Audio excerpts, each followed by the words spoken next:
是时候放下内疚了。我不知道是什么样的内疚感让你拿起了本书，但我知道你并不孤单。我为你们写了这本书，而我接下来要分享的经历和方法也同样帮助过我自己。无论有没有真的做错过什么，内疚之苦让我一直焦虑不安。更糟糕的是，内疚感会迫使我去做一些我本来就知道没有意义的事情，就像我开始写这本书之后不久所做的一件事。也许对你来说，这样的事情大可一笑而过，但它却是一个典型的关于内疚感如何闯入我们的生活，曲解我们的情绪与选择的例子。那是一个周三的早上6点55分左右，我们一家人的心情都不错。那天我们比计划提前了几分钟。我5岁的儿子亚历克斯已经开心地穿好衣服，刷完牙，叠好被子，穿上鞋了。现在他的第1学年已经过半，我已经放弃了让他在餐桌上吃完早餐的想法。他不爱吃鸡蛋，也不爱吃烤面包，但我找到了一个新办法来哄他吃喜瑞欧 Cheerios 麦片。我把麦片装在一个塑封袋里，往带扣合盖的杯子里冲上牛奶，这样他就可以在车上喝牛奶麦片粥了。在送他去公交车站的路上，如果他能快速吃完这份早餐，我就奖励他用我的手机玩上几分钟游戏。不错吧？比起想办法让他一大早坐下来吃完早饭，这个办法更容易，也能让我更快到达车站。这显然不是小时候妈妈管我吃早餐的办法，不过这招真管用。就在我给他冲好牛奶后，亚历克斯问了一个简单的问题。他用甜甜的嗓音问我：妈妈，今天我能在餐桌上吃麦片吗？现在这听起来很是合情合理，但他吃饭慢，而我们也没有比计划的时间提前多少。可我由于感到内疚而做出的反应，让那个早晨彻底乱了套。如果依据逻辑和情理来回答他，那我的回答一定是不，今天不行，我们没时间。然而我的脑海里却不断地冒出一些负面想法。可怜的孩子，他必须这么早起床，天还黑着呢，我的老天爷呀！他只有5岁，就不得不在早上7点15分到达公共汽车站。他只是想在家里吃早餐，你却急吼吼地要带他出门。接着我自己的童年记忆开始在脑海中闪回。那时我们每天早上走进厨房，就像走进了一家供应齐全的南方餐馆。妈妈已经为你准备好了丰盛的早餐，鸡蛋、熏肉、玉米粥、黄油烤面包还是葡萄酱面包由你自己选，还有橙汁。每天早晨都是如此。当你像自己的孩子这般大小时，你的妈妈总是有办法让你在厨房的餐桌上吃完饭，而现在你的孩子却不得不在车里吃麦片粥。亚历克斯坐在那里看着我，扬起可爱的小脸，耐心地等我回答。我低头看着他的麦片袋，想起一段让我更加内疚的往事。在我整个童年时期，只有那么一个早上，妈妈曾用麦片给我当早餐。我开玩笑地将那天早上称为伟大的麦片实验日，就那么一次，她试图节省一点时间，所以让我吃了一次这种大部分孩子每天早上都得吃的食物。那时候我正上3年级，我们住在联邦德国法兰克福附近的一套2居室公寓里，因为我父亲在那里驻扎。我走进厨房，坐在餐桌旁，妈妈端来一碗牛奶泡布谷米，里面加了超多的糖，这正合我的心意。我非常爱吃布谷米，每天放学后我都会把它当零食吃。但是为什么今天他要让我餐前吃这些？管他呢，只要好吃就行了。我一顿狼吞虎咽后，他又给我倒了一碗，我又吃了个底朝天。这时他说：好了，我们走吧。我完全懵了，可我还没有吃早餐呢。我抗议道：你说什么？你刚刚吃了2碗麦片粥。他反问道。我难以置信地看着他，可麦片不是早餐食物，是零食啊。已经到出门去上学的时间了，见我如此反应，妈妈有点不知所措，同时又面露愧疚之色。现在已经没时间做早饭了，瓦洛丽，她说，我们必须走了，要不你上学会迟到，我上班也会迟到的。我抓起书包，一边往门外走，一边嘟囔着，真是无法相信妈妈会不让我吃早餐就去上学之类的话。那是我唯一一次拿麦片当早餐。几十年后，那个早晨的情景还不时地会在我脑海里闪过。你猜结果怎么着？虽然我儿子确实喜欢早餐吃麦片，但当年那个8岁的我却仿佛在成年的我耳边翻来覆去的低语：麦片不是早餐。我也突然因为让儿子早餐吃麦片而感到一阵内疚。当把这种感受叠加在我那天早上的所有思绪之上时，你就会知道我是怎么回答亚历克斯这个简单的问题的。我知道从逻辑出发该怎么回答他，但这个时候逻辑回答不了亚历克斯，内疚感却能回答他。当然了，宝贝，我们可以在这里吃，但你得快点。我本来没打算让你在家里吃早餐。你能猜到接下来发生了什么吗？他慢条斯理地吃了起来。我设法让他吃快点，但当我们出门时，我知道如果我们还能按时到达公交站点，那几乎能算得上奇迹。亚历克斯就读于小镇另一头的一所私立学校，很幸运，我们住的地方离镇中心的一个公交站点只有几分钟路程。但如果我们不能按时到达那里，我们就得在滚滚车流中穿行40分钟才能到学校。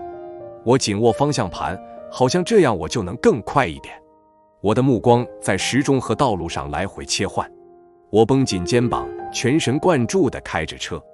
一路绿灯仿佛直接把我引向公交站点，整个过程就像一首行云流水的曲子。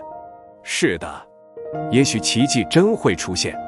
我屏住呼吸，一边打方向盘冲进公交站点旁边的停车场，一边祈祷也许还有几个孩子正在上公交车。突然车子颠了一下，砰！我的轮胎重重地撞在了路牙石上。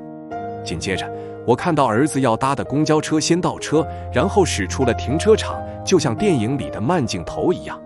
当时我想，如果继续往前开，我就能在公交车上主路前追上他。我往路上倒了一下车，朝着公交车开去，希望能让司机注意到。但我能感觉到我的 SUV 至少有一个轮胎已经瘪了，车子开始侧倾，我能听到随着轮毂转动，瘪了的轮胎撞击沥青路面发出哐当哐当的声音。妈妈，我觉得你应该慢下来。坐在后座上的亚历克斯建议。实际上，我们别无选择。我们以大约每小时10英里的速度跌跌撞撞地追赶着公共汽车。幸亏司机看见了我们，把车停了下来。公交车的红色停车标志亮了，我立刻跳下车，跑到车的另一侧，帮助亚历克斯下了车，然后又连跑带拽地把他送上了公交车。他终于赶上车了。我把车开进停车场，默默地坐着，身心疲惫。爆了2个车胎，亚历克斯差点错过公交车。一个原本很宁静、时间也充裕的早晨，怎么就变成了这个样子？不能简单地说，这只是因为我高估了我们的富余时间，或者亚历克斯不应在家里吃饭。真正的问题是内疚感。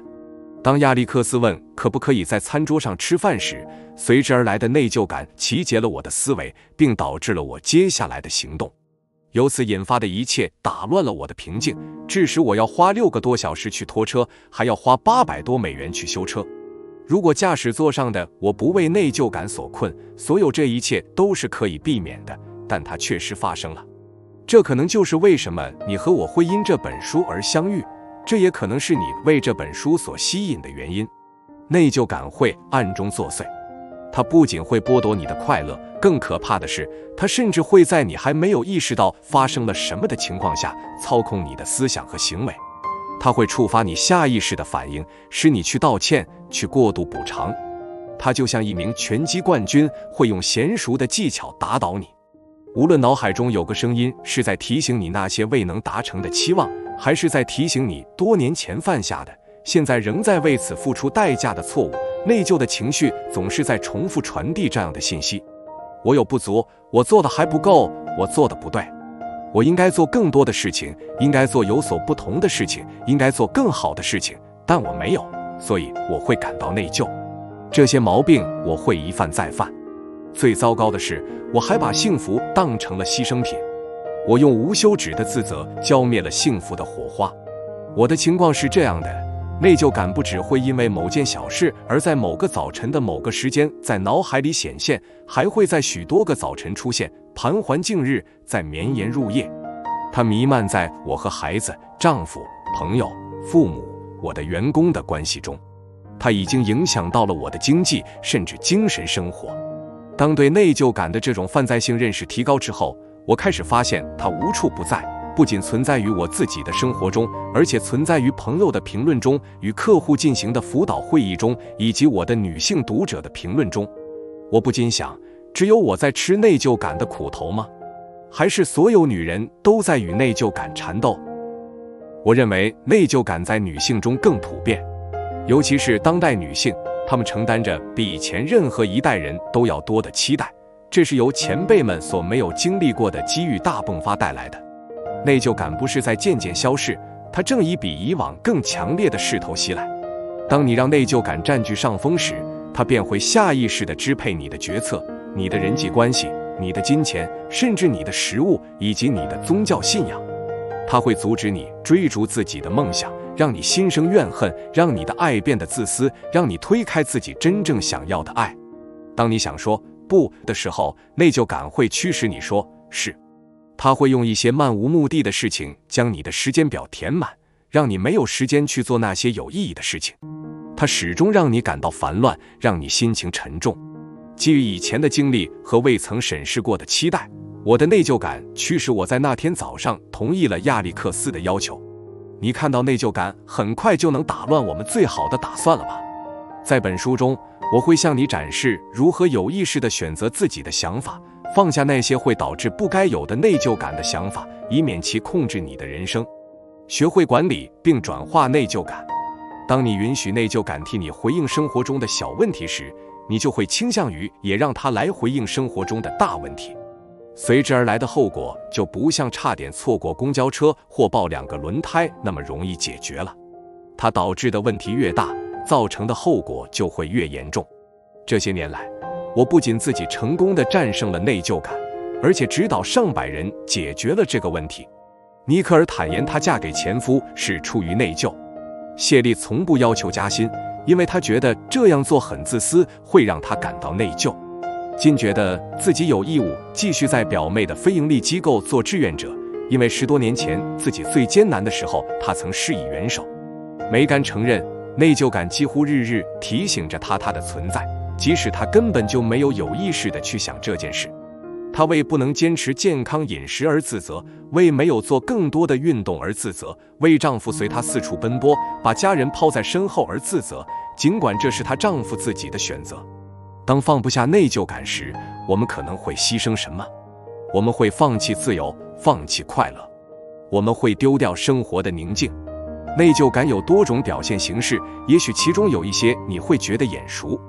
总是为过去的选择、错误或不完美而自责，感觉自己永远都做得不够。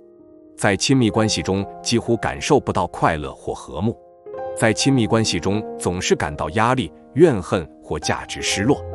自己实得的薪酬总是低于自己所应得的，自己实际付出的总是超过自己应该付出的。当最应该说不时，却说了好，任由别人用内疚感来操控你，反复让别人践踏你的底线，淡化自己的成就，让别人感到舒服，最后总是会形成双方都不独立的人际关系。假装自己的失控行为是正常的，当自己既需要也想要时，不敢大声说出来，出于内疚感和义务而做出决定。对那些帮助过你的人，你觉得欠下了永远还不上的人情，事后还是禁不住胡思乱想。感到恐惧是你的常态。当你放任自己被内疚感掌控时，你就会对自己不满意，会过度折腾自己，会不断被他操控和利用，会因为没有达成期望而自责不已，虽然那个期望有时不可能达成。一个本来值得细细品味和享受的时刻，会突然变得充满压力和负面情绪。正如我和亚历克斯所经历的那个早晨，本来我们可以过得从容而美好，却无缘无故地搞糟了。而这还只是冰山一角。在本书中，我会分享大量真实的故事，这有助于你认识到，如果听之任之，内疚感是如何通过各种方式来控制你的生活方向的。无论你是正在面对一个过去所做的，但至今还让你感到纠结不已的选择，还是在面对一个因为自己所亲近的人不能有幸共享，所以要选择低调处理的成功。本书的目标都是帮助你找到症结，以便对症下药。你不是必然会被内疚感所掌控的。既然你拿起了这本书，我想你一定非常想卸下长久以来内疚感给你带来的负担，充分享受快乐，把自己从内疚感的钳制和情感的操纵下解脱出来。我希望现在正和你坐在一起，但我知道，既然我真挚的愿望是帮助你实现突围，那么为此写下的这些文字也能奏效。我对你的期望和对自我的期望一样，停止为你并没有做错的事情感到内疚。我想让你有充足的力量去对抗内疚的套路。我想让你说实话，想让你知道，以尊重你所在乎的人的方式来诚实地面对自己的感受是可行的。我想让你拥有本该属于你的快乐，不要用无谓的担心、恐惧和焦虑浇灭这些快乐的火苗。采取积极步骤，把自己从过度内疚中解脱出来，其实就是解放自己，就是心甘情愿、充满渴望地去做一个完整而健全的人，用真理去揭露谎言，勇敢地界定和守护你的底线。如果你愿意努力克服恐惧，并且相信会有更好的生活之道，那么你一定会成功。当你真的因为某件事而感到内疚时，我希望你可以勇敢正视你的内疚感所发出的信息。因为当我们用事实来回应内疚感时，我们就能更好地接受我们需要在生活中做出改变这一事实，才能用日常行动来践行我们的价值观，才能开启解放自己的宽恕行动。认清自己。当我开始写这本关于内疚的书时，我并没有意识到这个话题会让人如此难过。它如同黑魔法般能召唤出我的焦虑及各种负面情绪。我是一名生活教练，有实用积极心理学的背景，最钟情的研究工作是围绕积极情绪而不是消极情绪进行的。当我开始深入研究这个专题后，我意识到自己并没有真正做好准备。我总在自问，你的目的是什么？从你的角度出发，你能为读者提供哪些独特的、能够赋能的见解？教练和积极心理学能够提供哪些特殊的东西来帮助读者摆脱内疚感？能为这些问题提供答案，让我感到激动，帮你获得快乐和自由的热望充溢着我的内心。许多关于内疚感的书都略显沉重，我想可能正是这个原因，我的很多同行甚至会不约而同地回避这个话题，纵然它正在偷走我们的快乐。因此，我有意用一种轻松的方式来帮助你克服内疚感。我的使命是鼓励女性过上更有意义的生活。但过有意义的生活不仅仅是指寻找积极情绪，也是去更理性地理解消极情绪，是消极情绪阻碍了积极情绪的出现。这里最重要的是要认识到，消极情绪并非恶魔，它对我们也有益。当负面情绪产生时，我们必须学会不要简单地把它推开，而要让它成为我们生活经历的一部分，不是逃避它，而是管理甚至转化它。下面我将辅导你经历这样一个过程，它能让你放下内疚。重要的是，我将帮助你理解其中的原理，这样你就更容易放下了。让我们一起放下内疚。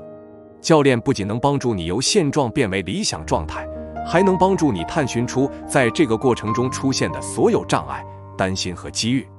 2002年，我成了一名生活教练。2009年，我创办了教练和积极心理学 Coaching and Positive Psychology CAP 研究所。我们培养了来自全球各地超过15个国家的个人教练和高管教练。我信赖教练，因为它真的有作用。它改变了我的生活，我也见证了它如何改变了他人的生活，让他们清楚地了解自己的愿景、价值观、目标和发展潜力。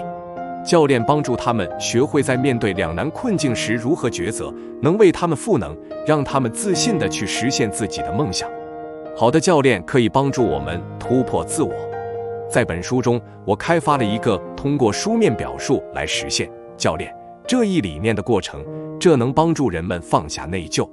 我亲身实践了这个方法，并用它成功地帮助了我的客户，特别是女性客户来突破自己。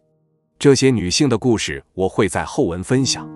这些突破支持她们摆脱了困扰她们多年的，甚至长达几十年的内疚感，并改变了她们决策、沟通和生活的方式。当然，我们现在是借由本书来帮助你运用这一方法。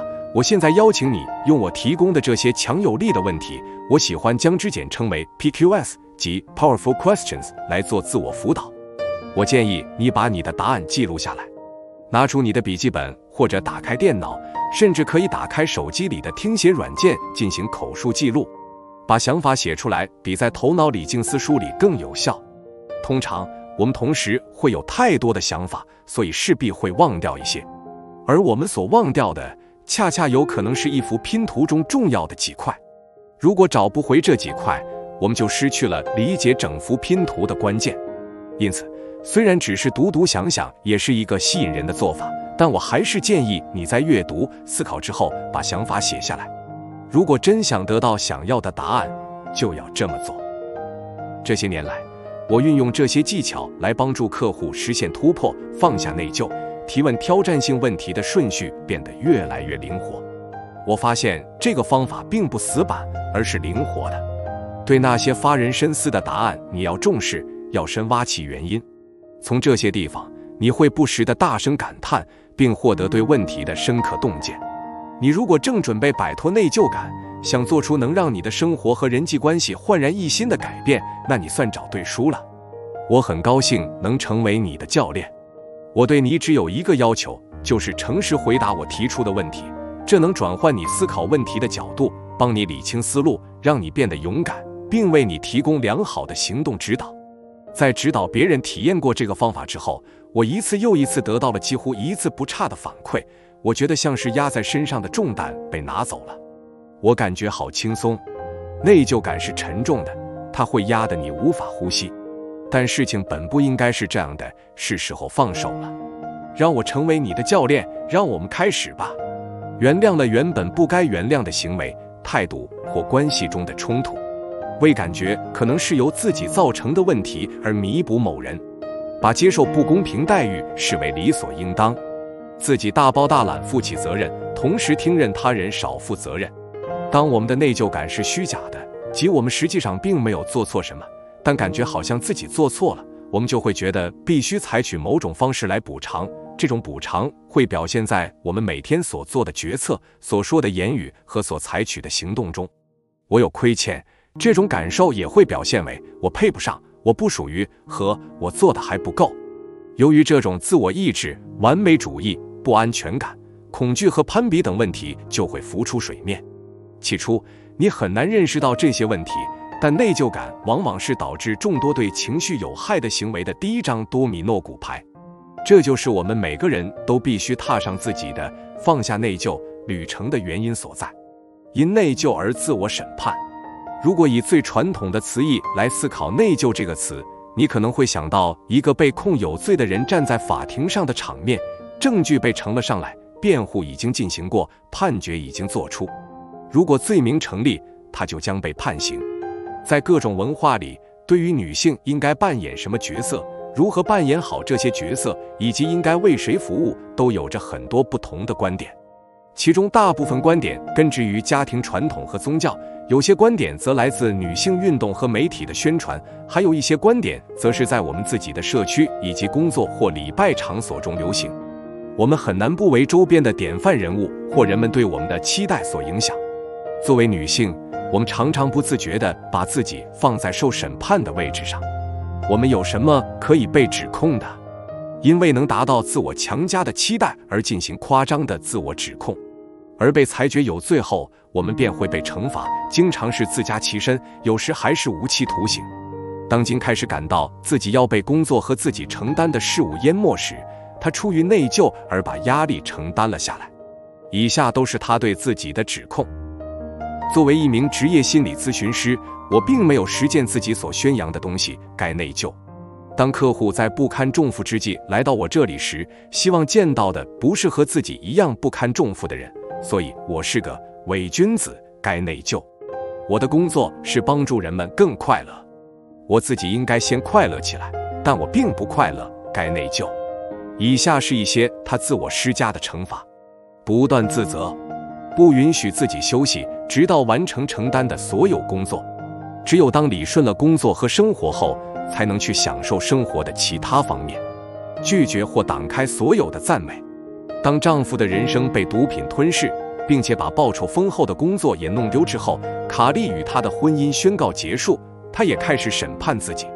以下是她对自己的指控：没有选对丈夫，该内疚；没能再为孩子找个爸爸，该内疚；因为自己不善责任，导致孩子们在成长的过程中因失去父亲的陪伴而受伤，该内疚。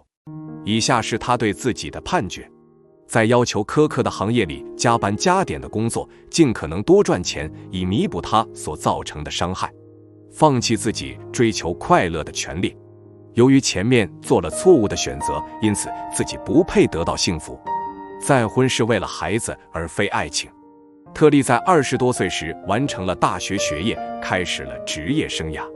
当遇到未来的丈夫时，她正对自己的工作充满热忱，情绪高涨。她丈夫喜欢她的理由之一是，她个性独立，对有意义的生活抱有热情。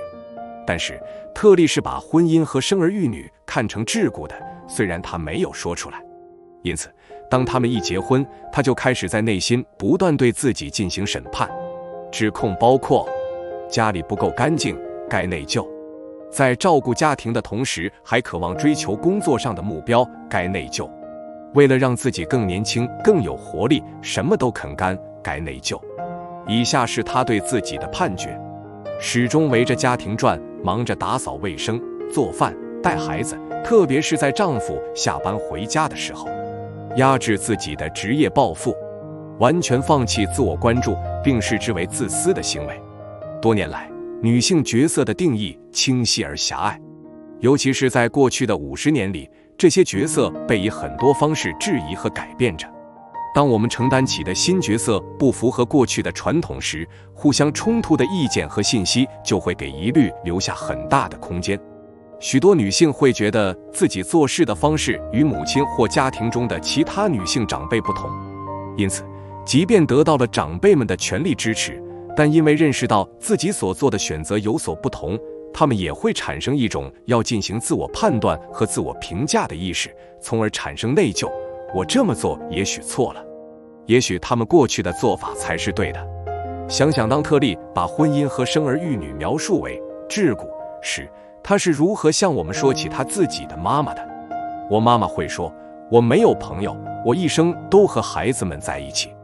我们家有9个孩子，我是最小的。她解释道，直到今天，我妈妈仍然这么说，我会留在家里陪孩子，她为此感到自豪。我觉得这是一个微妙的告诫，她的女儿也应该这样做。特莉说，她几乎会觉得她妈妈有时反复说这些话是在寻求自我安慰，因为妈妈为此放弃了太多东西。她现在80多岁了，没有多少朋友。我认为她其实也想追求一些个人价值，但她没有做到。我不希望自己或我的女儿也像她那样，特莉说道。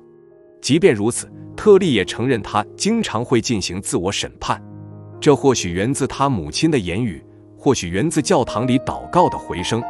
但即便别人不来苛责我们，我们也经常会自我审判。相比之下，男性就不会这么做，或者至少不像女性那样频繁为之。虚假的内疚感与真实的内疚感。我写作本书也是受内疚感驱使，虽然我并没有做错什么事。我的压力来自每当谈到女人的内疚感这个话题时，我都会发出的重重叹息。这就是我所说的虚假的内疚感，一种即便没有真的做错什么，却还是会内疚的感觉。不是说对那些真正需要补救的事情，我们就该无所作为，我们会采取行动。但在日常生活中，我们耗在内疚感上的心理和情绪能量大得惊人，为在家庭和事业上所做的现实而正当的选择内疚，为在自己身上花了时间而内疚，为没有扮演好社会需要我们在婚姻中所扮演的角色而内疚，这一切都会导致虚假的内疚。压力是现实的，令人疲惫不堪的内疚感同样也是真实存在的。因此，当我在本书中使用内疚这个词时，很简单，我指的就是你感觉自己做错事了。我有意使用感觉这个词，因为正如我们刚刚讨论过的，很多人并没有过错却感到内疚不安。当然，说实话，也有人犯了错却根本不以为意。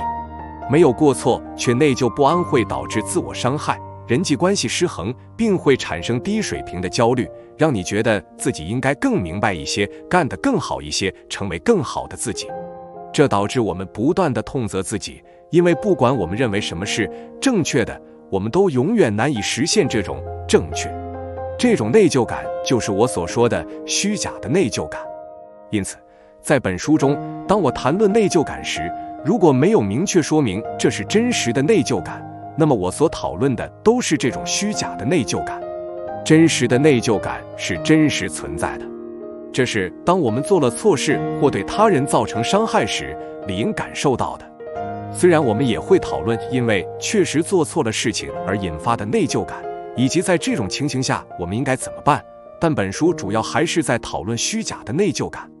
你觉得无论如何还是应该再干得好一些，这种感觉会让你不得安宁。这里的关键词是应该，带有某种责备的语气，提醒着我们自己还没达到标准，因此还需要以某种方式去弥补。真实的内疚感与其说是一种感觉，不如说是一个事实。比如你因为失望而对孩子大喊大叫，你忘了在妹妹生日当天打电话祝福她，你在工作中搞砸了一个项目。在这些情形之下，你有过错，感到内疚是不成问题的，因为这些事情真实发生了。你需要做的正确的事情就是为此负起责任，尽量进行弥补，并防止这样的事情再次发生。就算你真的做错了某些事情，那在继续向前也就意味着在为此付出代价之后选择放下，以解脱自我。相比之下，虚假的内疚感多产生于日常生活中，它使你不断地感到对不起，即使真没什么可对不起的。有一次，我看到一位年轻女士要通过狭窄的飞机过道到座位上去，她几乎对经过的每个人都说了句对不起。飞机上有200多人要提着超大号的包通过过道到座位上，而她是唯一一个为此道歉的人。她为什么要道歉呢？我想是因为占用了过道。当我们道歉时，我们下意识地觉得自己造成了问题或者伤害，所以每当你听到自己说对不起时，要问问自己，我这是造成什么问题了吗？如果没有，也许除了对不起之外，还有别的合适的词汇可用。虚假的内疚感有哪些症状？在我前面提到的一些案例中，一些女性由于虚假的内疚感而做出了导致严重后果的决策。在每个例子中，我亏欠这种自我意志的心声都响亮而清晰，即使他们没有有意宣布过这件事。尼克尔希望通过心理咨询修复离婚带给他的创伤，治疗过程的一部分便是回溯他的每一次决定，以便他更好地认识自己是如何一步步终结这段失败的婚姻的。起初他还不愿意承认，但其实他在订婚前后都对这段关系有所保留。不过他选择不理会自己的疑虑，最终还是结婚了。事实上，他已经订过2次婚了。第一次是在几年前，那一次他察觉到了警告信号，并取消了婚约。尼克尔说，她当时的男朋友痛不欲生，不能接受这个结果。整个分手过程持续了几个月，他用各种方式向她解释他们不会有未来，并向她道歉。她感到恐惧，她的男朋友则恳求她重新考虑，并问她自己做什么才能改变她的想法。她没有给出明确的底线，最终因为内疚感默许了她的请求，而不是说到做到。在终结这段关系之前，他和她有几个月时间都是在进行这种情绪性的来来回回的对话。在这样做了之后，她感到极度可怕。她和男朋友在见面几个月后就订婚了。她解释了为什么自己觉得这段关系发展得太快了。她认为自己还太年轻，还没做好结婚的准备，但她看起来真是无法理解她的观点，并被她的决定深深伤害了。其实他从未想过要故意伤害他或者任何人，只是直面真实的自己而已。就像还嫌尼克尔的感觉不够糟糕似的，他妈妈发表的评论让他更为此感到内疚。几乎每逢订婚破裂这个话题被提起时，他妈妈都会重复说道：“可怜的孩子，你真是伤了他的心。”他这几乎是在说笑，但尼克尔能感受到他的话里也有几分严肃。虽然并非出于他的本意，但尼克尔的心被伤害到了。分手几年后，她的前男友又想法重新走进了她的生活。此时的尼克尔开始对自己的爱情前景产生了怀疑，他已经30岁了，几段恋爱都未修成正果。他从内心里觉得自己这个时候应该已经结婚了。这里的关键词是“应该”。他开始自责，因为那个他还是没有出现。他开始听信身边朋友和亲戚们的议论，他们认为他太挑剔了，或事业心太重。这些议论很扎心。他的标准是高了一些，但这是因为他觉得选择一个与自己共度余生的人就应该慎重一些。他热爱自己的事业，并且干得很好，但他觉得这与个人生活并不矛盾。这些评论开始影响到他，他发现自己甚至会在和朋友聊天时重复这样的话：也许是我太挑剔了吧，也许我想要的不切实际，也许我事业不该这么重。我的意思是，虽然我不认为自己在这方面谈论了太多，但也许就是这样，在他的脑海中那个是我不够好的自我意志之声再次响了起来。虽然他一直觉得他的前男友并不适合自己，但又想也许时间能够改变人，他开始寄希望于他俩都朝着正确的方向变化了。他想，过了这么久，我们还能再次相遇，这一定是有原因的吧。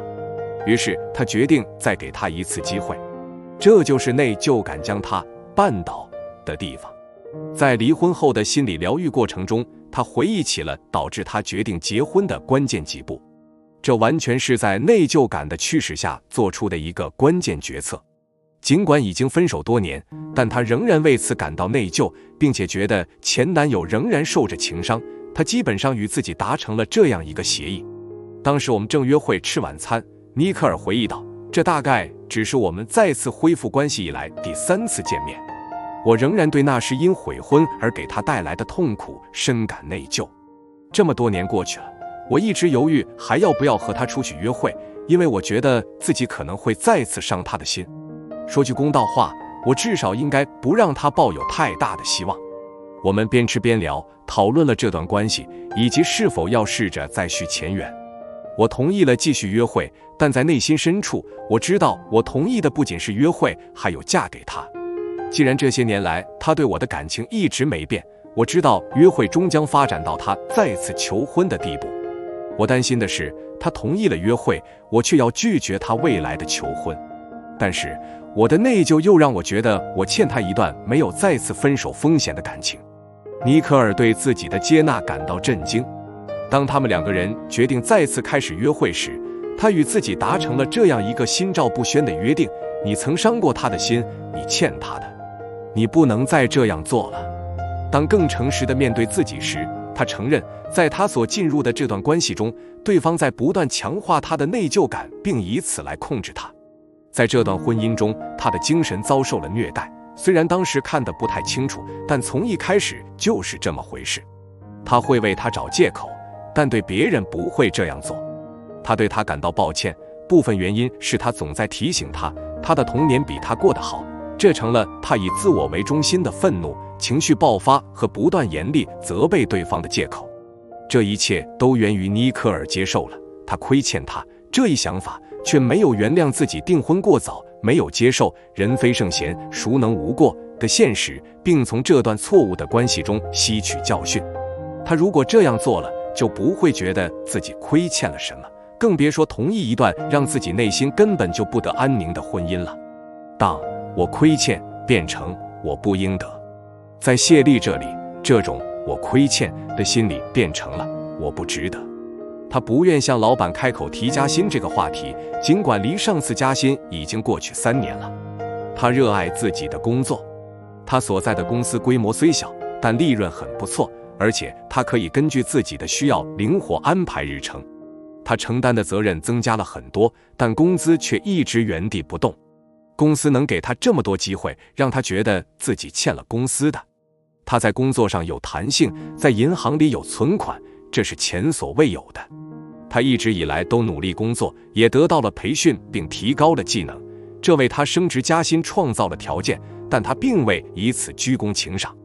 他的自我安慰是，我未必应该挣到更多的钱，因为老板已经对我委以重任了。我知道其他像我这样工作奉献的人赚得比我更多，但是我已经比家里大多数人都赚得多了，所以我觉得再要求涨薪就显得有些贪婪了。而且我的老板很容易相处，这是一家很棒的公司。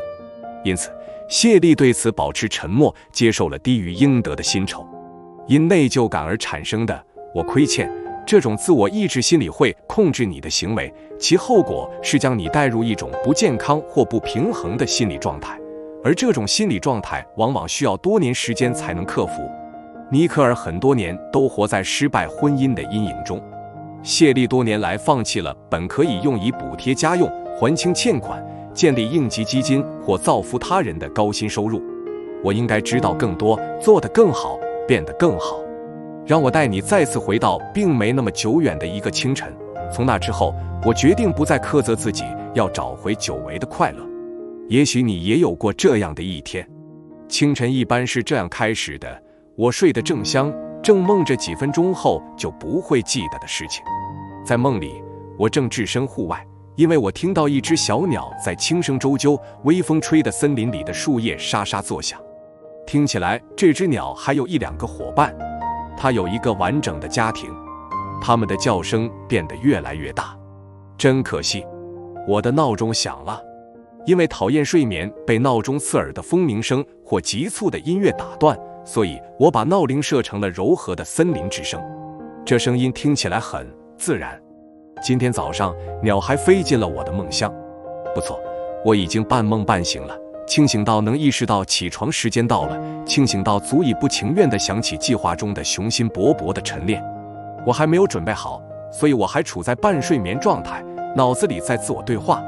今天早上我原想比别人都起早点去锻炼，外面还正漆黑一片，如果我现在能坐起来撩腿下床，我今天就算赢了。我深吸了一口气，又呼了出去。这是一声内疚之叹，因为我确切地知道我要去做什么了。我从被子里面伸出手去摸闹钟，我知道不应该，但还是按下了暂停键。一股负面情绪流过我的全身，就像在我暖和的床上又铺上了另一层床单。今天才过了片刻，我就已经有内疚感了。但这仅仅是个开始，我未完成锻炼计划，我为此感到内疚。我妈妈打来电话了，当我接通电话后，她说：“哦，我以为你现在已经在工作了。”她说的没错，我也希望我已经在岗了，但是我迟到了。我为此感到内疚。我注意到手机上的日期。哦，不会吧，昨天是我高中时最好朋友的生日，我忘了给他打电话祝贺了。我为此而感到内疚。这之后，我在停车等绿灯的时候，没能抵抗住玩手机的冲动，刷了一会儿朋友圈。我为此而感到内疚。当我开始工作时，顺便查看了儿子老师发来的电子邮件。我忘了在户外郊游的表上签字，而郊游就是在今天。我为此而感到内疚。然后我看到了一则新闻，说一家同行企业推出了新产品。我并没有被它吸引，而是立刻觉得自己没有为公司做好这方面的工作。我为此而感到内疚。你应该知道了，这些内疚感如此自然地发生，以至于你不会真正意识到它。我总是有一种自己不合格的感觉，相信自己如果能振作起来，就可以做得更好。这是一段我熟悉的老生常谈，一个我经常讲给自己听的故事。当意识到了这些想法后，我就开始改变它们。我们感到内疚，常常不是因为我觉得亏欠了别人，而是觉得未能达到自我预期。虚假的内疚感是你的精神迷途。从思想的角度看，虚假的内疚感甚至不是你的内疚感，而是敌人用来窃取你的快乐，质疑你的价值，摧毁你的梦想的武器。如果这听起来很戏剧化，那是因为事实本就如此。敌人来犯的目的无非是要偷窃、杀害和毁坏，而这正是虚假的内疚感要干的事情。与真实的内疚感不同，虚假的内疚感只是一种感觉，而非事实。它不断絮叨着谴责你，你还不够好，你做的还不够，你永远都弄不对，你应该感到内疚，你需要付出。即使你确实犯了错误或做错了事情，真实的内疚感也会让你免于躁动，直到引领你在行动上做出改变。敌人知道，如果你沉湎于内疚，就会浪费宝贵的时间。如果你认为犯下的过错让自己没价值了，敌人就赢了，那你将不会从经历中收获智慧，把痛苦转变成决心。相反，你将把内疚看成自己没有决心的证明。内疚的5种思维模式。好消息是，认知行为研究表明，思维的转变可以带来情绪的转变。内疚感和其他情绪一样，都是如此。所以，当你意识到你正把自己的行为错误地解读成有损于他人的行为时，你就要重塑自己的思维，要更准确地看待自己所处的情景。改变想法，你就能改变感受；放下内疚感，你就能重新获得快乐的感觉。在接下来的章节中，我们将具体讨论如何做到这一点。现在，我希望你先记下有哪些思维会导致内疚感。内疚感必然是由某种想法引发的，这种想法是对某个事件的解读，它是一项指控，一种谴责，从本质上说，也是你对所面对的困境给出的结论。我知道一些必然会导致内疚的想法，虽然你可能会用不同的语言来描述你的想法，但它可以归入其中某个类型。思维模式1：我做错事了。引发内疚感的根本原因是自己认为自己行为不当。错误这一概念是由个人的价值观决定的，价值是你认为重要的、有意义的东西。这些价值的形成受到多方面的影响，你的成长经历、信仰、文化等。因此，你眼中错误的东西，对于持相反价值观的人来说却是正确的。其他人视为错误的东西，在你眼中可能也并非如此。在社会层面上，错误的标准由法律以及制度上的或组织的准则来决定。所以，不管你是否认为自己犯了错，你都可能被视为有过错，因为对错由更大的实体来判定。但如果你的价值观与其他人不同，即便他们说你做错了，你也不会有内疚感。思维模式2：我认为我对某人或者某物造成了伤害。你会因认为自己的行为伤害了别人而产生内疚感，即使事实根本就不是这么回事。这种想法与我做错事了是有相关性的。你产生内疚感不仅是因为自己做错了，而且是因为你觉得这给别人带来了痛苦或麻烦。这一后果不仅你自己感受到了，别人也感受到了。思维模式3：我做的不够。你会因为觉得自己做的不够多而感到内疚。当你认为应该帮助别人时，也是这样的情形，比如面对生病的爱人、一个倒霉的同事或者自己的孩子。当你觉得要为自己应该怎样努力的工作，或者应该在一个项目或任务上投入多大精力建立一个标准时，也是这样的情形。你对多少才算足够的判断决定着这些想法。所以，当某个人觉得自己已经做得足够多时，另一个做得更多的人可能会觉得自己做得还不够多。思维模式4：我拥有的比别人多。因为自己的好运气而产生的内疚感，源于自己诸事顺遂，而别人却在被痛苦折磨这一想法。这种想法之下的潜意识是，你取得了不公平的优势，你得到了不配拥有的幸运，或者别人遭遇的坏运气是不应该的。即使拥有这样的好运气是因为你的正确选择，而其他人的不幸也是由于他们的不当选择造成的，你还是会产生这样的想法。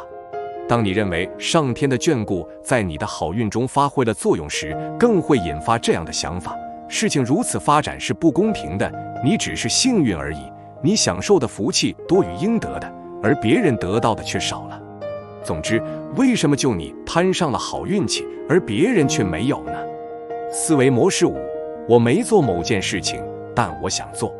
你会思虑自己做错了什么事情，虽然实际上你什么都没做，但想象自己做了，或者思虑此事，就会引发你的内疚感。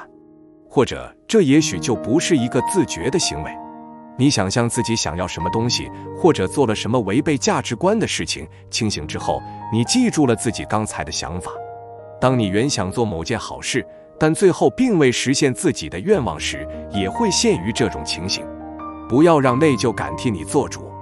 当我认为是时候放下内疚感时，我学到的第一件事情是，控制内疚感往往比控制因为内疚而选择做什么更困难。所以我意识到要学会把我的感觉和我的行动分离开。在人生旅途中，你可能无法控制这些思维模式是否会在任意指定的一天出现。有时，一个想法会莫名地冒出来，萦绕着你。这时就需要你来决定要不要让他们控制你的方向盘，开始掌管你的选择。当意识到这些念头的存在后，你就可以有意识地化解自己的内疚感。不要忽视内疚感，相反，要勇敢地与其对话。我知道你的存在，但我不会选择听命于你，你不能替我做任何选择。我将积极努力地摆脱你，即使我做不到，我也知道不能让你为我做选择。标记出你的内疚。研究表明，命名或标记出你的情绪是控制它们的一个极其重要的步骤。当情绪在你体内产生后，给它加一个标签，这能在几秒之内在你的情绪和你对这种情绪的回应之间创建出一个缓冲空间。在处理像内疚这样的消极情绪时，这一点尤为重要，因为人有由着情绪立即做出反应的倾向。想象一下你的某个因内疚而做出的决定，再接着想象，如果你在做出这个决定之前停了短短5秒钟，告诉自己这是出于内疚，然后在承认这件事情之后，有意识地停顿一下，做一个深呼吸。加利福尼亚大学洛杉矶分校的马修·利伯曼 Matthew Lieberman 称之为情绪标签。情感 affect 是关于情绪状态的一个心理学术语。马修·利伯曼采用功能性磁共振成像 fMRI 技术开展了一项对大脑的研究。该研究显示，当对情感做过标记后，包括杏仁核在内的大脑情绪中心的活动减少了。杏仁核在调节情绪和行为方面起着重要作用，其最著名的作用是战斗或逃跑反应。内疚感往往伴随着恐惧，惧怕消极后果，诸如惧怕遭到拒绝、责备和反对等。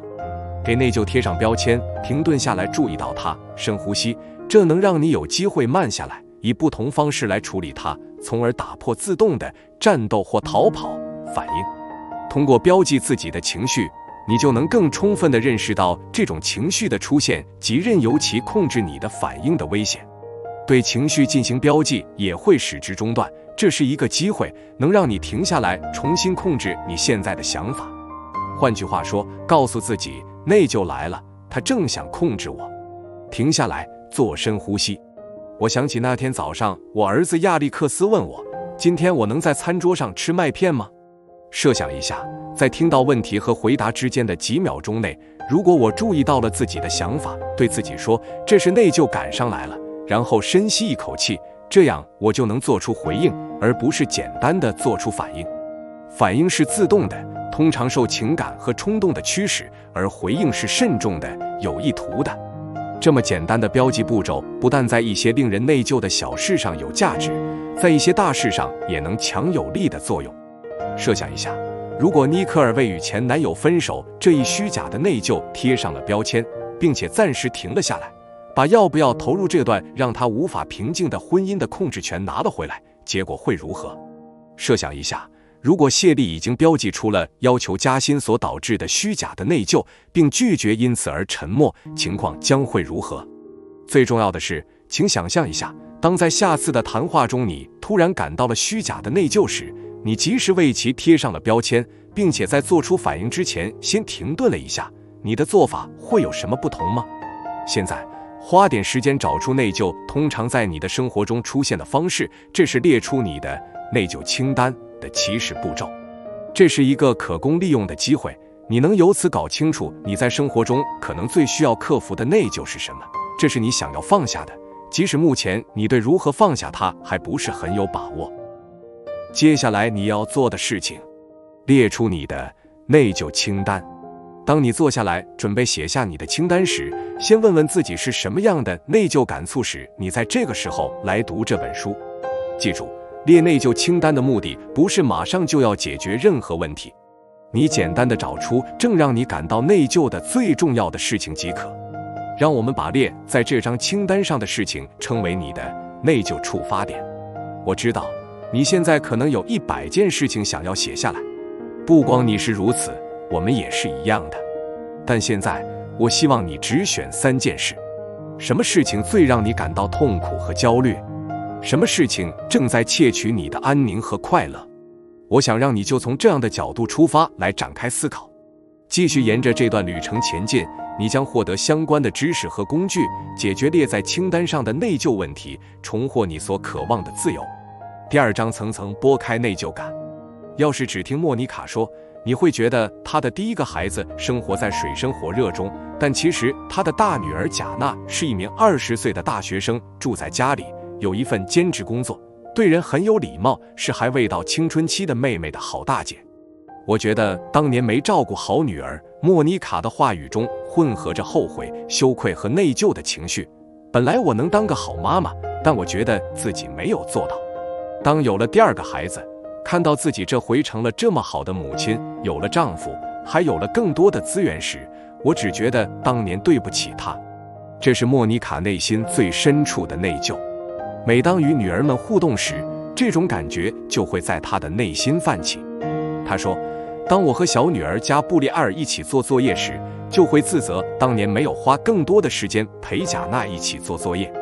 这很让人痛苦，因为每当和小女儿一起做正确的事情时，我就会责备自己没有在大女儿处于这个年龄时陪她做同样的事情。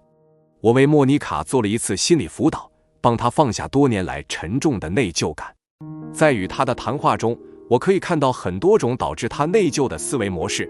我的目标是帮助她识别并打破这些思维模式。这可能就是她能够突破的地方，也可能是你的突破点。自我教练是你放下内疚的工具。教练是一个强有力的、审慎的过程，它能为你赋能，帮助你从现状出发实现目标。我曾对莫妮卡进行过1对1的教练，但在这一章中，我将教你如何进行自我教练。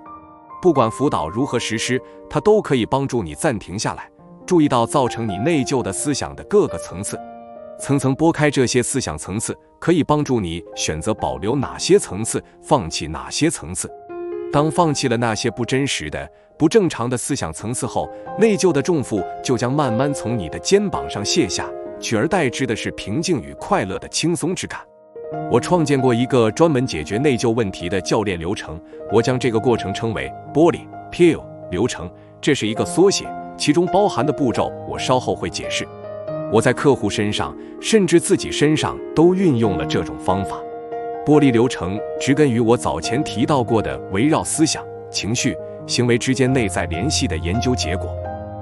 想要成功地进行自我教练，你需要把控好3个基本要素，它们都很简单，但你必须有意识地进行把控。首先，你必须停下足够长的时间来让自己安静下来，这样你才能留意到自己的想法。其次，你必须提出强有力的问题，从而帮自己深入到正为之感到内疚的事情的真相。最后，你必须诚实地回答。面对内疚困境，恐惧会导致你回避、否认或歪曲事实，不要这么做。在描述我与莫妮卡进行的深入教练对话前，让我们先看看抽丝剥茧，直至找出你的虚假内疚感的来源的这一过程。剥离流程。在剥离流程的每一步，你都需要提出一个强有力的问题来对自己进行辅导，要顺着这个问题不断发问，直到得到一个能引发你真实共鸣的简明答案。Pinpoint 确定内疚触发点。问：是什么触发了我的内疚感？你的内疚触发点就是那些让你感到内疚的情景，不管这种内疚是否有合理的理由，将其准确描述出来，也就是给它打上标签，这会提示你暂停下来。这也能提高你的意识，让你注意到那些有可能引发你做出自毁决策的特别的场景和情形。因此，当内疚触发点出现时，你知道有必要让自己慢下来，并抢在产生内疚感之前，用自我教练工具来控制自己的反应，这样你就能有所准备。Examine 审视你的想法。问：关于这个内疚触发点，我会对自己说些什么？这一步给你那天马行空的想法亮起了一盏灯。每当想到这个内疚触发点时，你会对自己说什么？无论你对自己说什么，都会建立起一种叙事，关于目前的情景，你讲给自己听的故事。但首先你必须确定这个故事是什么，这就是这一步要做的事情。在我们的脑海里总是萦绕着各种叙事，有些叙事有帮助，能让我们解脱，例如我把当时自己所知所有的东西都尽可能用上了。从那时起，我学到了很多东西，这让我变得更优秀了。我原谅了自己那时的孤陋寡闻，现在能有机会做出更明智的选择，让我很激动。有些叙事则是伤人的，并且会导致内疚感。例如，我那时本应该知道更多，做得更好。我对小女儿的养育比大女儿更好，这对姐姐来说太不公平了。我糊弄她了。当你承认了对内疚触发点的真实想法时，就可以审视这些想法，并判断它们是否准确、真实和有帮助。而那些虚假的叙事则必须被重写。exchange 把虚假的想法换成真实的想法。针对每个不准确的想法，问：针对这种情景更准确的想法是什么？这一步是你重写叙事的机会，这样你就可以针对这个情景开始讲一个新的真实的故事。这些新的想法会使你对后续步骤的决策更清晰，也更有力量。这些想法不是让你对内疚感做出直接反应，而是让你从信任、爱和真相出发进行回应。List 列出你的证据。问：什么样的行动、价值观或证据会支撑关于这一情景的真实想法？如果你想对新叙事的真实性有信心，那么最后一步是必不可少的。当审视你的想法时，你就是在寻找证据来证明这些想法是否真实、准确。在这最后一步，简单列出那些你用以替代谎言的准确而且真实的想法。我的大女儿心地善良，她在大学里积极上进，她很勤奋，上学时还兼职打工。她是一个会鼓励人的大姐姐，也是有爱心的女儿。显然，在对她的培养方面，我做对了很多事情。这看起来有些重复，但这样做有一个重要的目的。这一证据能支持并强化你的新叙事，一个需要践行并且重复才能立得住的新叙事。这种对内疚感层层剖析的教练过程并不总是线性的。当你最终突破自我后，心情总是不平静的。无论你所经历的是兴奋还是敬畏的心情，留下的是释放还是解脱的泪水，最根本的是你守住了你的正直。你愿意说出关于你的想法的真相，这就给了你一双慧眼，让你能最终看清真相。无论这个真相揭示的是需要认真对待的真实内疚，还是需要放下的虚假内疚。你的叙事其实是你向自己讲述关于生活事件的故事。正是你选择的思想流解释了你的生活是以什么样的方式展开，如何展开，以及为什么会这样展开的。你的叙事会影响你的感受，以及你如何为故事中接下来要发生的事情做决策。所以，如果你的叙事在你没犯错的情况下说你有过错，那你接下来也会感到羞愧，遭到惩罚，甚至需要赔偿。好消息是，你可以改变你的叙事，你可以选择新的想法，建立一个真实的、能让自己解脱的叙事。我创建了剥离流程这一工具。当你感到自己深陷内疚，尤其是虚假的内疚时，你可以反复使用这一工具，挖掘自己最真实的想法。思想感悟能力是一种有韧性的技能，它能让你了解自己对生活中某些内疚触发点的反应。莫妮卡的剥离教练。我为莫妮卡专门做了一次教练，帮助她层层剖析自己的想法和内疚情绪。下面你将看到我是如何通过不断提问帮助她找到真相，使她放下20年来一直背负的内疚感的。通过层层探究，他能够清楚地看到自己对处境的解读如何导致了虚假的内疚，而他本可以放下这种内疚的。这也解放了他，使他能承认自己真正的内疚感，并原谅年轻时的自己。这样他就可以安心地真正接纳自己故事的每个方面，对此怀有信心，而不会感到羞愧或尴尬。从本质上说，当他停下来对自己的故事进行层层剖析，并质疑自己原来所建立的叙事时，他就能够掌控这一叙事，并对其进行重写。当莫妮卡还是个10几岁的少女时，她的内疚触发点就开始形成了。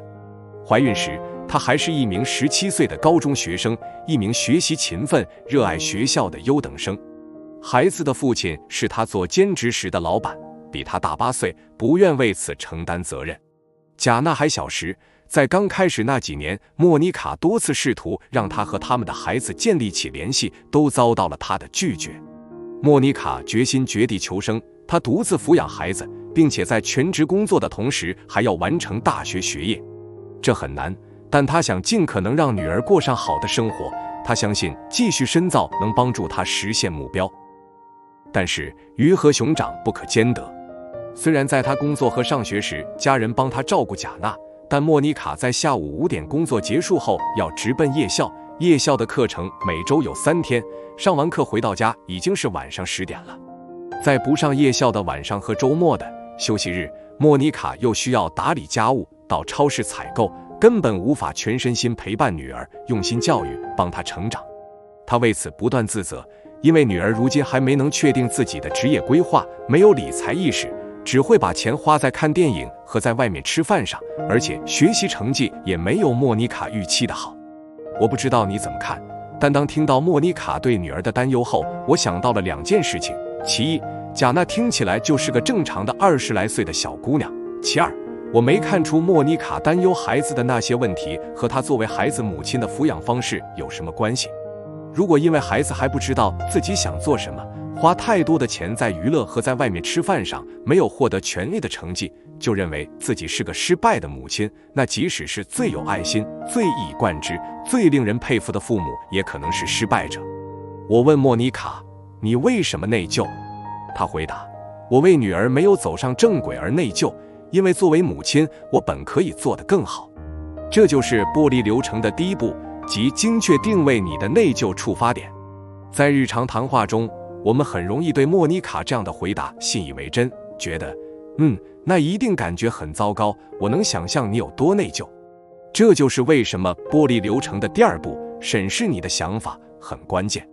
你不能仅仅因为你有这种想法就觉得这种想法是对的，因为是你的想法决定着你的内疚感，所以它值得我们关注和好奇。下面开始推开这些想法吧，对你的想法保持好奇。好奇心是工具，也是礼物。这是你发自内心的探究。你抬起眉毛，手拿放大镜，问：这是什么？这是真的吗？为什么？这有什么证据？要对自己的想法和你给那些让你产生内疚感的状况安上的原因保持好奇。例如，当我开始对莫妮卡的想法和随之而来的她对自身处境的内疚感到好奇后，我指出了连续发生的3件事。我们很容易忽略它们一时间是如何交织在一起的，但理解它们很重要。触发点、想法、反应，这种思维意识模式适用于我们所感受到的任何情绪。这个强大的工具可以帮你看到你的反应，感到内疚，然后因内疚而行动，是如何与你在面对内疚触发点时所选择的想法联系在一起的。当我们针对内疚感更具体地运用这一工具时，情况看起来是这样的。这个简单的模型可以帮助你更好地了解自己的想法，以及它如何促成了你的情绪和行动。大多数人从不停下来想他们正在思考什么。如果你能这么做，就将得到一个很好的机会来判断这些想法对你有利还是有害。下面让我们来看看莫妮卡内疚情绪的触发点、想法和反应。内疚触发点：莫妮卡的女儿贾娜没有达成莫妮卡的期望。内疚想法：我年轻时的错误选择害了我的女儿，这导致她做了错误的选择。我辜负了我的女儿，因为我本该陪在她身边，却没有做到。我本不该在18岁时生下她，她的生父本该与她共同生活，她不该在一个单亲家庭里和我这个白天打工、晚上上大学的妈妈一起度过生命的头7年。我的小女儿加布里埃尔的童年生活比贾娜幸福很多，这是我的缘故，所以我对贾娜不公平。内疚反应：莫妮卡不断内疚并自责大女儿在成长过程中没有得到像小女儿一样的福利，陪伴的时间更长，更留心她的学业，家里有个好爸爸，父母婚姻美满。莫妮卡担心贾娜会因此感到不幸福，然后重蹈自己的覆辙。出于加倍补偿贾娜的心理，她时时担忧贾娜能否成功，无视贾娜的积极选择，力推她去实现自己更高的期待，想努力把以前丢失的时间抢回来。请注意，在5个内疚思维模式中，莫妮卡同时出现了4种：我做错了事，我造成了伤害，我做的不够，我拥有的比别人更多。这里指的是我的小女儿比大女儿拥有更多。不管你想要掌控什么事情，都必须评估这里有什么是可以掌控的。掌控思想意识也是如此，你要知道其中有哪些是可以掌控的，要对此保持好奇，这样你才能判断出这些想法对不对，有没有注意。在心理学中，认知行为疗法能帮助你意识到不准确的或消极的想法，这样你就可以更清楚地看待具有挑战性的情况，并以更有效的方式应对它们。因此，触发点、想法、反应 TTR 工具通过对你对自己所说的话进行层层剖析，来让你形成这样的意识，而这些话正是对触发你内疚的情景的反应。在这次针对他女儿的教练对话中，莫妮卡经历了一个转折点，悲伤而坦诚地面对自己的内疚及其背后的恐惧，这是一个令人情绪动荡的时刻，但也是一个让她强大起来的时刻，因为这最终给了她一个答案，由此她才得以解脱内疚，获得自由。莫妮卡，作为父母，我很失败，因为我的孩子并不出色。他在学校成绩有进步吗？莫妮卡，还好，课程分数都是 B 或 C。那就是他没有考到你预期的成绩。莫妮卡，也不是，表情纠结不安，感觉他不知道他想做什么。你在20岁的时候知道自己想做什么吗？莫妮卡，沉默许久，不知道。你觉得贾娜就应该知道？莫妮卡，那也不用。我很好奇你为什么会对她有这样的期望。莫妮卡，这么说吧，我在偏远的乡下长大，我身无长物，所以在成长过程中，我一直告诉自己事情会有变化的。我母亲也是在18岁时生了我，所以当我在18岁时生下这个孩子，长叹一口气，我算是步了母亲的后尘。不，我不能重复她的命运。稍停顿了一下后，她开始静静地抽泣。我就是想让女儿生活得比我好，因为我在10几岁时就陷入困境了。我不想她也沦落到这般地步。我告诉贾娜，你在30岁之前就应该有点家底，你不能到了35到40岁时还在摸索人生。你的生活可以走上正轨的，但你现在就要开始努力了。你不能一边漫无目的的生活，一边想一切都会好起来的。如果你现在努力一些，以后就不必那么艰难。我不想让你临到最后才发现自己从来就不曾做过内心想做的事情。我在18岁就生了他，许多人生计划因此泡汤。我一点也不后悔生了他，我只是觉得如果晚点生他就好了，就能给他更好的生活。我不想让他经历我曾经历过的那些人生艰难，甚至凌辱。你觉得贾娜20岁时的生活和你20岁时的生活有哪些方面是相似的？莫妮卡长长地停顿了一下，没有。停顿，我猜是因为她没有达成我对她的一些期望，我觉得她没有走上成功生活的道路。贾娜有孩子了吗？莫妮卡，没有。你担心有一天她会大着肚子回家吗？莫妮卡，没有担心过。她在成长过程中有过你曾经的那些烦恼吗？莫妮卡轻声地笑，完全没有。你现在可以闭上眼睛，想象一下你不认识贾娜，她的生活和现在一模一样，但她生活在另一个家庭。她正在上大学，正住在家里，有一份工作，但她还不知道自己的职业规划。你觉得她以后的生活会如何？莫妮卡平静而放松，她没问题。为什么？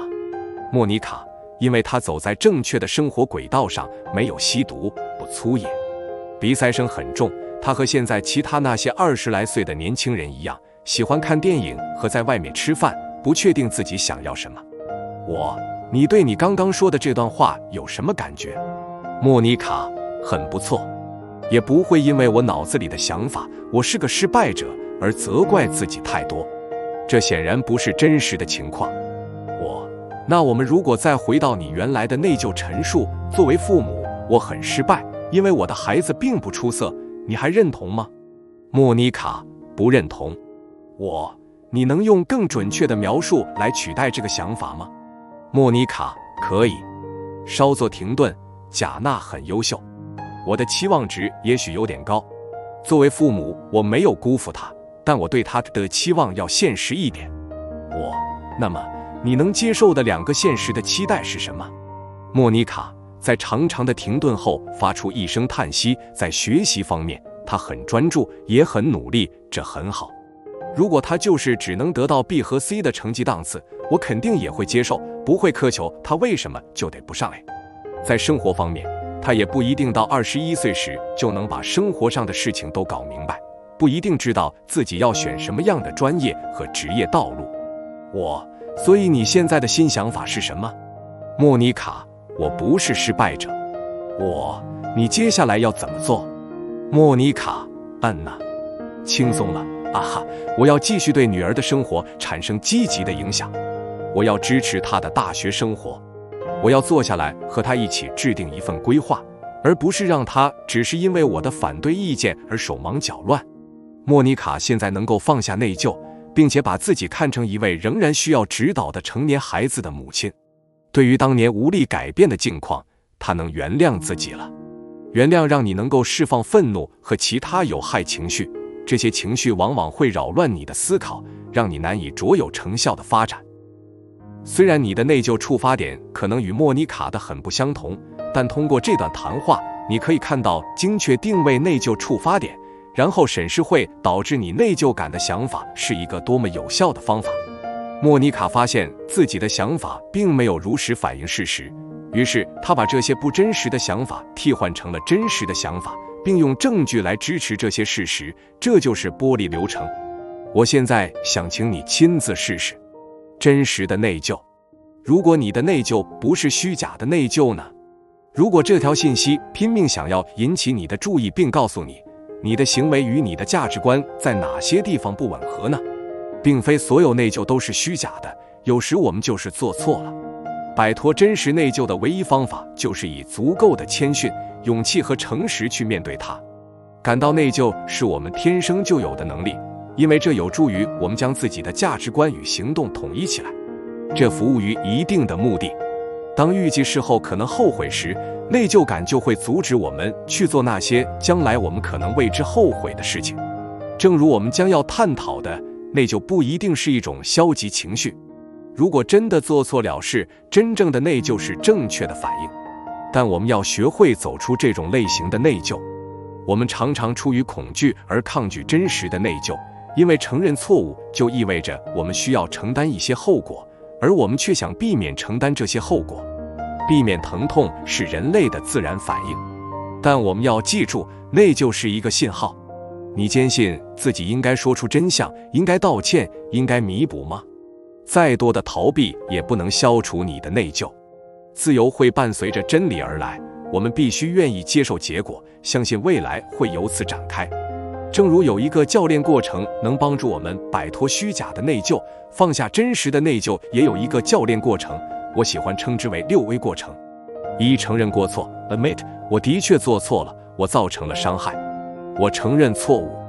我需要承认什么？当你真的做错事情时，要承认。你要说出真相，承认自己的错误带来了痛苦和伤害。明知错了还试图掩盖或者死不认错，只会让你负担更重。承认真相能给你力量，让你获得疗愈。这个步骤需要你做到谦卑。你必须承认自己的不完美，自己的缺点，还要有对自己的行为负责的意愿。2. 评估错误 Assess， 我造成了什么伤害？我违反了哪些价值观、规则或期望？思考你的行为造成了什么样的损害，这能帮助你更好地认识自己的行为造成了怎样的影响，以及接下来你需要采取哪些行动。3. 道歉 Apologize， 我应该向谁道歉？该如何真诚地道歉？真诚的道歉需要你承认和具体描述你做错了什么，它如何影响了对方，你做出赔偿的意愿，以及你将在行为上做出的改变。要能揽过，就像这样，很抱歉，我没有为这个项目做出应有的努力。我知道这件事会让你忙上加忙。4. 弥补错误 Atone， 我能补救吗？如何补救？如果不能，我可以做些什么来阻止进一步的伤害？我为此要付出什么样的代价？你做错的事情并不总是能挽回，但如果有可能，你就应该这么做。如果有办法确保这种事不再发生，那就要去做。如果你必须为此付出代价，那就付出代价。在适当的时候，问问自己怎样才能补偿对方。5. 调整行为 adjust， 我可以从中吸取什么教训？未来该如何改变行为，以确保这种情况不再发生？真正想要悔过的人会改变自己的行为，这是证明你道歉真诚的最有力的凭证。他需要你发自内心地认识到错误，吸取教训，改变行为，以保证自己不会重蹈覆辙，不会再以同样的方式伤害他人。6. 宽恕自己 accept， 我会原谅自己吗？我会请求我曾伤害过的人原谅我吗？我们都曾做过需要被宽恕的错事。如果你已经真诚地走过了前面这5个步骤，那就为最后一步做好了准备。接受宽恕意味着承认你没做好，你搞砸了。如果有幸得到被伤害者的宽恕，那么请以真诚和感激之情接受这份仁慈和恩惠。当虚假的内疚与真实的内疚交织，找到事实的脉络。克服虚假的内疚感，就是澄清自己的价值观和期望，接受自己的不完美，拒绝陷入所面临的任何坑。而克服真实的内疚感的过程，是倾听你所得到的信息，怀着真诚的悔意采取行动，弥补犯下的错误，然后原谅自己，接受被伤害者的宽恕。下面这个案例能很好地表达我的意思。我指导丽莲是在她发现自己与姐姐格蕾丝陷入争执之后，格蕾丝对她进行了猛烈的指责，丽莲觉得这不公平。格蕾丝认为丽莲总是以自我为中心，在她面前充满优越感。格蕾丝说，在家庭聚会上，丽莲总是滔滔不绝地谈论她在工作和事业上的成功，而对作为全职妈妈的姐姐在生活中发生的事情全不在意。丽莲最近得到了提拔，她的新职位非常棒，能到世界各地出差。仅去年1年，她就因公去过中国香港、英国伦敦和巴西。在这之前，丽莲只去过北美地区，所以有机会出去看看世界让她激动不已，这简直是梦想成真。职业的精彩超出了她的预期，她觉得唯一可以真正自由地谈论自己的新经历的场合，就是和家人在一起时，至少她自己是这么认为的。格蕾丝指责丽莲看不起她，对她持一种失望而有偏见的态度，认为格蕾丝做了全职妈妈，对不住父母努力工作才让她接受的教育。其实丽莲从来没有对姐姐或其他任何人说过这样的话。令她感到难过的是，格蕾丝不仅指责她傲慢自大，而且还反复对家里人这样说。在我们的教练课上，丽莲告诉我，她这是在嫉妒我自由自在，不用照看孩子，还有一份喜爱的工作。我还以为她会为我高兴呢。说实话，她指责我瞧不起她，让我很受伤。我边思考边说，我当然可以感受到你对新工作的喜悦之情，以及希望与家人分享的冲动。但现在被指责成以自我为中心，你可能会感到有点难为情。没错，丽莲插话道，我觉得我处在一个安全的地方，但让我生气的是，我感觉他因为自己缺乏安全感，就想把我的安全感也夺走。你觉得他对什么没有安全感？我开始提问。他上了大学，甚至考上了研究生，但最终这些都没能派上用场。丽莲解释道，随着时间的流逝，他看到老同学们都在事业上取得了进步。他担心当他准备好要进入职场时，可能会很难如人意，至少找不到自己在学校时曾梦想过的那些工作。他告诉过你他是这么想的吗？我问道。是的，我也同意他的观点。丽莲说得很清楚，他声称就想待在家里，但我不确信这是不是他的真心话。稍等一下，让我们想想你刚才是怎么说的。我在回应的同时观察他怎么用词。你用声称这个词来描述他心态的变化。没错，丽莲肯定地说，我觉得他是想表达自己要全职在家的想法，虽然这令人难以置信。因为就在几年前，他还非常看重事业，然后他遇到了凯文，并且结了婚，突然就转变思想，想成为一名全职妈妈。他以前从没这么说过，很难相信他会有这么大的思想变化。所以你在判断他是否相信自己所谓改变意愿的说辞？我轻声问。丽莲停顿了一下，然后叹了口气：“这只是我的判断而已。”她不情愿地说，尴尬地笑了笑。“你认为他的书是白读了吗？”我再次发问。我原来没这么想，但我能感到父母有点失望，因为他们为我们做出了很多牺牲，希望我们可以利用学历背景来追求自己曾说过的职业目标。丽莲坦言道，我的父母曾经捎带着说过，他们在格蕾丝的教育上投入这么多，当得知他选择了另一条路时，感到很失望。也许我也接受了他们的这种感受。要知道，我们的父母甚至都没有上过大学，而我们都是拥有硕士学位的人。我们的成功对我们的家庭来说是非常荣耀的事情。那会不会有可能你在与格蕾丝交流时，即便没有明说，也会因交流方式而流露出这种失望感呢？我问道。的确有可能。丽莲缓和下来，虽然我不是有意的。虽说也许有些人会断然拒绝批评，但那些愿意弄清楚真相的人会停下来，查看他人的批评中有没有确实应该加以解决的问题，即使有些话说得很无理，或者来自你非常不认可的人。虚假的内疚也是如此。在虚假的内疚感里，也有一些真实的成分，能提供一些值得留意的信息。当注意到这一点真相，你就可以摒弃故事里那些虚假的成分，同时诚实地对待故事中那些真实的、应该被妥善解决的因素。在丽莲的案例中，因为被指责过多地谈论自己的工作，她产生了虚假的内疚。她也和其他家庭成员谈到过，但没有人像格蕾丝这样反应。他们都肯定了她因为成功和好运而感受到的喜悦。他们都以丽莲为荣，并不觉得她说多了。就目前而言，她在与姐姐分享时，对分享的内容要谨慎一些，因为她现在意识到了格蕾丝不是她谈论职业生涯的最佳对象。她今后不会对格蕾丝隐瞒任何事情，但也不会特意去和她聊工作的话题。剥离流程对解决虚假内疚的效果很好。我们可以总结如下：确定你的内疚触发点。P. 丽莲的姐姐格蕾丝指责她过多地谈论自己的工作。审视你的想法。E. 丽莲真没觉得自己过多地谈论工作。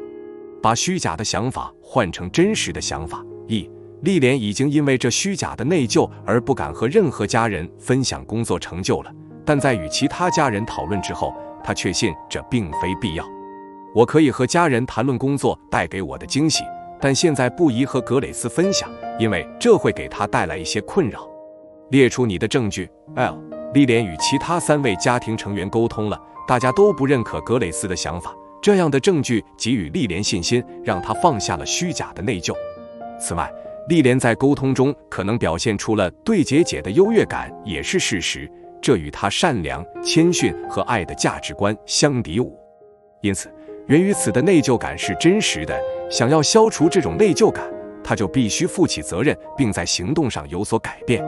她正是这么做的。于是，她收起骄傲，打电话给她的姐姐，坦诚地进行交流。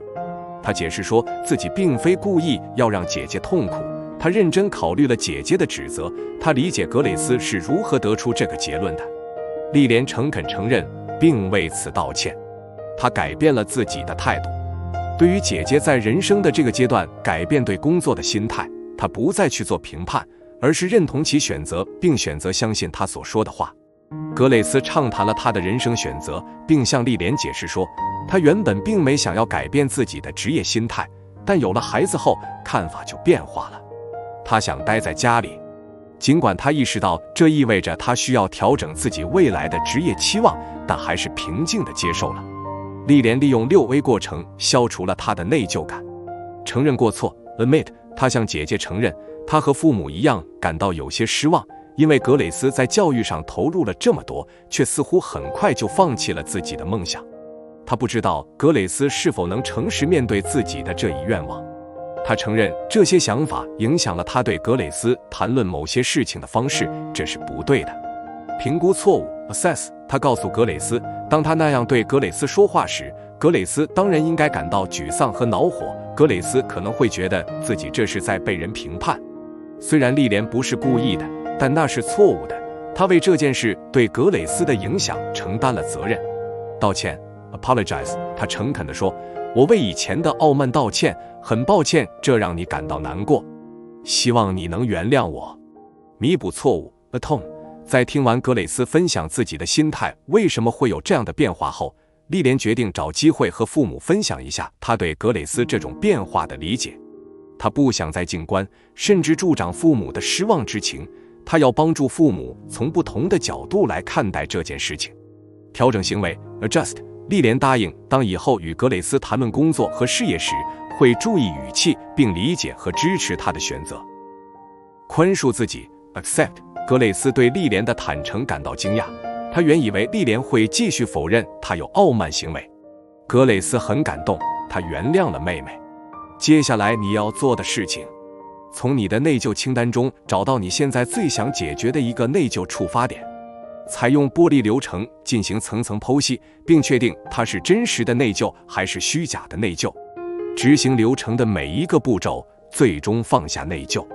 决定什么时候你会对自己面临的其他内疚触发点重复这个过程。宣言：我收到了内疚向我发出的信息，但我会用爱和真理来回应。第3章：幸福是一种风险，内疚使人安全，又使你放弃快乐，选择内疚的惊人习惯。虚假的内疚的说法令人费解。当我们实际上并没有做错任何事，也无需为引起伤害负责时，为什么我们会感到内疚？当我开始问为什么的时候，一个特别的答案引起了我的兴趣。这也许是因为当时我还不知道我自己就是这种说法的最好例证。开始写本书时，我做了很多访谈和调研，这加深了我对内疚本身以及如何放下它并找到真正的快乐这个问题的理解。但当我有一次同职业心理治疗师和心理教练吉尔·琼斯 Jill Jones 说到某个特定时刻时，他的话让我迷途知返。幸福是一种风险，他实话实说，而内疚让人感到安全。我难以置信地看着他。幸福是一种风险，我从没听过这种说法，这是什么意思？这是真的吗？在职业生涯中，多年来我一直在说幸福是一种选择。我们追求幸福没有别的意思，就是为了幸福本身。我从未有意识地将其视为一种风险。你可以认为我很天真。对我来说，幸福就是即便不去说，但我们都想要的东西。但当我问他幸福是一种风险这句话有什么含义时，我在内心深处就意识到自己的这种反应已经假定这种说法是合理的。当思考他的说法时，我很快想起了第一次听作家兼研究员布林·布朗 （Brene Brown） 博士描述的不祥的喜悦 （foreboding joy） 这个概念。直到那时，我才知道还有一个专门的词来形容这样一种现象。虽然感觉现在很快乐，但预感不好的事情可能就要找上门了。虽然我一直没有找到一个词来描述这种情况，但似乎我一直都有这种感觉。我相信这是在我童年时就呈现出来的一种思维模式。我要请你们看看我个人生命旅程中的几个节点，希望这能激发你去思考和澄清可能导致你产生虚假内疚感的担忧和动机。人生愿景。我清楚地记得，那是在一个秋日，我对生命的愿景突然有了一个顿悟。当时我正开车转进一座2层公寓楼前的停车位，我和舍友在那里合租了一套公寓。我那会20岁，刚在佛罗里达农工大学读了1个月的新闻学研究生课程。我当时好像瞥见了自己的未来。你以后会写书的，我在心里感觉到了。这个愿景并没有太多细节，但我有清晰的目标。我感受到的第2个信息是这样的：成为作家后，你就不仅有了一份自己热爱的职业，而且还会有弹性的工作时间，方便你兼顾事业和家庭。甚至在很年轻的时候，我已经在思考如何兼顾事业和家庭的问题了。当时我还不知道自己会去写什么类型的书，但是写书并且拥有弹性工作时间的人生愿景一直回荡在我的内心深处。我喜欢书。孩童时期，我没有兄弟姐妹，很早就学会了看书，所以书对我来说就像朋友一样。我用读过的书以及他们对我的思想、信仰和自我意识的影响来标记生命中的各个阶段。在家里，我用书来当装饰品，咖啡桌上、厨房里茶几、书架和梳妆台上到处都是书。所以说，我可能会把一个能真正从事图书创作的职业作为目标。这个想法是一个比我曾经有过的任何其他梦想都要大的梦想。仅仅6年后，我出版了第1本书。在这之后的几年里，我开始全职从事写作和演讲。但在那个秋日过去20多年之后，我的整个愿景才成为现实。我以为当多年前的梦想成真时，我会感受到幸福、兴奋和纯粹的喜悦。我最不希望看到的是，当实现了一个在心中坚持了20年的愿景时，自己会感到内疚，接受包括内疚在内的一切。23年后的又一个秋日，我意识到当年那个20岁的我打算做的事情，现在却是我最感到内疚的事情。比我当年的想象还要更梦幻的场景是，我有了和我一样在科罗拉多州长大的丈夫，从我的办公室到家里的车库只有半英里，开高尔夫球车就行。家人们住的地方离我家只有几分钟的路程。我的公司正在蓬勃发展，对世界各地人们的生活产生了积极的影响。我这一路走来不容易，但一直处于稳步上升中。在这特别的一天，我和丈夫开着高尔夫球车把儿子送到托儿所，然后径直走进了隔壁的办公室。是的，你没听错，从我的办公室可以直接俯视我儿子所在托儿所的操场。当时我们住在佐治亚州的桃树市，位于亚特兰大南部，这里有近100英里的高尔夫球车专用路和15000多辆高尔夫球车。你可以开着你的高尔夫球车去任何地方，学校、你最喜欢的餐馆、杂货店等。我测过时间，从我家开车去儿子的托所需要3分钟，然后再用15秒就能把车停在隔壁的办公室前面。那天把儿子送到托儿所后，我又开始向丈夫说起自己经常会感受到的那种伤感情绪。我感到如此内疚。我重重地叹了口气。为什么？他充满疑惑地问道。把儿子送到托儿所让我感觉不好，虽然现在每周只工作3天，但我觉得自己工作的时间太多了，去工作就像去做什么坏事一样。我回答。住在一个大多数年轻妈妈都不出去工作的社区里，我经常会觉得我的生活跟人家有点不一样。这时，我丈夫的一句反问把事情挑明了。这不就是你的人生愿景吗？写作、演讲、经营自己的事业，这样就可以拥有灵活的时间，同时兼顾家庭和工作了。那一刻，我的愿景被他唤醒了。在那一刻之前，我甚至都没有想到，我终于实现了自己20岁时就已经开始展望的愿景。人生的路程太长，以至于我竟淡忘了自己的目标。我一直在顽强坚持，即使在希望渺茫的时候，也没有放弃我的目标。20多年之后，这个愿景才最终实现，这比我当初设想的时间要漫长得多。这是一条铺满失望、心碎、恐惧和贫瘠的道路，但路的尽头是柳暗花明的纯粹喜悦和注定要由我们抚养长大的儿子。然而，内疚紧随其后，心情开始跳水。虽然我看到儿子走进教室，见到他的朋友时非常开心，他们击掌庆祝。当他要进门时，朋友们会一起大声喊出他的名字亚历克斯。可他很喜欢那里呀。我丈夫完全不能理解我的内疚从何而来。他的朋友都在那里，他也真的擅长社交，这对他很好。你也是一个好妈妈，你的生活轨迹完全符合自己的期望。他肯定的话语就像给了我一个温暖的拥抱，也提醒我，我正走在自己规划好的路上，遵循着我的价值观，践行着我的使命。我真希望这些话是由我自己说出来的。我很想停止这种胡思乱想，好好放松一下。从某种意义上说，将负面情绪插入本来令人快乐的环境中是一种自我保护。这是我在告诉自己，生活很美好，但还不是太好。我似乎在想，如果某天出了什么差错，这种坠落也许不会让人觉得那么可怕，因为它本来就不完美。其实我没有那么快乐。幸福需要勇气，也需要努力，更需要耐心和韧性。它还需要有希望，但希望很容易破灭，失望总有可能出现。我很早就学到了这一课，那是在我童年最快乐的夏日时光。从3岁起，我每年都会被送到祖父母所在的南卡罗来纳州老家去过暑假。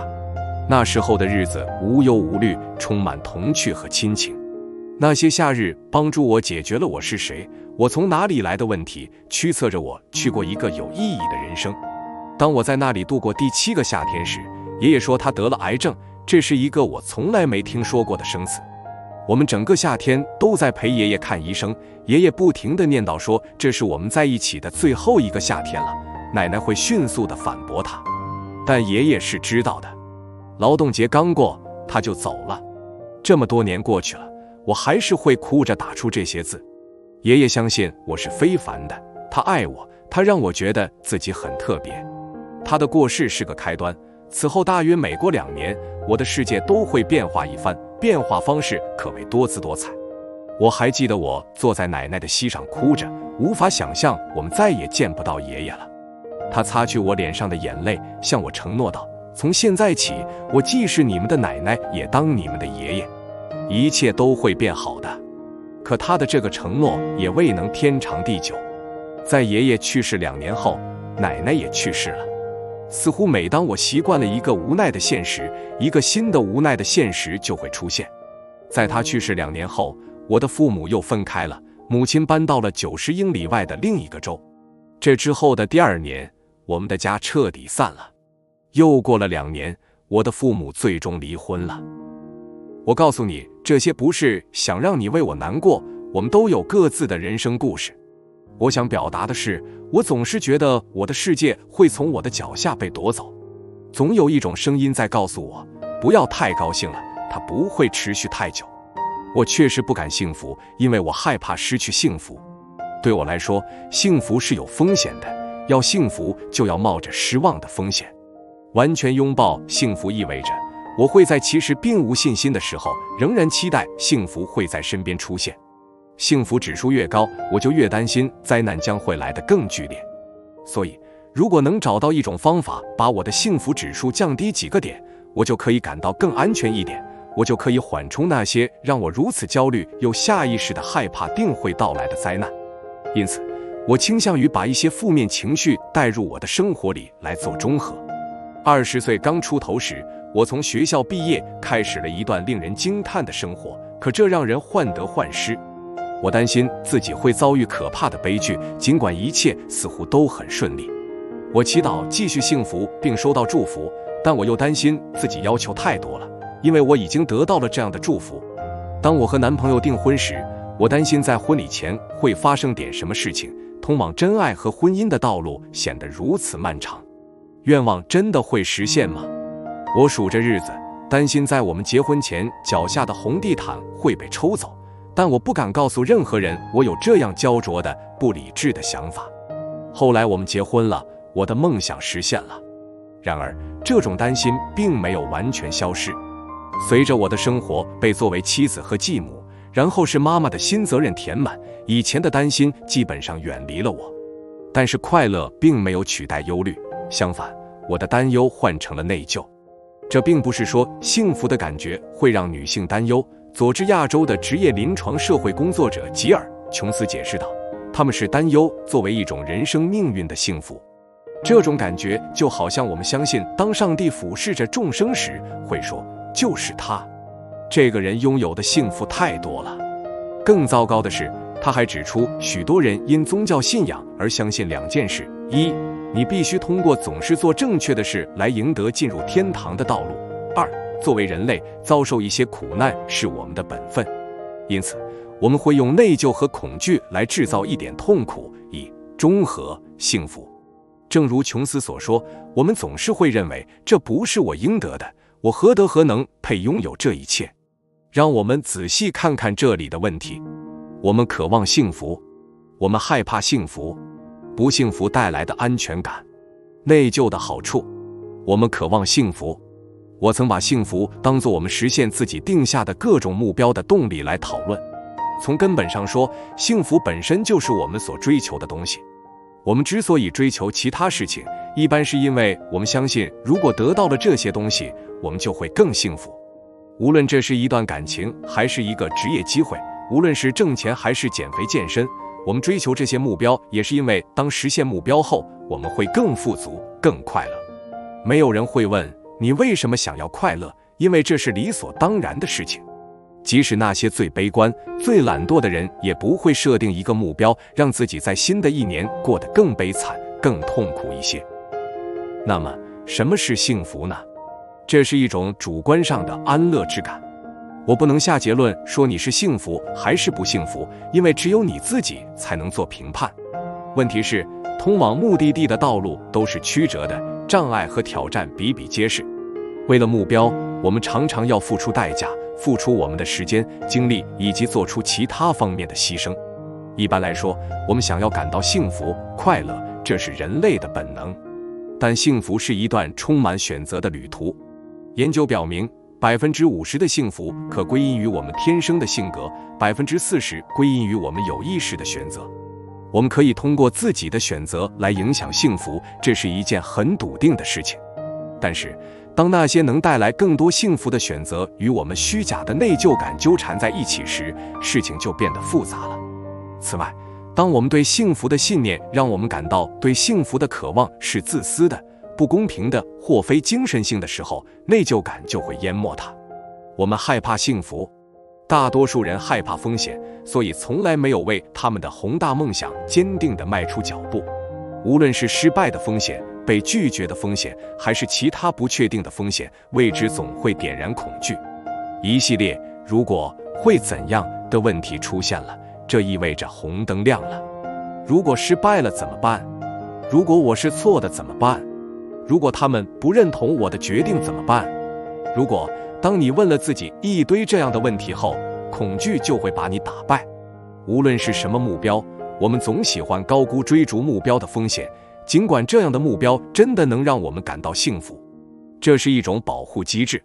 与其因为低估风险而做出选择，让自己生活在后悔中，不如高估风险按兵不动，从而避免因此而烦恼。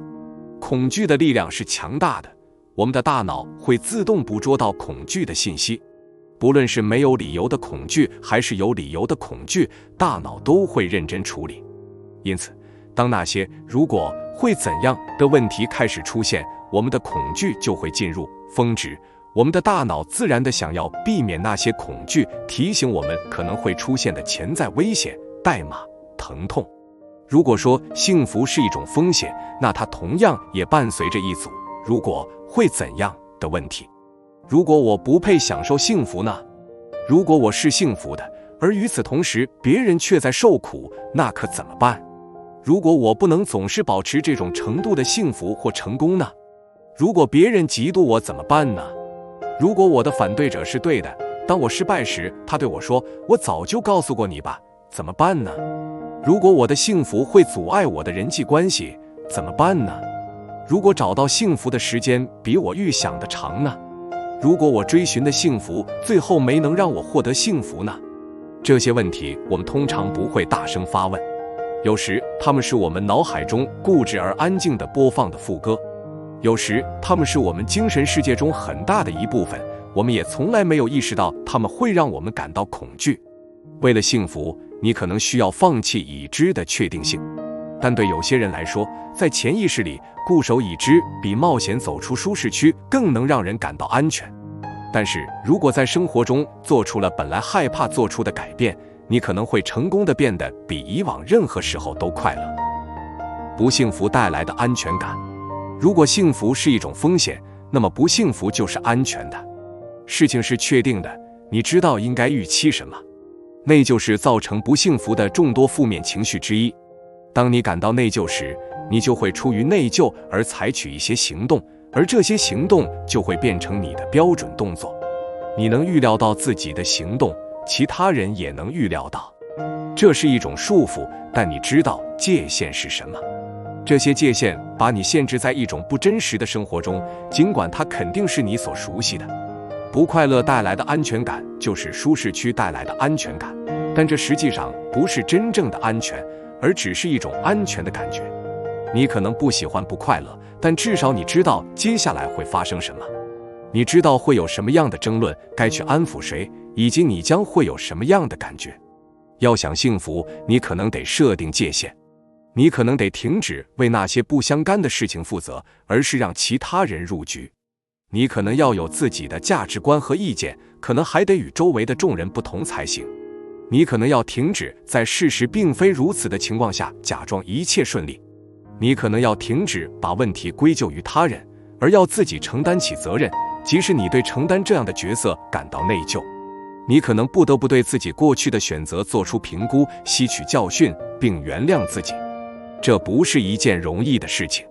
对大多数人来说，这些行为都不在舒适区内。这些事情让人感觉有危险，但为了快乐，你需要采取这些行动。虽然这听起来很荒谬，但由于在幸福缺席的情况下，我们感到如此自在，所以在没有理由不幸福的时候，我们就会制造出一个理由，比如担心、不满、嫉妒、责备、刺激，当然还有内疚。所以我说内疚感是安全的。我的意思是，内疚感会把你的情绪从积极的转变成消极的，让你感觉更熟悉、更舒适。你准备在何时以虚假的内疚感来取代快乐，这取决于你自己。内疚的好处：当感到虚假的内疚时，你就得到了某种好处，即使你难以将其表达出来。还记得我曾说过，我们有多种负面情绪可供选择，以便搞得自己不快乐，因为这样就可以感到安全吗？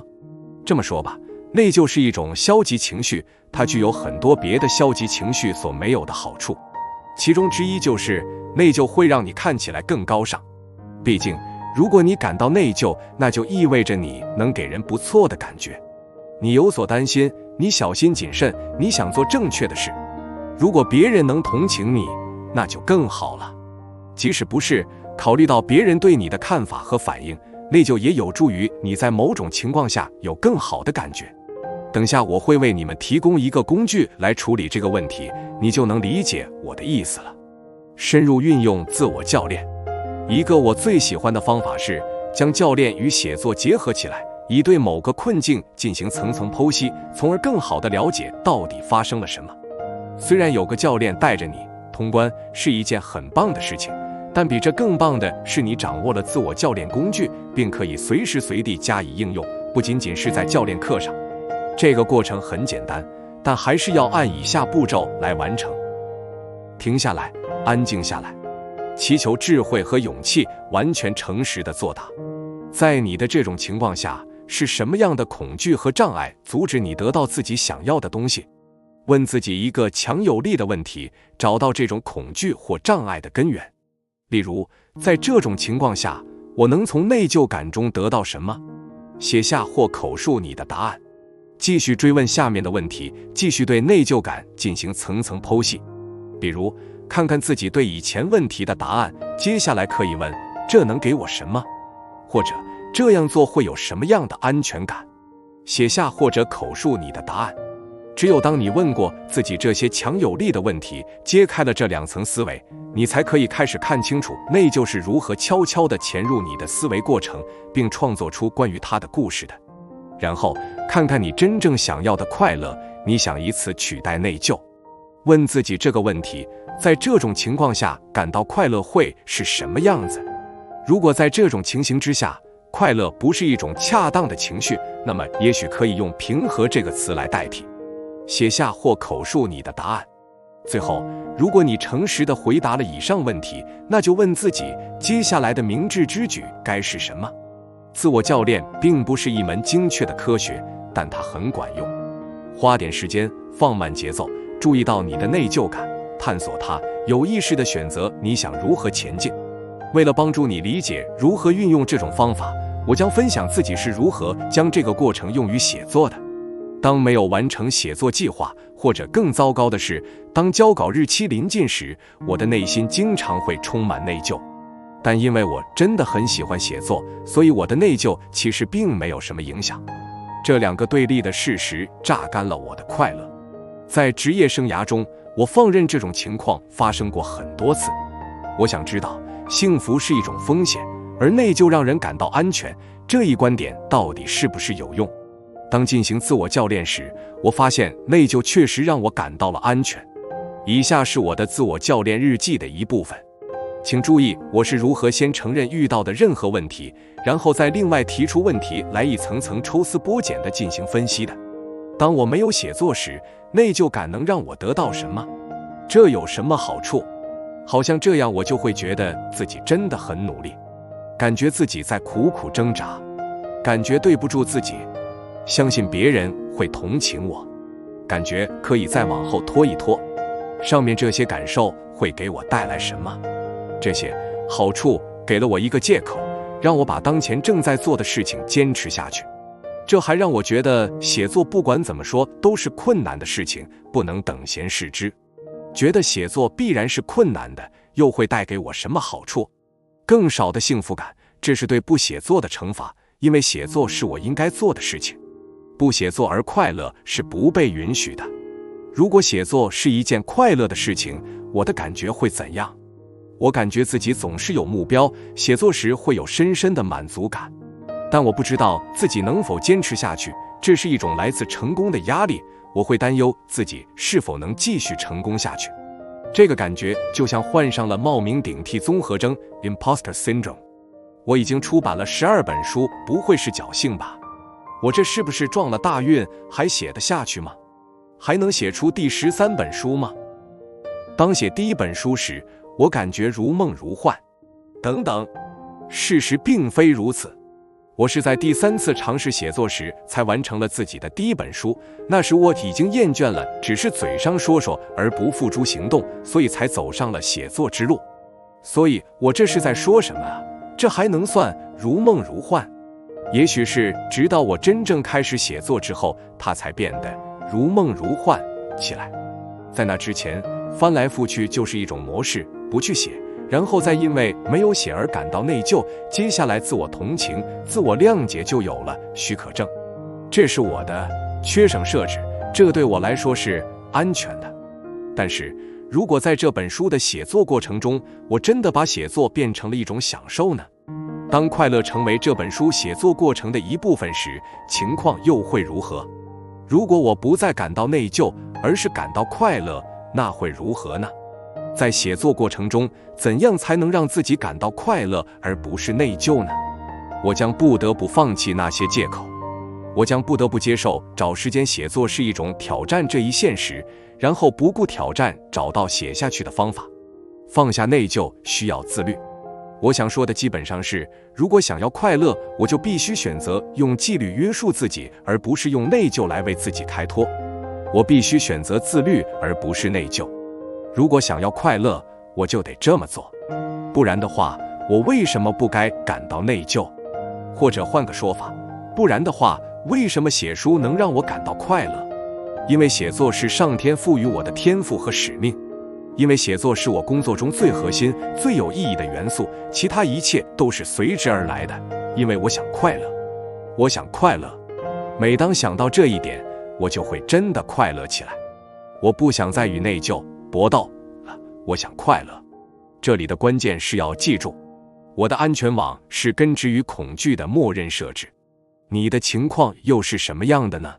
就你的内疚清单上的那些情景而言，幸福是一种风险，而内疚让人感到安全，这种想法是如何影响你的呢？你可能不太认可这个观点，但我希望你能考虑这个观点成立的可能性。当我们沉湎于某种感觉内疚较长一段时间后，即使我们声称不想这样，但愿意对自己不做改变的理由进行探究也是很重要的。我们沉湎于其中的理由往往不明显或不合逻辑，但当看清楚导致我们踟蹰不前、深陷愧疚的原因后，我们就可以做出新的选择，这能让我们放开手脚去战胜恐惧，全身心地拥抱快乐。接下来你要做的事情，思考一下你对以下这些重要问题的答案。你有没有因为做过或没有做过某件事情而认为自己不配拥有深层次的幸福？是什么事情？与其接受你总归不配拥有幸福的想法，不如有意识地选择幸福。尽管你有不足之处，但依然要选择幸福。你是唯一能做这个决定的人，你必须有意为之。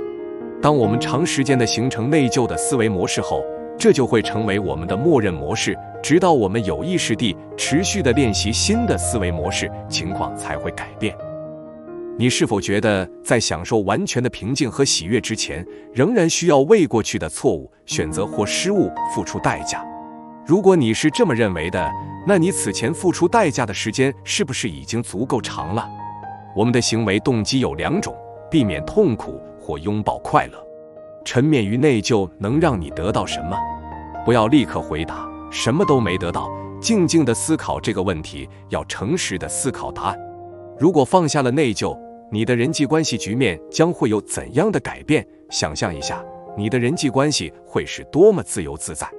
想象一下，其中会出现什么样的欢乐与和睦。第4章，女性更容易内疚。时刻提醒自己，感觉好就是真的好。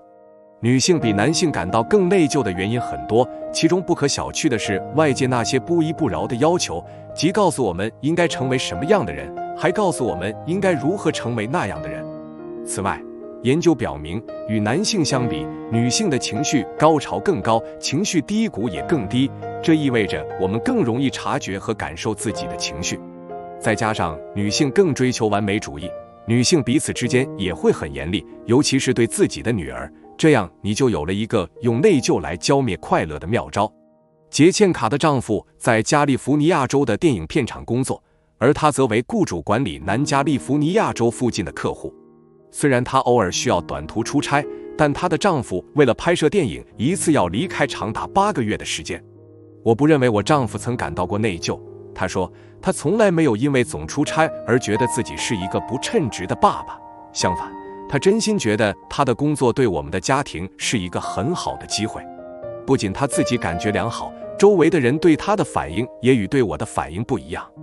当我出差的时候，杰茜卡说，大家会一直问，你怎么忍心离开你的孩子？这对你来说一定很难。我只是离开几天而已，而我丈夫一走就是几个月，从来没有人问他怎么能这样，或者他是不是感到内疚。他会无奈，他会想念我们，但他从来没有内疚过。杰茜卡有时会觉得自己好像在受审，其他人似乎在质疑她的选择，慢慢的她也开始质疑自己的选择。她的丈夫就没有过这样的压力。女性会因为比男性更内疚而感到内疚吗？根据个性与个体差异 Journal of Personality and Individual Differences 杂志的一项研究，女性普遍有内疚感。研究指出，这种情绪与自我批评的习惯有关。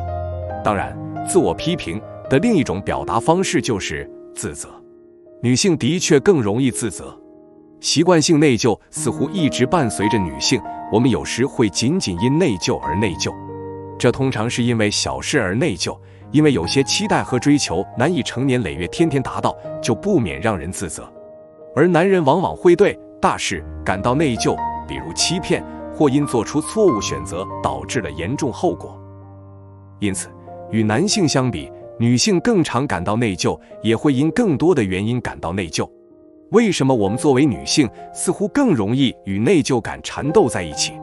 经过深入研究，我对为什么女性特别容易产生内疚感有了一些有趣的见解和总结。女性更容易以他人为关注对象。心理学家指出，大多数内疚感要求女性为他人着想，所以女性形成了一种以他人为关注对象的情绪，这与快乐或骄傲等以自我为中心的情绪不同。那些认为自己与他人关系密切的人，其主要情绪是围绕他人的。这是女性比男性更突出的特点。女性的情绪更复杂，也许这并不令人惊讶，但研究证实了这一点。情绪上的性别差异在3岁的孩子身上就已经很明显了。女性会比男性经历更高的情绪高潮和更低的情绪低谷。当我们感到快乐时，情绪会更加强烈，但当我们感到负面情绪时，比如内疚，这些情绪也更加强烈。女性往往更具同情心。研究表明，女性对读取他人的情绪更敏感，也更擅长。在研究中，当给出假设的情况时，女性比男性表现出了对他人情感更复杂的认知和对更细微差别的掌握。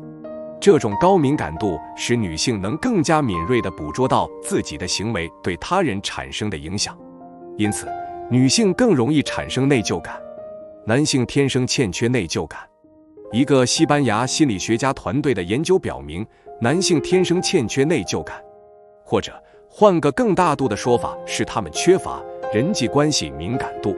这意味着他们不太可能因为人际关系、自己的行为如何影响他人而产生内疚感。这与男性不如女性富有同情心的研究发现一致，因为内疚感通常需要同情心，男性的同情心大约从50岁开始才会增强。女性更倾向于完美主义。研究表明，完美主义是大多数女性的通病。内疚感源于那些无法达成的期望和标准。当你认为你应该能够达到那些奇怪的标准，却最终没有达标时，就会产生内疚感。女性的解释风格更可能是自责的。解释风格 （explanatory style） 或思维风格是由传奇心理学家马丁·塞利格曼 （Martin Seligman） 博士首创的概念。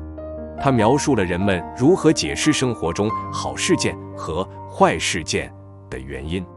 那些把坏事件归咎于个人因素而不是外部因素的人，会对自己克服障碍的能力，以及在未来尝试相同目标并取得成功的能力感到不那么乐观。女性更容易担心。所有年龄段的女性都比同龄男性更容易担心。研究表明，3-4岁大的女孩就比同龄男孩更容易担心，中年女性相比同龄男性也是如此。那什么是担心呢？担心就是对未来的恐惧，害怕可能会出什么问题。想象最坏的情况，并在脑海中上演一遍，这会激起你对所想象的最坏结果的恐惧。担心就是反复考虑事情出错的可能性。担心不是内疚，但对日常事情的习惯性内疚是担心的一种形式。担心自己现在没在做正确的事，现在做的还不够，自己不够好，以前做的不够，最终无论这个足够如何定义，反正你是达不到的。担心的本质是担心你要付出代价，这个代价让你心生恐惧。社会对女性的期待更多。今天的女性需要面对过去几代人根本就没有体会过的众多期待，其中很大一部分来自正面的进步，例如更多的教育机会和职业机会。这也导致了更多的选择，所以女性也更可能对自己所做过的那些选择患得患失，或者为做出了错误选择而感到内疚。尽管女性仍然是孩子和家庭的主要照顾者，但由于双职工家庭已成为常态，因此女性的一些过高期望与挣钱的压力增加是有关系的。这种冲突会让她们产生内疚感。例如，研究表明，当我们不得不在私人时间工作时，女性比男性感到内疚的可能性要高30%，无论她们是已婚还是单身，是否有孩子。感到最内疚的人群往往是那些刚开始带娃的年轻妈妈们。女性受文化影响而更易产生内疚感。社会鼓励女性表现友善，培育好人际关系。事实上，女性比男性更容易养成这些习惯，这可能会导致由女性负起对他人感情的责任。我们被这样的女性形象轰炸，要做完美的母亲、妻子和工作者，要有完美的身体、家庭和发型。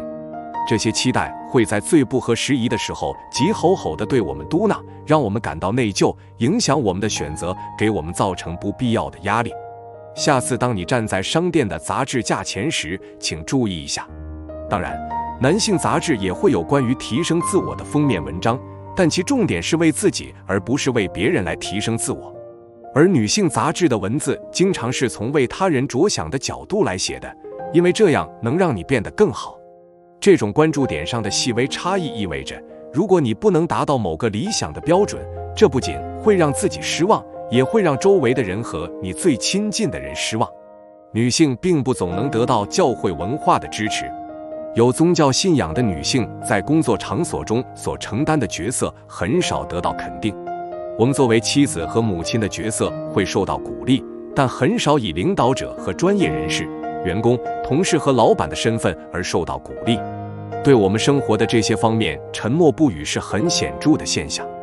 由此可以推断出，尽管有超过2/3的女性把大部分时间都花在了工作上，但女性的工作和领导力这样的话题却并不值得在教堂里讨论。一个古老的问题是，男女之间的所有差异都是生理上的，还是其中也有一些是受环境影响的？女性会因为天生与男性不同而感到更内疚吗？还是我们的文化和教养也起到了同样重要的作用？答案是两者皆有。我们每个人都是不同的，也许你的内疚感更多的是受到先天特质的影响，而我的内疚感更多受成长过程中经验的影响。为什么研究女性更容易内疚这一现象很重要？为什么研究女性更容易内疚是很重要的事情呢？首先，过度内疚是重度抑郁的症状之一。女性患抑郁症的风险是男性的2倍，在过去50年中，女性抑郁症患者第一次发病的平均年龄急剧下降。今天，大多数抑郁的女性第一次经历抑郁是在10几岁，而上一代人的数据是20多岁。虽然过度内疚不会直接导致抑郁，但它是抑郁的一种症状，这一事实告诉了我们一些非常重要的事情。这是消极情绪状态的结果之一。当我们的精神状态是消极的，我们就会不断地去想那些消极的事情。消极情绪虽然在某些方面很重要，但它不仅会对我们的心理和精神健康造成损害，还会对我们的身体健康造成损害。其次，事实证明，积极情绪能让你更成功、更健康，更有可能吸引到能支持你的有意义的机会和人际关系。感觉好就是真的好，而感觉糟糕和内疚的习惯会成为你的一种模式，因为这会让你感到安全，会让你上瘾。把内疚的想法转换成允许自己快乐、喜悦的想法，你就可以打破这种习惯。不要把内疚当成你为生活中收获的好运气、偿债的一种方式。可以让自己不舒服，甚至有点畏惧之心，但仍然要拥抱生活中的快乐。时刻提醒自己，感觉好就是真的好。拒绝内疚。当你明白自己可能仅仅因为性别而更容易内疚，并且它可能会对你的健康产生重大后果时，你可以把它当作一个警示。更重要的是要意识到那些会让你感到内疚的信息，不管其来源如何，为了你自己的幸福，你必须拒绝这些信息。正如我之前提到过的，作为女性，我们经常拿自己难以根除的内疚感开玩笑，好像我们就应该预料到它，并接受它作为生活的一部分。但我们为什么要这样做？尤其是当这样做还会造成情感和身体上的损害时，你可以拒绝这种想法。你不需要成为那种易于内疚的女性，让虚假的内疚感和你如影随形。你要毫不客气地避免内疚感，特别是虚假的内疚感。如果你选择这样做，就将成为一束光，照亮那些仍然为不属于自身的期望和价值观所束缚的女性。接下来你要做的事情，要注意到你那易于沉湎在虚假内疚感或负面情绪里的倾向，要有意识地寻找让自己快乐起来的理由。要始终记住这句话，感觉好就是真的好。把它贴在浴室镜上或壁橱里，甚至可以在你的手机里设置一个提醒。当虚假的内疚感开始露头，试图偷走你的快乐，让你害怕时，记住快乐是好的，你可以全心全意地拥抱快乐，而不需要道歉和虚假的内疚。第5章，拥有自己的价值观。确定什么对自己很重要，不要让别人为你做决定。简单的说，价值观就是生活中我们认为重要的东西。我们可以在与他人交谈时表明自己的价值观，并滔滔不绝地说出一串令人印象深刻的价值观，但对我们价值观的真正考验很容易在我们每天决定去做的事情中显露出来。你会按照自己的价值观生活，即使你说不出自己的价值观究竟是什么。价值观是你对自己所真正信仰的东西的表达。当和你爱的人说话时，你会放下手机，看着他们的眼睛，这就是你的价值观的表达。这是在说，我珍惜和你的关系，珍惜你说的话。当你所爱的人试图与你交谈时，你却在翻看社交媒体的动态，这也是你的价值观的表达。这就是在说，现在我在手机上看的东西比你更重要。你说的话我不在乎，我倒是非常想看看朋友们今天在社交媒体上发了些什么。当我们的价值观与我们的行动不一致时，内疚感就会随之而来。当你的行为与你所说的不一致时，你就要承认这样一个事实，在那一刻，你的价值观就是谎言。正是这个谎言造成了你的内疚感。如果你所谓的价值观根本就不是你的价值观呢？如果你的这些价值观只是拾人牙慧呢？如果你接受了别人的价值观，但却从未停下来质疑自己是否认同它呢？帕特里西亚的情况正是如此。在女儿上学的那些年，她的丈夫负责在早上帮助2个女儿收拾停当，他做得很好，也很享受，这样帕特里西亚在上班前也能多休息一会儿。除了他在和母亲谈起这件事时2人有不同意见外，这样的安排很顺当。帕特里西亚和母亲的关系非常亲密，非常尊重自己的母亲，尤其是对她作为母亲的角色更加钦佩。她解释说，我妈妈觉得早上不应由我丈夫来照顾我们的女儿，作为母亲，这应该是我的角色和责任。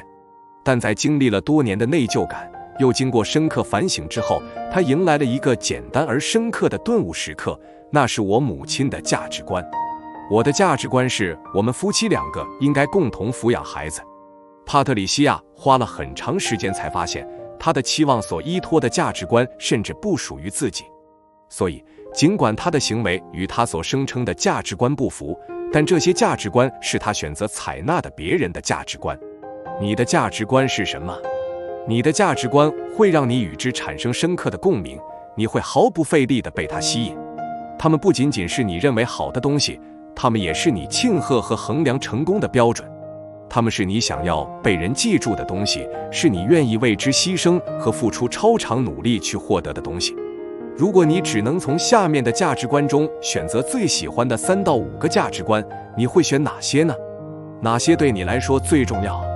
拥有自己的价值观意味着你将接受自己与周围的人不同这一事实。说实话，你也会慢慢发现与你有类似价值观的人并不少。艾米丽喜欢她的工作，她有2个孩子，强烈的信仰和外向的性格使她与她所在的社区联系紧密。在芝加哥的这个教堂里，她发现周围都是和她一样的全职主妇。事实上，这是一种常态，几乎所有人都为不能整天待在孩子身边而感到内疚。当在读书会聚会和圣经学习会上发言时，他们往往会说起自己因此而产生的焦虑。艾米丽并不感到内疚。工作让我变成了更好的母亲，她说，我成了更好的自己，可以发挥自己的天赋，能为家人和世界做出贡献。有一个工作的妈妈，孩子们完全适应了，家里的物质条件也改善了。我没有什么可内疚的。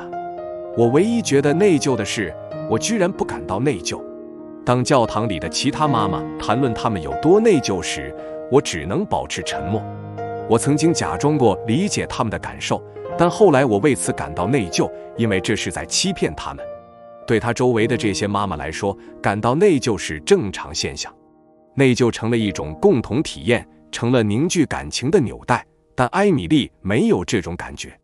当艾米丽决定不再假装内疚，而是诚实地说出自己的感受时，有趣的事情发生了，其他的妈妈也都振作起来了。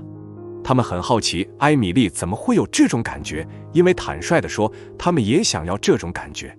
至少有一个和她有联系的妈妈承认有类似的感觉。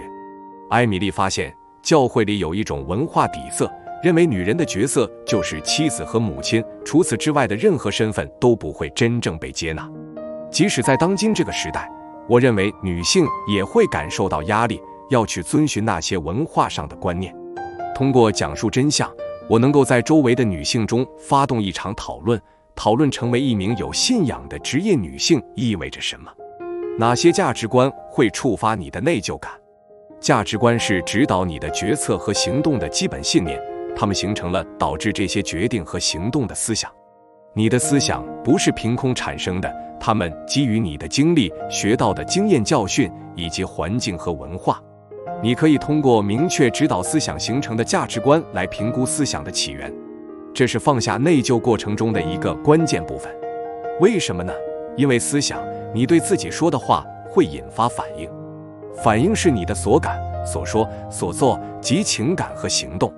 当你改变了自己的想法，就改变了反应。你可以改变内疚感。事与愿违的想法会导致虚假内疚的感情，即使你实际上并没有做错什么，你也会体验到内疚感。在你改变这种会引发内疚感的事与愿违的想法之前，先识别出导致这些想法产生的价值观是有帮助的。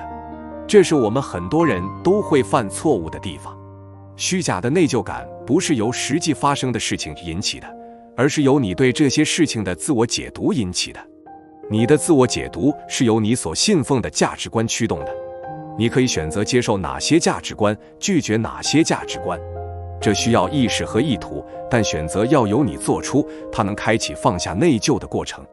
当我们坚持的价值观植根于那些不健康的、无意的，在某些情况下在精神上被误导的信念时，我们必须承认这个事实。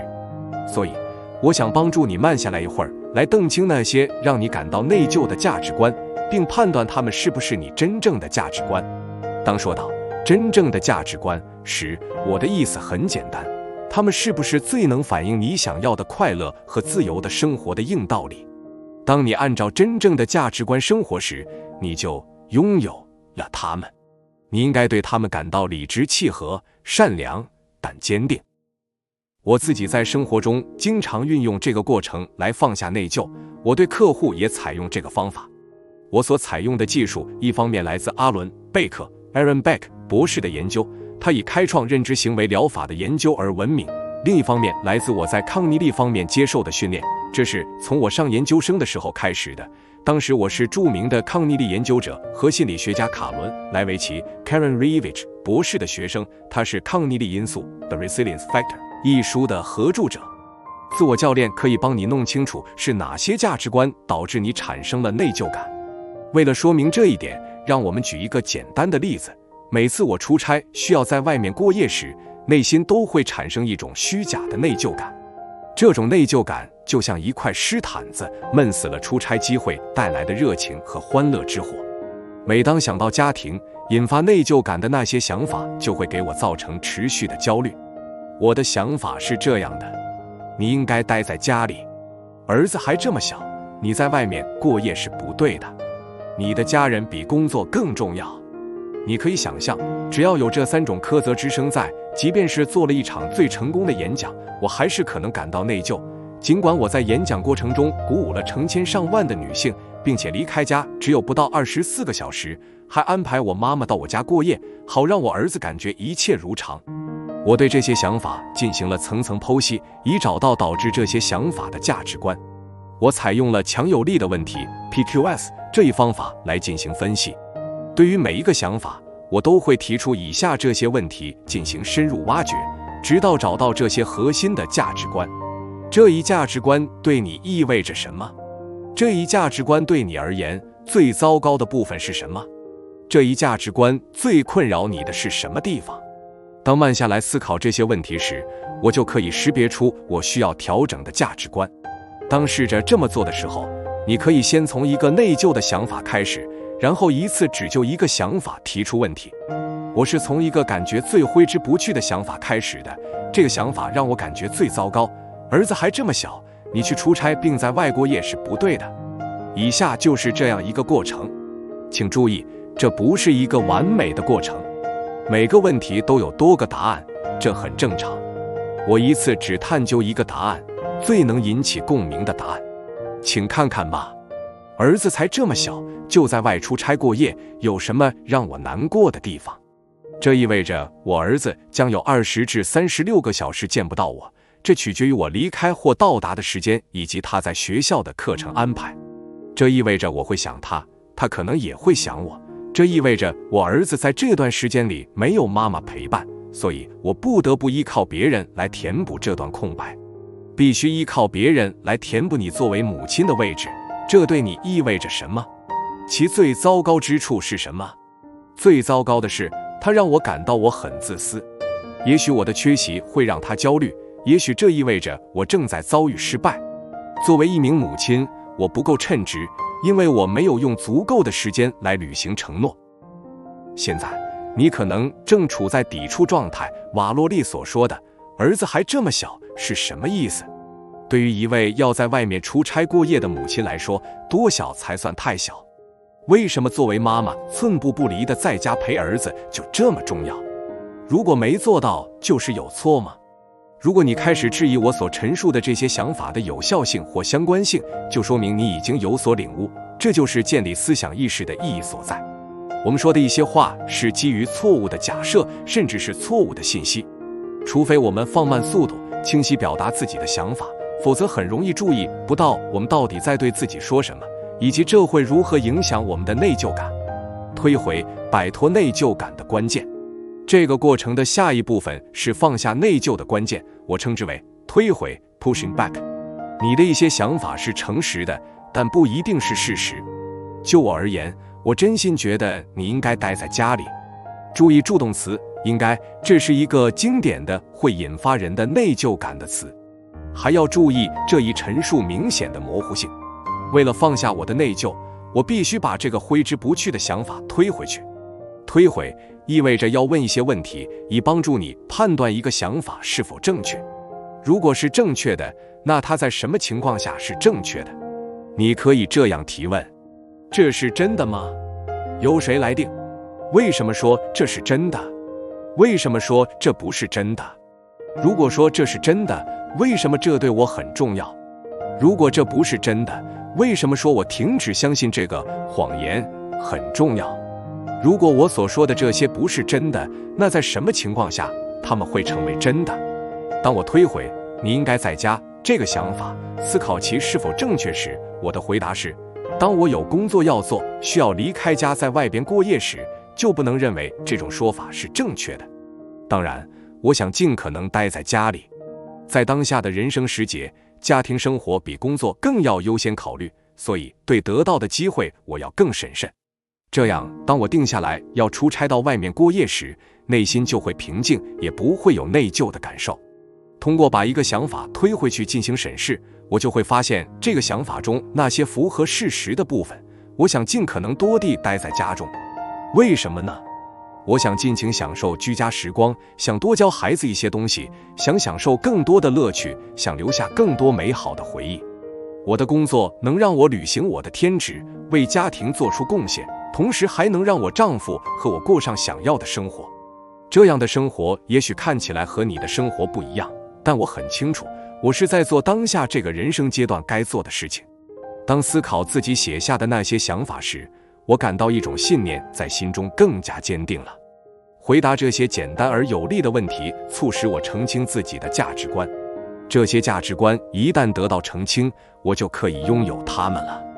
我可以用一种前所未有的方式表达那些对我来说是真实的想法。每次当要说出一个令你感到内疚的想法时，请你问自己一个简单但有力的问题：这是真的吗？如果不是，那就要纠正你自己。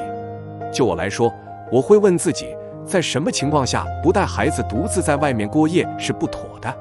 让我自己也感到惊讶的是，我从来没有真正思考过这个问题。在通过回答这些问题，揭示自己的价值观之前，我甚至不能确定我是否意识到自己在思考这个问题。我想的是，如果我是在哺乳期或者刚生完孩子，而医生建议我不要外出，那么我可能会尽量避免外出旅行。如果没有一个让我放心的人来帮我照顾儿子，我是不会接受在外边出差过夜的。对我来说，这样的人就是一位值得信任的家庭成员。但大多数时候，如果我不在，杰夫和我们的另外2个孩子，我的继女们会在那里。说实话，当他们都在家的时候，亚历克斯甚至都不想我。如果杰夫不在家，我妈妈就会来我家过夜，这在亚历克斯看来就是盛大节日。他喜欢外婆过来。由此，我得到了我的价值观宣言：我出差在外边过夜并没有错。我对出差后家里这摊事很用心，花了很多时间来安排，这让我能安心地在外过夜。我认为这对亚历克斯没有坏处。我需要出差是我们家需要面对的一个现实情况。在某些方面，它甚至能帮助我的儿子变得更加灵活和独立。你们明白这是怎么回事了吧？停下来问一些关键的问题，可以帮助你进行层层剖析，看到你真正相信的是什么。否则，那些甚至都说不上真实的自我打击的想法，会让你产生内疚感，榨干你的快乐。你是否愿意建立自己的思想意识，以便你可以有意识地选择自己的价值观？拥有自己的价值观。拥有自己的价值观是一种力量。从本质上说，你是在说，这就是我所相信的，我要按照我的信仰来生活。你和我有不同的信仰和价值观，我能理解，但我的价值观就是这样的。如何开始成为一个有价值观的人呢？第一步，上面我们已经开始了，就是确定你的价值观是什么。这需要一些自我反省。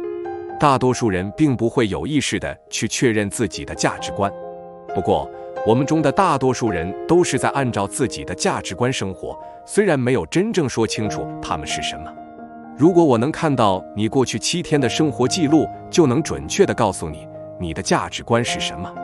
你如何分配自己的时间，就显示了什么对你来说是最重要的，你优先考虑的是什么，你做什么，不做什么。但是有意识地确定自己的价值观的美妙之处在于，它是一种宣言，是一种立足点，是在声明，这就是我要做的事，这就是我所相信的，因此也是我所做的。几年来，当帕特里西亚的母亲表示反对她和丈夫这种基于平等伙伴关系的教育子女的方式时，帕特里西亚就开始质疑起自己对女儿的奉献精神。但有一天，她终于停了下来，注意到自己对这件事的想法。此时，她意识到自己在这个领域的价值观与她母亲完全不同，而帕特里西亚对此也接受了。当对自己认为正确的事情表明立场，并拒绝为此感到内疚时，你就拥有了自己的价值观。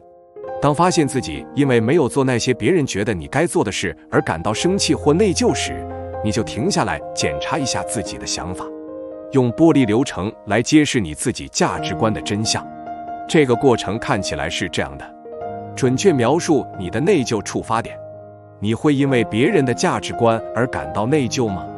或者会因为试图按照未必属于你的价值观生活而内疚吗？例如，帕特里西亚的母亲就对由她丈夫在早上为孩子打理停当表示不满。审视你的想法，你觉得自己做错了什么吗？你造成了什么伤害？你的思想是与自己的是非观念一致，还是与别人的是非观念一致？例如，在帕特里西亚的案例中，是非观念是孩子，尤其是女孩子，应由母亲照顾，但那是她母亲的是非观念，而不是帕特里西亚的。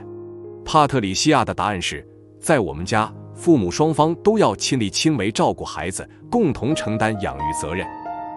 把不真实的价值观换成真实的价值观。就价值观而言，你放弃的不一定是一个谎言，而可能是一个对你而言不真实的价值观。你要把导致虚假内疚的价值观换成属于你自己的价值观。列出你的证据。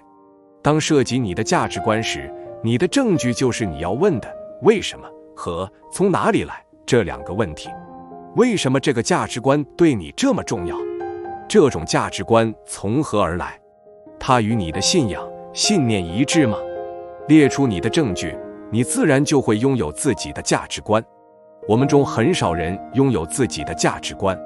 别人相信什么，我们就拿香跟拜，而非诚实、勇敢地澄清我们相信什么以及为什么相信，然后立足于这些信念去选择我们的生活方式。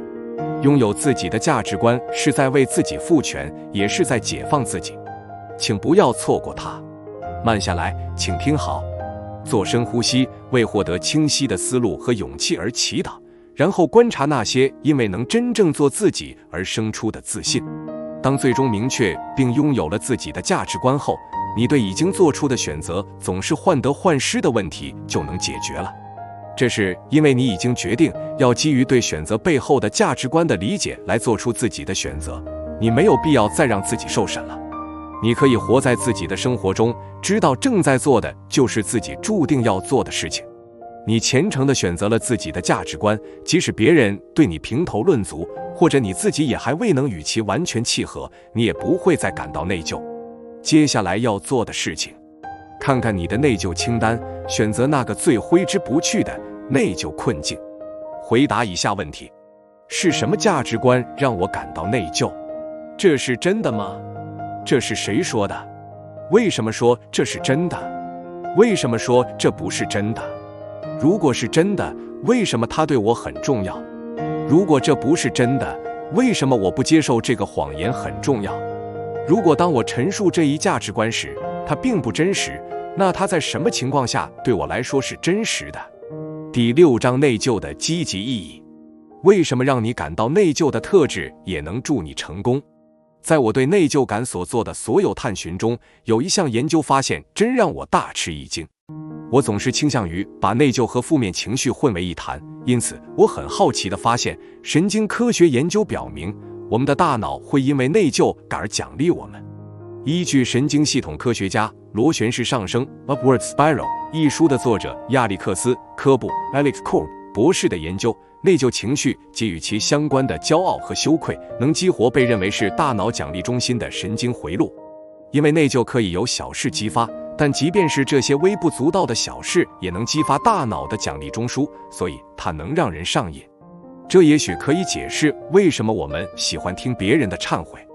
我们会想，好吧，至少我没他那么糟糕，这样我们就会感觉好一点。我们意识到自己在感到内疚这个问题上并非孤家寡人。有时候，当拿自己的糗事和缺点开玩笑时，我们甚至会陶醉其中。社交媒体上充斥着这类充满内疚感的表情包和帖子，内容涉及为人父母的悲哀、爱情上的挫折、对工作的反思和健身目标的失败。为实现目标，会让人们感到惺惺相惜。哦，原来不只是我，你也这样啊！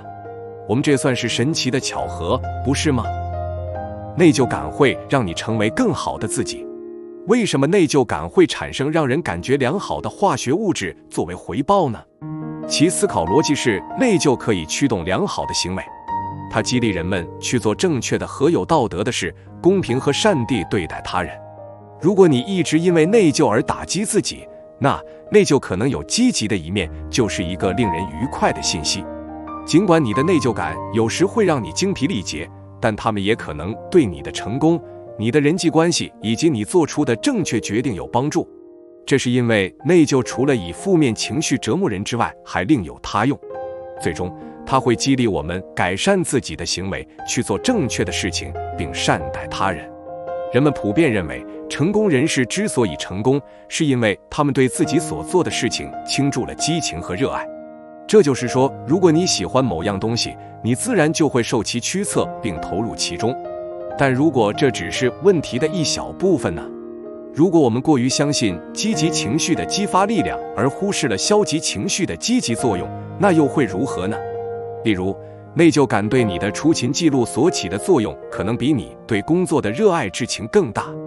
有一项研究试图确定工作满意度和工作出勤率之间的关系。这个假设是，喜欢自己工作的员工更有可能每天上班，而那些对工作不满意的员工缺勤率可能更高。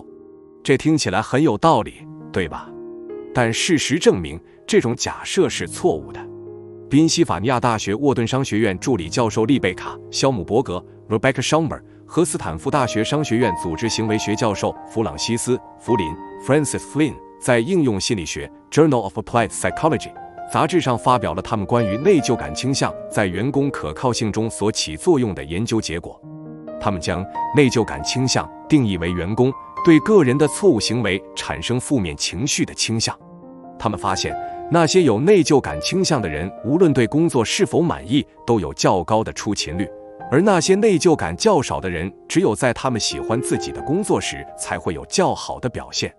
肖姆伯格和弗林在从客户服务呼叫中心到农业和娱乐的多个行业中都发现了类似结果。研究人员称，这些可靠的员工的动力来自满足他人的规范性期待 （normative expectations）， 而不是满足自己的直接利益。换句话说，规范会驱策有内疚感倾向的人。表达规范的另一个简单的词是期望。你可能还记得，内疚感通常是由你没有达成期望的感觉引起的，无论是你还是别人设定的期望。职场上的成功往往与坚持实现公司当前规范提出的期望有关。肖姆伯格和弗林针对有内疚感倾向的人所做的研究也显示出了其他积极的结果，包括在绩效评估中获得更高的评分，被认为更有能力的人更忠于他们工作的组织。这些容易感到内疚的员工更有可能行善事。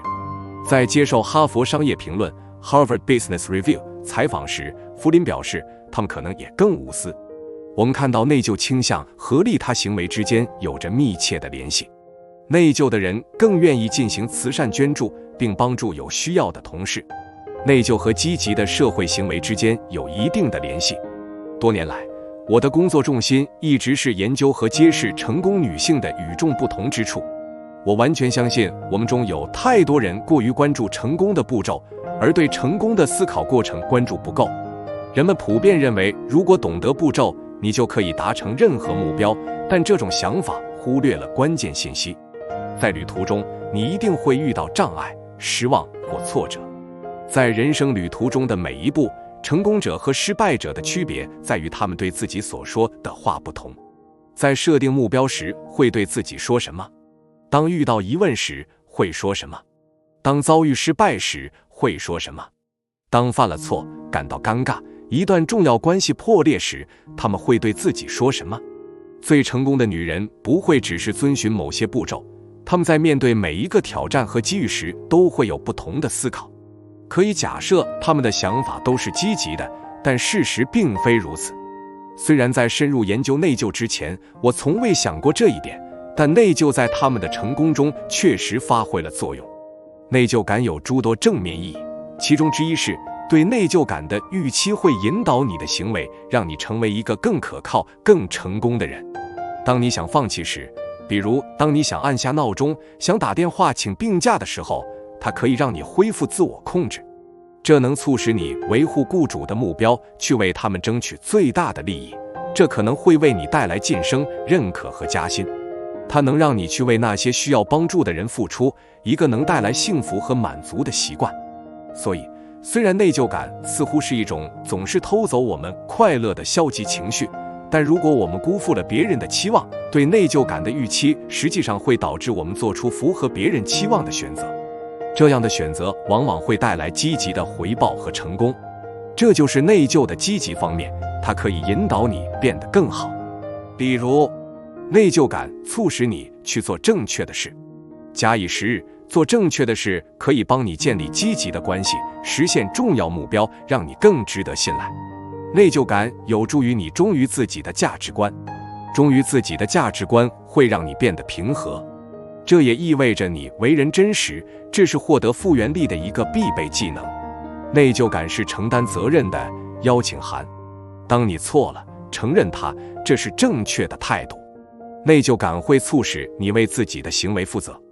内疚感可以引发积极的变化。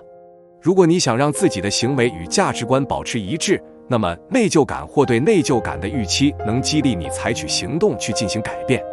内疚感控制贪欲。当过度的行为打破平衡时，内疚感会触发公平意识。成功和内疚之间最吸引人的联系之一与一种特别的人格特质有关，而这种特质在非常成功的人身上很常见。既会让你内疚，又助你成功的人格特质。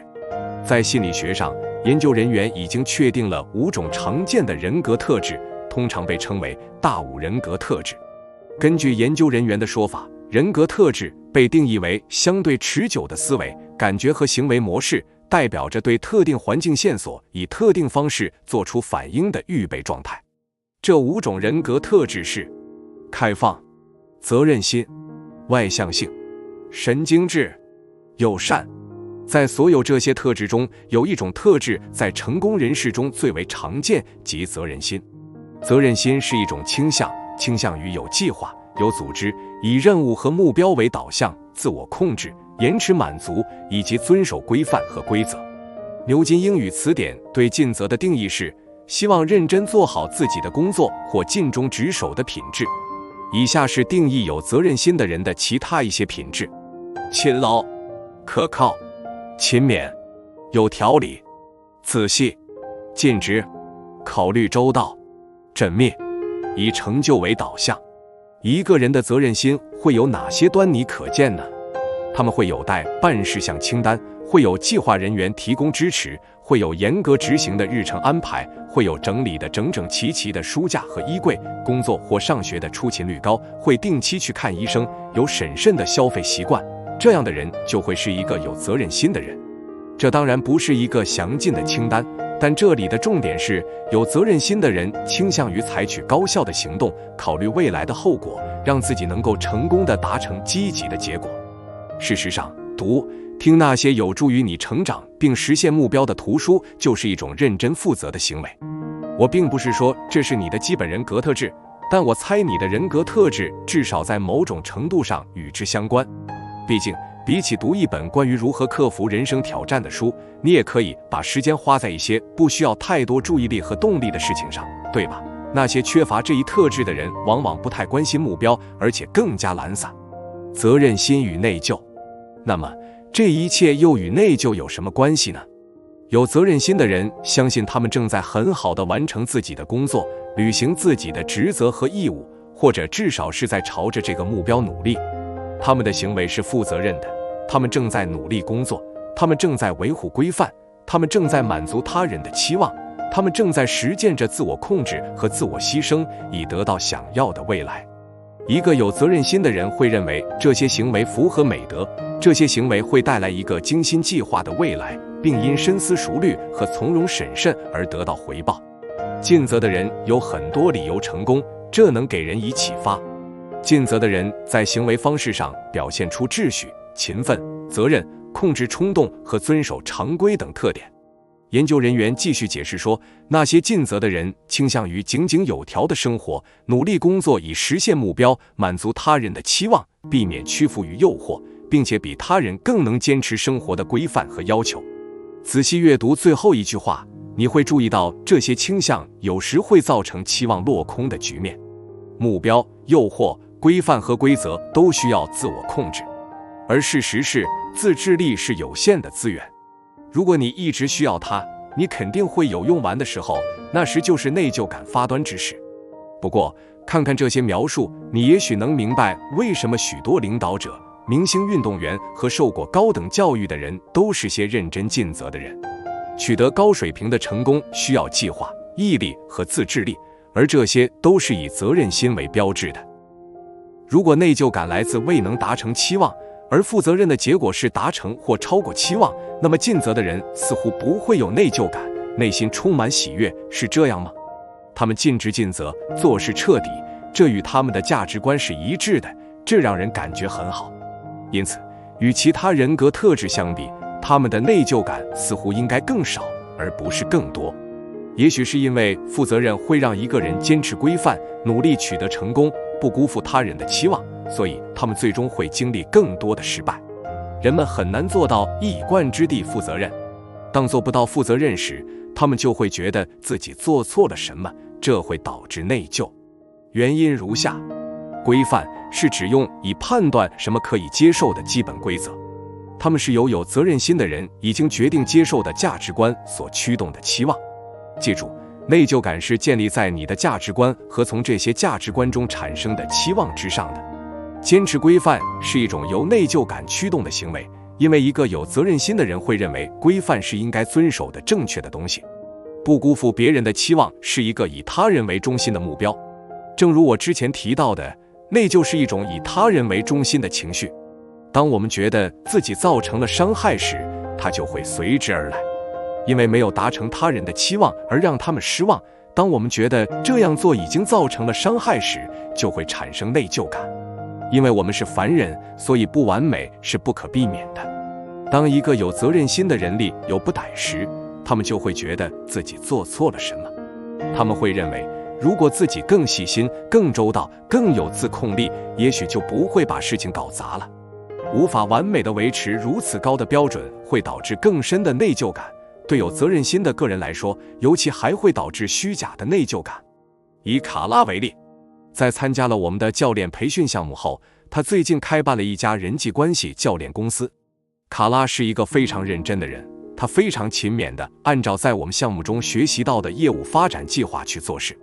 他小心地挤出时间来发展这一副业，以免影响自己在本职工作上的表现。他所做的一切都是他在专业培训中所学到的。他清楚自己的目标受众，勤奋地学习技能，并开始谨慎的营销，以避免本职工作雇主的任何质疑。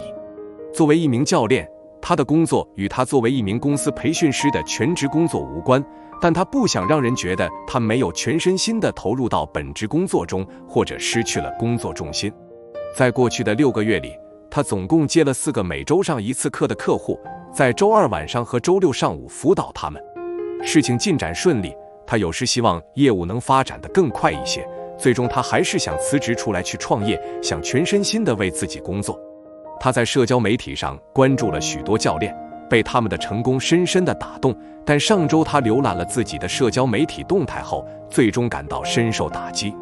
看过其中一些教练正在做的事情，以及他们的生意如何在短时间内取得成功后，他被内疚感压倒了。如果我的时间规划得更合理一些，也许我的业务会发展得更好。之前我每周在这个业务上只花了大约8个小时，其实我本可以做得更多些。也许我还是没有足够认真地对待这件事，我还是不够努力。当翻阅自己尚未实施的营销活动和创意想法清单时，他的内疚感越来越强烈。他创业仅6个月，为此内疚根本没有必要。但出于自我责任感，他给自己的工作计划设定了很高的目标，可在现有时间里，他几乎不可能达成这些工作目标。对正确的事情尽职尽责。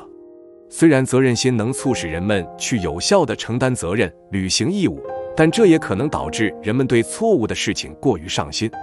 例如，规范都是一些主观的东西，它们代表着一系列价值观，但这是谁的价值观呢？你的家庭可能有不正常的规范，可当你不遵守这些规范时，你也会感到内疚。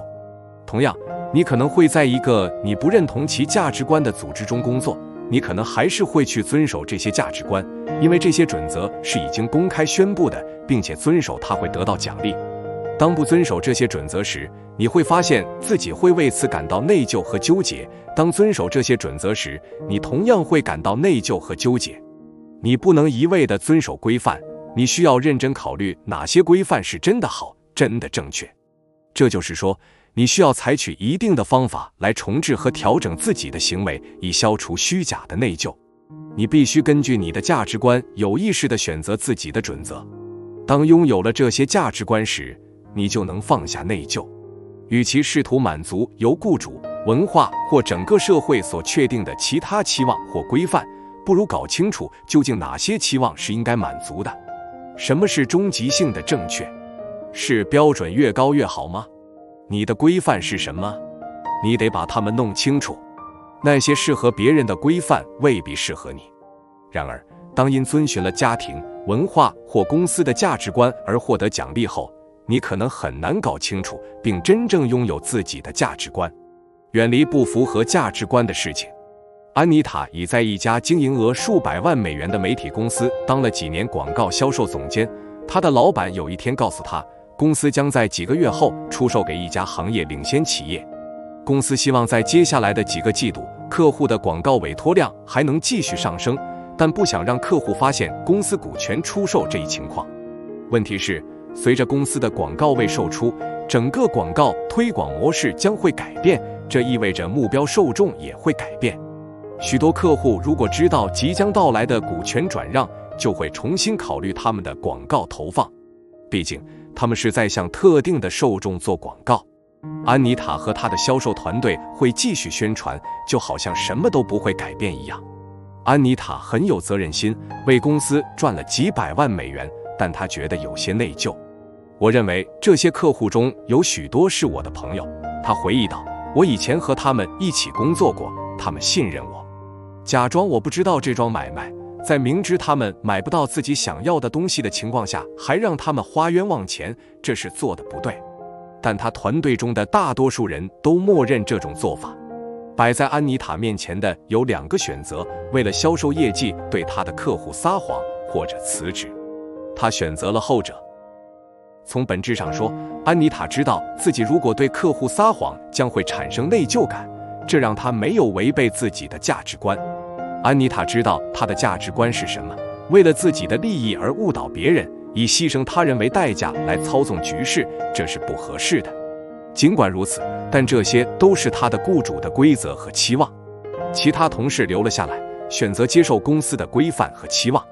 我不知道他们是否会对说谎感到内疚，但一旦公司被收购，他们还是会丢掉工作。他回忆道，新老板需要新人，事情总是这样的。安妮塔的困境正是一个拥有自己价值观的机会，即使这意味着她要放弃工作。作为一位有良知的尽职尽责的领导者，他很快就在另一家公司找到了一个新职位，做着他喜欢的类似工作。责任心不是答案，良知才是。如果你有责任心，人们就会信任你，相信你会始终如一地承担起某些职责。如果你受到良知的指引，人们就会信赖你，相信你会坚持做正确的事情。你的良知会使你的责任心真正强大起来，这种结合会带来真正的成功。拥有自己价值观的女性既有责任心又有良知。从良知的角度来看，内疚或对内疚的预期是一种礼物，它让你能够将自己的价值观和信念与你的行动协调起来。这样做是有必要的，特别是当你的伦理和道德可能受到质疑的时候。当责任心是指把事情做好并达成期望，而这些期望是不道德的，责任心就不再是答案了，而良知才是。没有良知的责任心是危险的。在社会层面，它造成了一些历史上最严重的不公正和暴行，大屠杀就是这样发生的，种族隔离和种族隔离制度就是因此而维持的。就个人而言，这也是有害的。你不想仅仅是出于责任感行事，你想有一个目标，你的责任心必须受到更高的权威指导。你的良知就是你的道德指南针，你的向导。事实上，因为内疚心理而纠结，并不是消极的人格特质，这说明你是有良知的，并且你的良知在很好地把控着你。我想帮助你区分好的内疚，促使你变得更好，并有助于你的人际关系的内疚和虚假的内疚、歪曲叙事，让你在无需内疚的时候感到内疚。因此，接下来我会将更多的工具放进你的工具箱，从而帮助你更好地驾驭内疚感，找回你的快乐。接下来你要做的事情，在生活中要承认内疚自有其好处。你想要做对的事，这当然是一种力量。本书的目的是防止你过度使用这种力量，以免在没必要的时候也感到内疚。列出你对这个问题的答案，无论是在人际关系、工作、财务、健康方面，还是在精神生活中，你的责任心和良心在哪些方面对你的成功起到了积极作用。第7章，重新设定你的期望，建立快乐心态，不要让自己陷入内疚。也许内疚感加强的原因之一就是期望值的提升。随着信息变得更加丰富，我们对于在生活中应该做什么有了更多的可供比较的点。直到20世纪90年代，如果想得到信息，你还必须去主动寻找，而在今天，信息会被推送给我们。事实上，你在网上对某个主题的东西读得越多，有关该主题的文章也就越多。人们很容易对所谓的完美变得高度敏感，而这可能会成为你对生活应该是什么样子的一种期望。应该这个词是因期望而导致内疚的一个标志。当你在日常对话中用到这个词时，要注意一下。那些感到内疚的人经常在开始说话时说出我应该或我本应该已经这样的话。我和应该这两个词联系在一起是有意义的，因为对应该这个词的描述是用来表示义务、责任或正确性，尤其是在批评某人的行为时。当然，内疚就是指没有履行好义务和责任，做错了事情。你发现自己在用应该这个词时，要考虑能不能把它换成能够可以传达信息，同时还认可你的选择。我可以和我本来可以说的不是义务，而是选择。所以我本应该多做一些就变成了我本可以多做一些。我本该去这个我不想去的邻居家的派对，变成了我本可以去这个我不想去的邻居家的派对。你语言上的变化会导致思想上的变化。放下错置的期望，没有期望就不会内疚，所以没有比调整自我期望能更快地消除你的内疚感的方法了。要做到这一点，你必须首先集中注意力，这意味着放慢速度，在显微镜下审视你的期望。有时候我们的期望非常模糊，以至于我们总觉得自己做得不够。另一些时候，我们的期望甚至不是我们自己的，相反，它们是与我们的价值观不符的规则和规范。有时候，我们的期望已经过时了。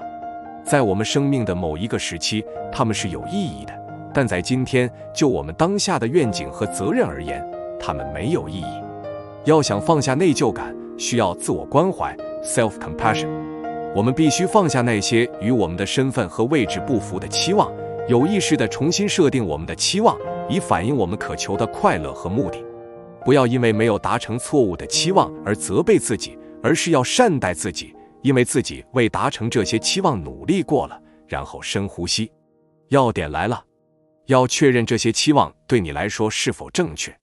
我们已经花了偌大的篇幅来讨论如何让你从那些会导致内疚感的想法中清醒过来，然后有意识地选择新的想法。这些新的想法能催生新的感觉。大多数人不会这样关注自己的想法，他们只是任由某种涌上心头的想法来左右自己。但是要想过上自由而快乐的生活，思想意识不能是一个选项，这必须是一种日常习惯。期望是你对自己应该在做什么的一种想法，期望是你和自己达成的关于你要做什么和不做什么的协议。为了克服内疚感，你必须有目的、有意识地设定对自己的期望。如果不这样做，你就很可能会让自己陷入内疚，甚至都没有意识到你在做什么。在这一章中，我们来谈谈5种会让你陷入内疚的期望，以及如何发现它们。然后，你将学会如何重新设定自己的期望，以便过上清晰、平静而快乐的生活。期望不同于价值观之处在于，价值观解决的是什么对你最重要的问题，你认为什么最重要。期望是你认为自己应该做或不该做的事情，是由这些价值观决定的。因此，如果你的价值观之一是自由，那你可能会期望自己在支出方面要保守，或者在挣钱方面要进取，因为你相信这样做就会实现财务自由。如果创造性是你追求的价值观之一，那么你可能期望你的孩子的生日派对应该有主题、有计划，能表达他们的独特个性。或者你会认为你工作上用的演示文稿永远不应该使用千篇一律的模板，而应该有一个特别的、令人难忘的设计。你应该花费更多的时间和精力来对演示内容进行整理归纳。模糊的期望，也许最让人纠缠不清、难以捉摸的期望就是模糊的期望。例如，你应该做的更多一些。好吧，多少才算是多呢？你到底应该做什么？如果没有详细说明，你永远不知道自己什么时候才算做得足够多。模糊的期望会让你陷于内疚，因为你无法真正衡量自己是否达成了期望。而且，如果苛求自己，你永远都不会觉得自己已经做得足够多了。艾丽卡出现在教练课上时，正自责得厉害。她的内疚清单很长，在这份清单上排在最前面的2件事是没有花足够的时间来陪伴2位正处于脆弱时期的亲人。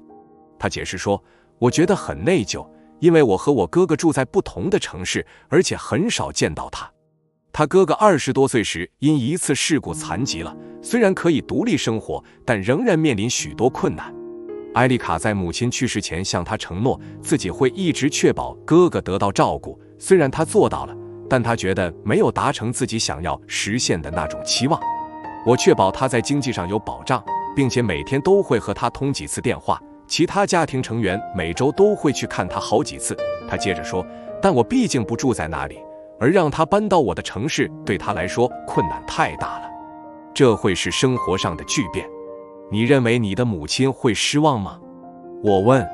艾丽卡停顿了一下，叹了口气，虽然我已经在照顾她了，但我想母亲应该希望我住得离她更近一些。虽然她对此有长期规划，但至少从经济方面考虑，她还是不能离开目前居住的城市。因此，她只好一有时间就回去看望哥哥。让她感到内疚的还不只是她哥哥的状况。她的姑妈年老有病，艾丽卡已经快1年没见她了。去看她要开5个小时的车，我们最近实在太忙了。我丈夫经常出差，要想找个周末一起开车去看她几乎不可能，她解释道，但我对此感到很内疚。她是我唯一一个在世的姑妈，我父母那代人就剩她一个亲人了。她住在一家养老院里，我只是想让她感受到我的爱，知道我在乎她。当我听艾丽卡谈论她的内疚时，我有2个目标：一，帮她澄清自己正在经历的是真正的内疚还是虚假的内疚；二，帮助她放下内疚，在这些对她弥足珍贵的亲情关系中，采取能带来快乐感受的行动。要做到这一点，我们需要剥离那些让艾丽卡每天自责不已的重重期望。这并不总是一种有意识的责备，而是一种挥之不去的悲伤的想法。她让已故的母亲失望了，让哥哥失望了，忽视了亲爱的姑妈。虽然她没有把自己的想法具体地称为期望，但这些确实是期望。这种期望是如此严峻，以至于她即使花了时间和哥哥在一起，或者给姑妈打了电话，也仍然有种难以释怀的感觉，觉得自己做的还不够。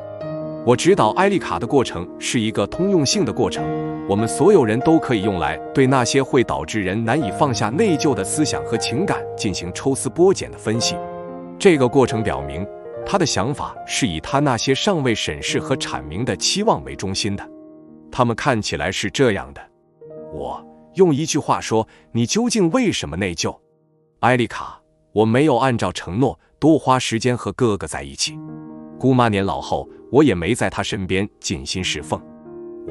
好吧，让我们从你的第一个自我指责开始，没有陪在哥哥身边，你如何定义在身边？艾丽卡，比如我可以每隔一段时间给他做顿家常菜，这是我去看他时他提的要求。他从来没吃过家里现做的饭菜，我当时听了很难受。你认为多久给他做一顿饭才算对哥哥尽到了心意？我想在这里停顿一下，指出我为什么要问这些问题。我们在感到内疚的时候，很容易在没有给出定义的情况下说自己没有达成期望。在这种情况下，艾丽卡感到内疚，因为她没有拿出足够多的时间陪在哥哥身边。多年来，她经常重复这句话，不仅在教练课程中张口就说，而且对朋友和家人也这样说。更有害的是，她几乎每天都对自己这样说。然而，当我问她多久去看哥哥一次才能达成自己的期望时，她说她从没问过自己这个问题。我们会经常这样折腾自己吗？我们设定了一个没有明确定义或界限的期望，比如我应该为我的孩子多做一些事，要花更多的时间陪家人，要更努力的工作，要拿出更多的时间锻炼等，然后因为没有达到目标而责备自己。但是如果没有一个可量化的目标，你什么时候才算做得足够多呢？答案是你不知道。你永远都做得还不够，你总是可以再多做一些。所以我们应该对这个问题进行抽丝剥茧的分析。准确描述你的内疚触发点，我把这称作你的内疚陈述，即用一句话来描述你的内疚触发点以及导致内疚感的原因。在艾丽卡的案例中，她的内疚陈述是：我感到内疚，因为我没有像承诺的那样陪在哥哥身边。姑妈老了，我也没在她身边尽孝。将内疚触发点范围缩小，一次只解决一个点。艾丽卡识别出2个自己为此感到内疚的问题，但我们一次只能解决一件事，因此我们帮她缩小了范围。当专注于一个特定的想法时，你就可以精确地描述自己对它的感觉。你如果试图同时面对多个内疚困境，就会发现自己难以从此脱身。你会发现自己这样说不过是泛泛而谈，而泛泛陈述的东西不是你能够成功瞄准的目标。审视你的想法，定义期望。你如何定义在那里？我问艾丽卡。这个问题至关重要。在那里是模糊的，我们都有不同的定义。艾丽卡似乎把在那里定义成了为他做饭，但他没有具体说明多久去做一次饭。我接着问，你认为多久给他做一顿饭才是在哥哥那里的时间足够多了？这里的目标是尽可能具体地了解你的期望，因为正是根据期望才能判断你是成功还是失败，是会感到喜悦还是感到内疚。让我们看看他是如何回答这个问题的。艾丽卡，我希望自己可以每3个月去一次，每次待3天，连上周末。好所以如果能每3个月去看他一次，在家里为他做饭，你就会觉得陪他足够多了，是吗？艾丽卡，是的，这样我会感觉很好。你现在多久看他一次？艾丽卡，让我想想，他的生日、圣诞节、感恩节，我儿子的生日，另外还去过2次，一共去了6次，但不全是专程探望。所以一共去了6次。你在那里给他做饭了吗？艾丽卡，不是每次都做，有2次没做饭。也就是说，去年有4次探望，你为他做了饭。艾丽卡，是的。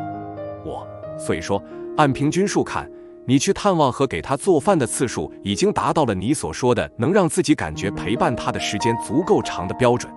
那还有什么缺失让你感到内疚呢？艾丽卡停了一小会，你可能明白，我想这可能是因为我没有对未来探望做时间规划。我觉得自己总是这么忙。把虚言换成实话，如你所见，艾丽卡的内疚是虚假的内疚。她并没有真正做错什么，但她觉得自己做错了什么。在澄清她对足够的定义时，我能够让她明白，她拜访的次数已经超出了她自设的期望。但既然她一直说自己很忙，我在此也要抽丝剥茧地为她分析明白，让她对未来的探望做出承诺，制定去探望哥哥的计划，就能让她感到快乐和心安。最近几个月，她回家参加了哥哥的生日，她一个成年孩子的订婚派对，还有她丈夫的家庭聚会活动。她休了为期1周的假期，因公出差2次。她打算几个月后再回来度1次假。她常在哥哥家做饭，并举办节日晚宴，其他亲戚也会来。你现在1个月有几周会在家过周末？艾丽卡，这个月只有1次，我希望可以有2次。是就期望2次，还是只好如此？艾丽卡，只好如此吧。那你想要在家过几个周末？艾丽卡，3次就再好不过了。好，那你就把目标定为3次如何？这样你每年就有13个周末可以去旅行了。这样的话，来年你准备看望哥哥几次，看望姑妈几次呢？列出你的证据。你可能已经注意到，在我们教练谈话中的审视你的想法和把虚言换成实话阶段，艾丽卡列出的证据表明，她已经探访过哥哥6次，并为他煮了4次饭，已经达到了我询问他的期望时，他对期望的明确定义。然后他制定了一个具体的改进计划。所有这些都与剥离流程中的列出你的证据这一阶段相符合。如果你发现自己在指导下通过剥离流程来确定和阐明期望，而这个过程并未按照完美顺序进行，那也没关系。重要的是，你要经历这个过程的每一个步骤。我的目标是帮助艾丽卡明确她的期望，让她对自己想为所爱的人做的一切感到高兴。虽然我们还没有开始谈论她因为没有多陪姑妈而产生的内疚感，但我知道这是她的一部分愿景。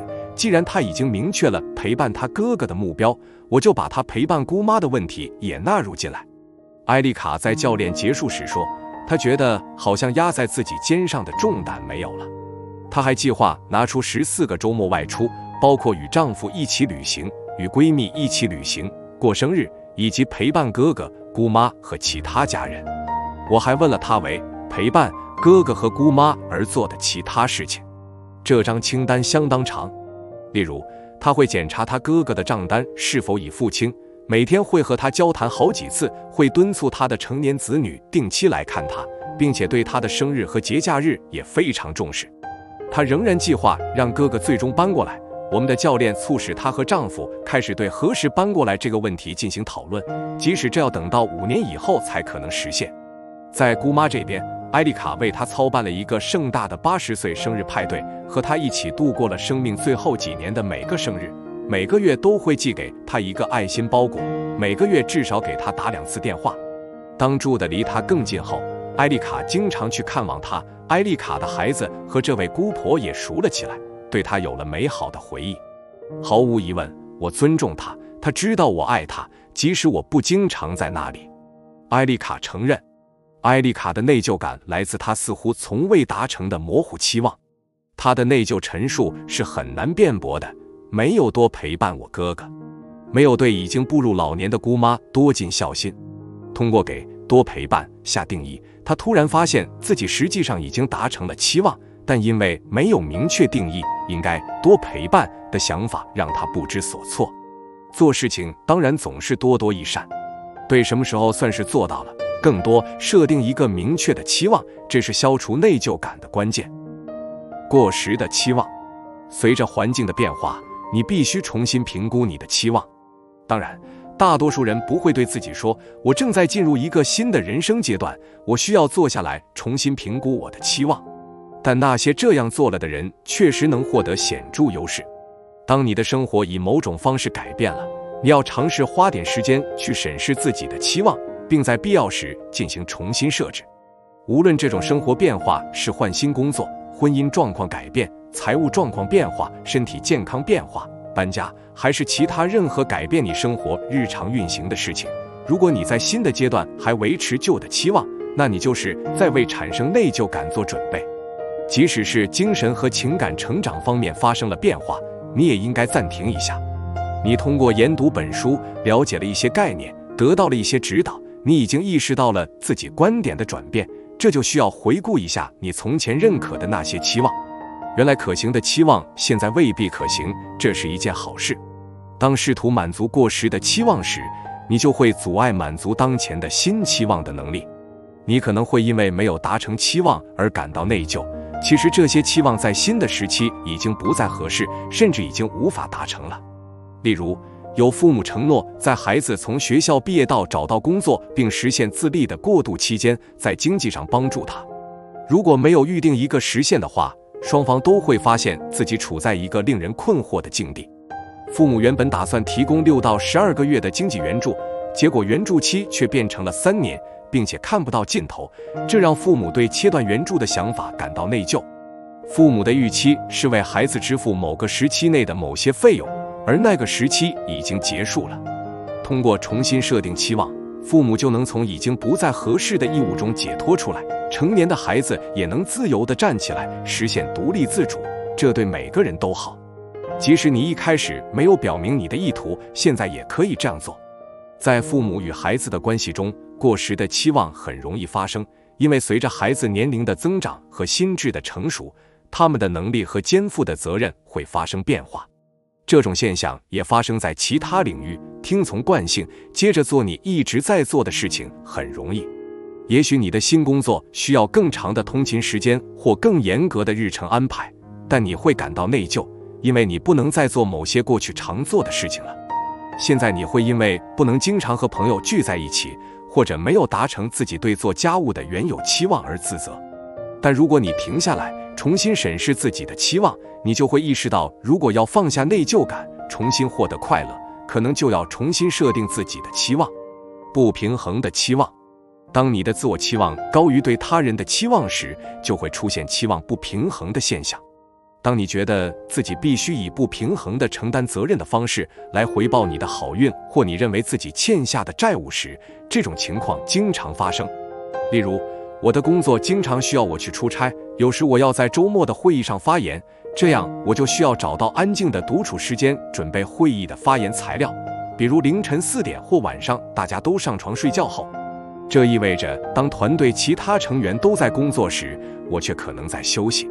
我在休息时却期望他们按正常办公时间工作，感觉有点不公平。这些都是充满内疚感的想法。我经常会任由这些想法控制自己的行动，这意味着我会出于公平感来办公室上班，而不是理所当然地去做必要的修整。我的期望是不平衡的，我必须通过审视表面状况背后的真相来重置这种不合理的期望。作为创意提供者和企业的负责人，我的角色和责任水平与团队其他成员不同。对我的期望不是用干了多长时间或哪个时间哪一天在工作来衡量的，它是通过我所创作的内容的质量和影响力，以及公司所运营的教练课程的焦点是否清晰、是否有趣，以及品质是否优秀来衡量的。我运用玻璃流程来重新设定自己在这方面的期望。首先，我确认了自己的内疚感，那就是我选择在上班时间休息是不对的。然后我审视了这个想法，我不应该在上班时间休息。接下来，我把这一虚言换成了实话。作为所有者、作者、演讲者、内容创造者，我不需要去遵守对普通员工的办公时间要求。我的义务是完成自己的目标，成功的经营企业，无论这要花多少时间。其他人的责任和义务无需达到这个水准。把办公时间视为神圣不可侵犯的，而不考虑我在非办公时间里付出的心血，这完全是不平衡的。我觉得我之前的想法是我在其他公司短期工作时形成的一种既定的期望模式。当我从雇员变身为企业主后，我在新形势下还守着这样一种过时的期望，从而导致了不平衡，让我感到内疚。不平衡的期望也会出现在那些有过度负责倾向的人身上。过度负责的人总想越俎代庖，随着时间的推移，这种习惯会变成一种不平衡的期望。其结果是，如果不坚持下去，那么你最终会感到内疚。有时候你只是出于担忧而过度负责，他们做不对的，所以还是我帮他们做吧。或者是出于自我利益，我想让蒂米上一所好大学，因为这能证明我是成功的家长，所以我打算盯着他的作业，在他忘记做作业或迟交作业时，我要给他的老师发邮件，给他争取额外的做作业的时间。但在很多时候，过度负责源于错误的期望，当面临会影响自己的挑战时，这会让你变得诚惶诚恐。完美的期望。编程女生的创始人拉什玛·萨贾尼 Reshma Saujani 在他著名的 TED 演讲中说，我们的文化教育，男孩要勇敢，女孩要完美。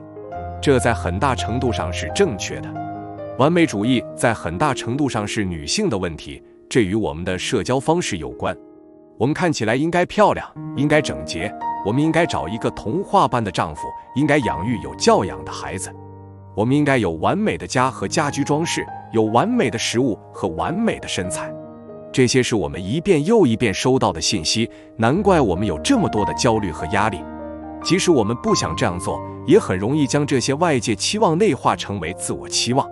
从文化上讲，追求完美是有回报的，爱慕、赞扬、认可和接受，而不是排斥。但是放下内疚意味着放弃某些期望，这是一种风险，一种不被接受或不被拥抱的风险，也是不完美的风险。如果完美保证了认可和接受，那你就很难放弃。问题是，谁的接受对你来说才重要呢？最有害的期望之一是自我强加的完美主义期望，其表现是戒备心、比较和针对自己的严厉措辞。你会因为察觉到不完美而痛责自己，但如果以为别人可能也会注意到这些不完美，那么你的反应就是防御性的。你既然已经在自责了，那么就不需要别人指出你的缺点了。但问题是，当你感到被批评时，别人其实并不是在批评你，只是你这样解读罢了，因为你对自己始终无法达成自我强加的完美期望而感到沮丧。我非常了解这一点，因为我有亲身经历。这是我在研究内疚时发现并克服的问题之一。对我来说，这就是戒备心。一位好朋友问我，为什么我会对他问我的一些问题有戒备心？没有比一位好朋友为你指出问题更好的事情了。他的问题一开始让我很困惑，因为我觉得我有戒备心的理由很明显。他正试着帮我找寻推进项目的最佳方法，他不是直接给我建议，而是一直问我一些我回答不出的问题。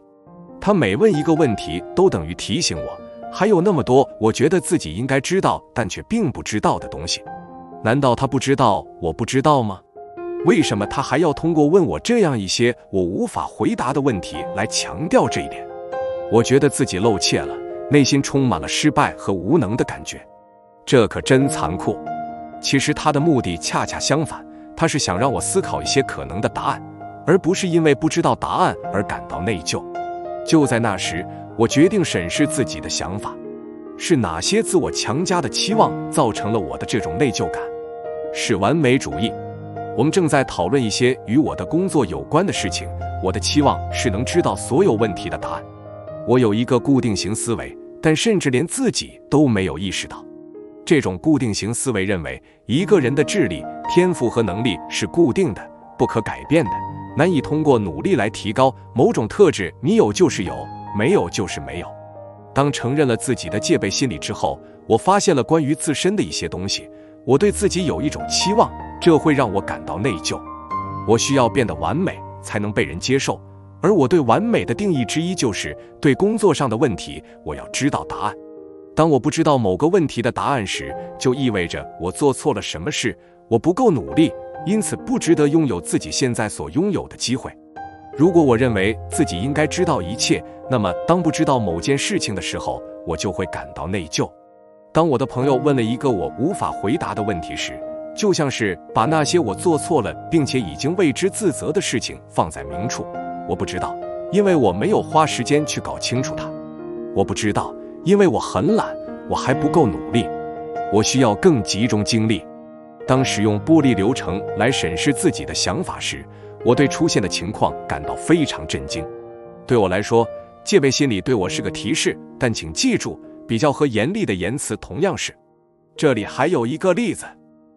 在回家的路上，索菲亚从她最喜欢的小纸杯蛋糕店买了一个美味的草莓纸杯蛋糕，蛋糕上的草莓奶油糖霜堆成一团。索菲亚闻了闻，幸福地闭上了眼睛。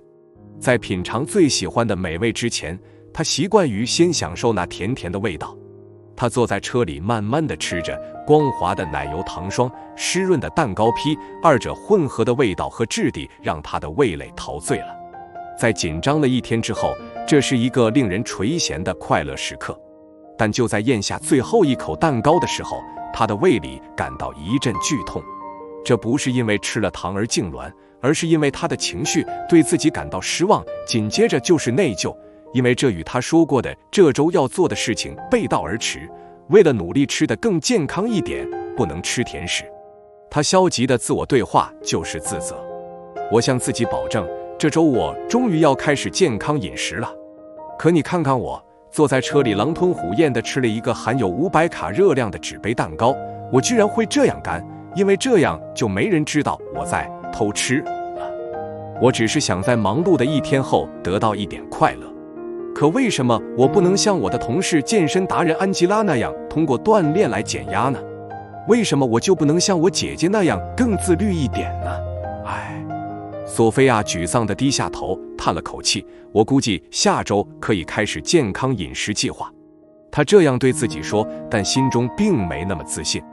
对比和对自己的严厉措辞说明，索菲亚对自己有着完美主义期望。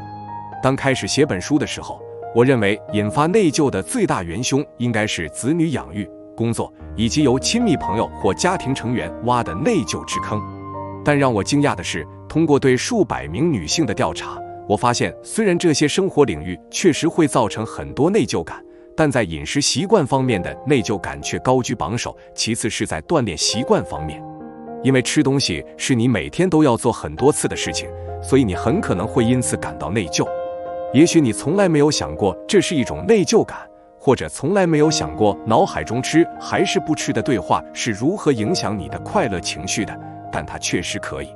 事情是这样的，我们被大量关于应该吃什么和不应该吃什么的信息轰炸着，这会加剧问题，尤其是当你有完美主义倾向时。你可能会有一个连着智能手表的称，它能告诉你体重是多少，走了多少步，还会建议你把吃下的所有东西的信息都输入到健身应用程序中。这有利于你设定目标并坚持下去，也便于你看到自己的不足究竟在哪里。当你决定放松一下，找机会享受一顿美食时，你就能化解内疚。根据盖洛普的研究，改善饮食习惯最好的方法之一就是遵循这样一个非常简单的规则：更多的选择健康食物，少吃垃圾食物。如果食物会触发你的内疚感，那就把多吃健康食物、拒绝垃圾食物作为你的唯一期望，情况会如何呢？这将如何改变你的感受？别人的期望，期望是你和自己达成的关于你要做什么或不做什么的协议，但它通常始于别人希望你达成的协议。有时候，别人想要的不是你想要的，或者根本就不可行。然而，忧虑，尤其是对表达不赞同的忧虑，会让你背负起别人期望的负担，以此来避免与他人不舒服的对话或直率地拒绝他人。当我们没有花时间去弄清楚对自己的期望时，通常就会盲目的去满足别人的期望。他人可以是像你的父母或孩子这样的亲近之人，也可以是关系很远的模糊的。他们对这样的人，你甚至无法准确地说出其姓甚名谁，但知道他们对你应该如何生活有着自己的观点和期望。在当今世界，他人还可以包括我们从社交媒体和传统媒体、名人、精神以及政治影响者那里获得的信息。弄清楚你是谁，你相信什么，需要自我反思，需要做功课。让别人告诉你你的期望应该是什么会更容易，尤其是当采纳这些期望意味着认可和接受的时候。只有当你质疑自己所接受的每一个期望，并自问以下问题时，才会实现真正的成长。这是我的期望还是别人的期望？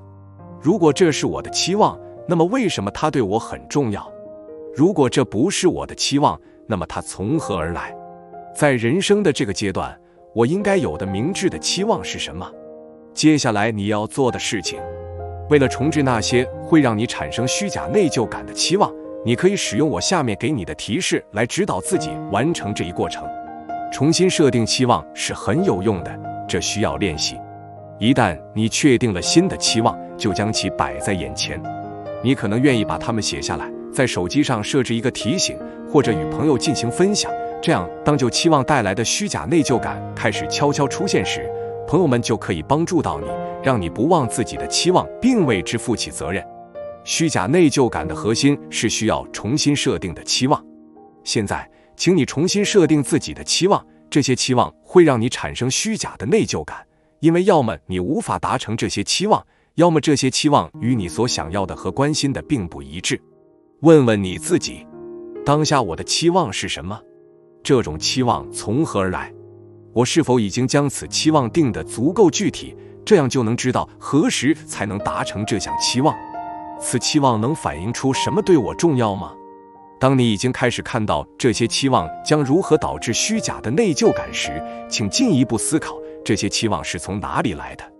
坚持认为你只想自我接受是一件容易的事情，但事情的真相是，这需要内心深处的努力，这需要很多信任，这需要我们不去在意别人的想法。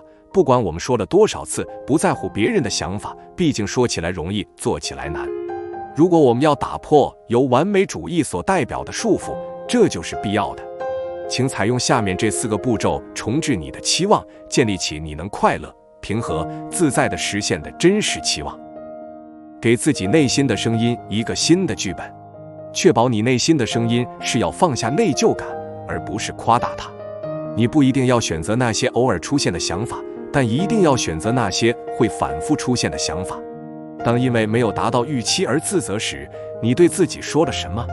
把这些想法换成更有帮助的想法，比如我可以不完美，我选择快乐而不是内疚，感觉好才是好，我选择感觉好，等等。允许自己重新设定那些会导致内疚的期望，只有你才可以决定重新设定期望，让自己感到快乐而不是内疚。把注意力集中在这样的想法上，在这种情况下，我可以重新设定期望。更明智的期望应该是确定新的期望。针对以下5个类别的期望，利用下面的辅导问题来确定一个新期望，以取代你的旧期望。模糊的期望，使之具体一些。这个具体的、可衡量的、能反映对你来说最重要的东西的期望是什么？达成这个期望有时间表吗？过时的期望，根据你的承诺、个人成长和此时的愿景，设定合理的期望，来致敬你所处的人生新阶段。你原有的期望在哪些方面过时了？有哪些以前没有考虑过的因素，现在应该考虑？在这个人生阶段，你希望自己有什么样的期望？不平衡的期望，放下你在人际关系中比别人亏欠更多的想法，相反，去拥抱互惠的关系。这种不平衡的状态是如何产生的？你在哪些地方过度负责了？均衡的期望是什么样的？完美主义的期望，你什么时候倾向于有戒备心理，会进行比较，或者更严厉地进行自我批评？你对自己的哪些期望会触发这些反应？你可以设定什么样的新期望，能让你觉得自己已经做得足够多的期望来取而代之。别人的期望没有达成，谁的期望最经常让你感到内疚？这些期望是否反映了你的价值观和神圣的使命？如果没有，你可以放弃或调整哪些期望？新的期望将是什么？传达新期望。如果你的新期望涉及其他人，或者你和他们之间的新界限，那就要通过对话来传达你的新期望。如果期望纯粹是你个人的，那要让他看得见，在你经常看到的地方，比如桌子上、镜子上、仪表盘上贴个便条，或者在手机上设置一个提醒，每天都会弹出一个确认信息，提醒你新的期望，直到它成为你的新常态。第8章，拆掉内疚操控者的按钮，避免内疚操控者影响你的行动和决策。为什么我没有出生在一个付得起大学学费的家庭啊？现在我不得不背着债务毕业。贾森对妈妈乔伊这样说。这不是第一次了，乔伊说，贾森就是那个爱按下内疚按钮的人。从青春期过后的某个时候开始，他就开始用内疚来坑人了，好像他只是想让我觉得欠他更多一些。我告诉他，他这是被宠坏了，是不切实际的，但这对他没什么用处。阿曼达从没有被自己孩子用内疚坑过。当他听到内疚这个词时，会马上想到他的妈妈。我永远没法和妈妈聊天，相反，她对我总是在评头论足。她评判我的家庭，我的育儿技能，我的厨艺，我的丈夫，我的体重，评判她能想到的一切。她的话音里带着焦虑，而且她还不直说，相反，她只是开始问你问题。你注意到客厅的地毯已经磨破了吗？是不是该开始做晚饭了？现在已经4点了，你什么时候带麦琪做引体向上？到时候了，不是吗？我做的任何事都不够好，并且向来如此。阿曼达说，这太糟糕了。每当他想休息一下，坐下来看会儿电视时，脑海里就会响起妈妈的声音。我能听到他说，你为什么还坐着呢？你应该洗衣服了，你应该做饭了，你真是懒惰。而当我们面对面在一起时，关于为什么不多做点什么事情的问题，关于我能为他做些什么的期待，更是不断地冒出来。自我记事起，妈妈就在让我内疚。她回忆道，无论我做什么，她都嫌我做得不够。更糟糕的是，母亲还认为阿曼达应该邀请自己参加她和朋友的社交聚会，或让她也参加阿曼达本想和孩子单独参加的活动。不管是什么小事，如果我没邀请妈妈参加，那就麻烦大了。她说，要是没有她参加，我就不能在家里招待我的女朋友们，也不能带孩子们去看儿童电影。但是让她去了，她又会抱怨，因为她根本就不爱看儿童电影。如果她发现没请她去，她就会说，你至少应该问问我想不想去吧。阿曼达说，对这样的事情，妈妈会用沉默来惩罚她。她会一连3天不跟我说话。他会在我生日那天只给我发短信，而不是打电话。这真的很伤人。用内疚感来坑阿娃的是她丈夫。她总是说她的状况比我更糟糕，这几乎等于说我的任何努力都不值一提。她沮丧地说，这使他们的婚姻岌岌可危。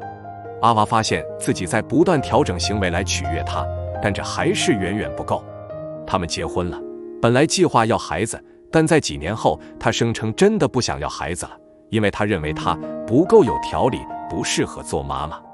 你每周洗衣服的日子不固定，我们每天的晚饭时间也不固定，你在工作上也还有很多事情要做。他对他实话实说，我不知道你认为你怎样才能再把当妈妈的工作加到你的工作清单上。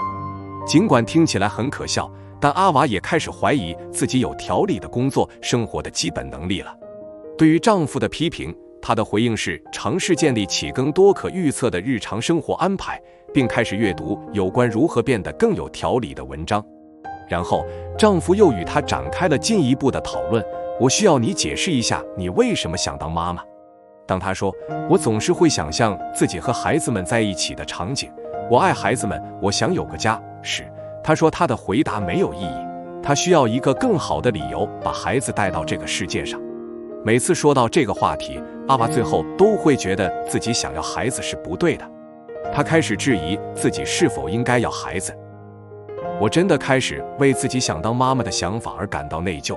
她回忆道，我们会在几个月甚至长达1年的时间里都不谈论孩子的事情，因为我们的谈话总是会带出另一些我还没有做好的事情，就冲这些事情，我也不配拥有一个完整的家庭。内疚之坑。内疚之坑是指通过引发他人的内疚感来实时操控，让他们去做一些本来不会做的事情。由内疚感引发的负债感会以有利于操控者的方式影响被操控者的行为和决策。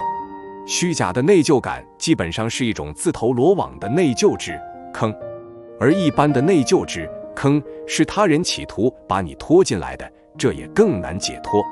这种类型的内疚之坑，尤其是指以诱导某人做某事为目的，从而让他感到内疚。以下是一些你将落入内疚之坑的信号。想想那些试图通过让你内疚来影响你的人，在这9种信号中，有哪几个在你的人际关系中出现过了？你似乎永远无法达成对方的期望，你感觉自己总是在做错事，你就是达不到对方的标准。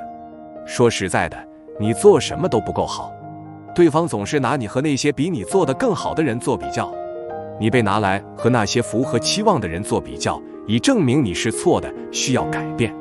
别人离开你不行，即使想用内疚感坑你的人对你不满意，他们也会坚持说他们离不开你。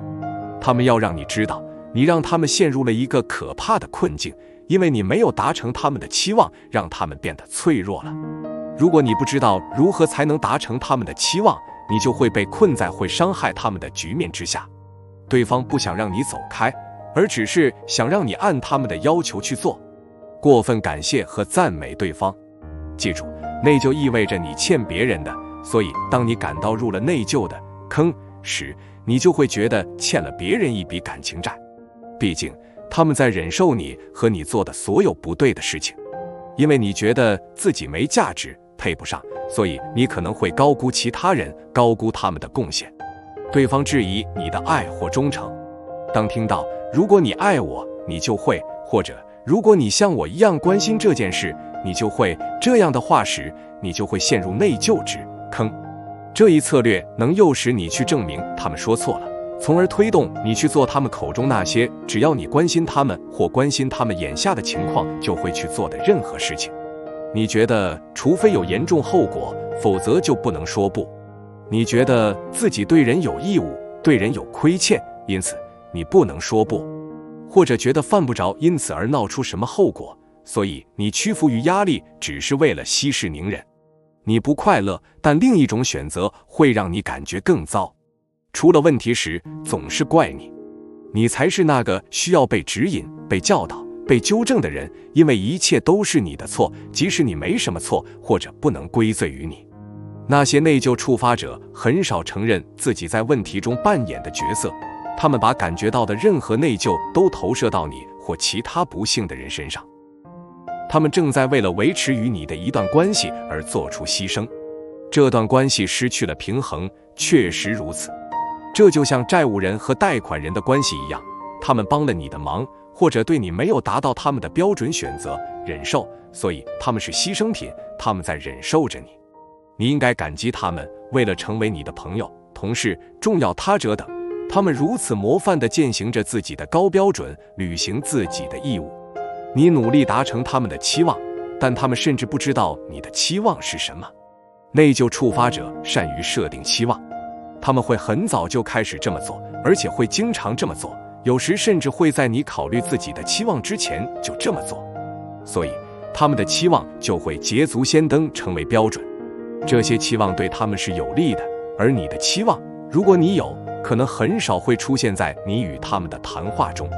我喜欢城市词典 Urban Dictionary 对内疚之坑直截了当的定义，一种操纵策略，让一些人感到内疚，使内疚成为他们思考或行为的诱因，而他们在正常情况下不会这样做。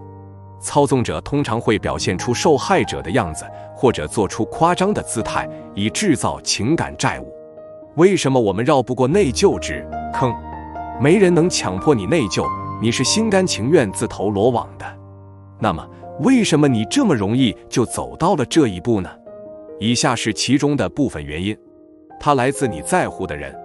内疚之坑只对亲近的人有效，如果没有真正的情感联系，那么内疚之坑是没人跳的。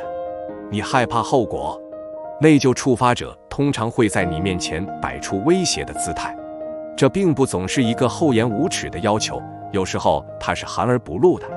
尽管如此，你可以确信的是，如果你不往下跳，后果就会很严重。无论是不理不睬，还是不同意，亦或是其他更具体的东西，其后果你都会害怕。你实际上认同其指责。在某种程度上，内疚之坑之所以有效，是因为你相信其指责是真的。这就是为什么审视你的想法是至关重要的，尤其是当这些想法来自一个内疚触发者撒下的种子时。艾琳美丽善良、聪明勤奋，却充满内疚感。当被问及是什么让她感到内疚时，她的回答竟是所有事情。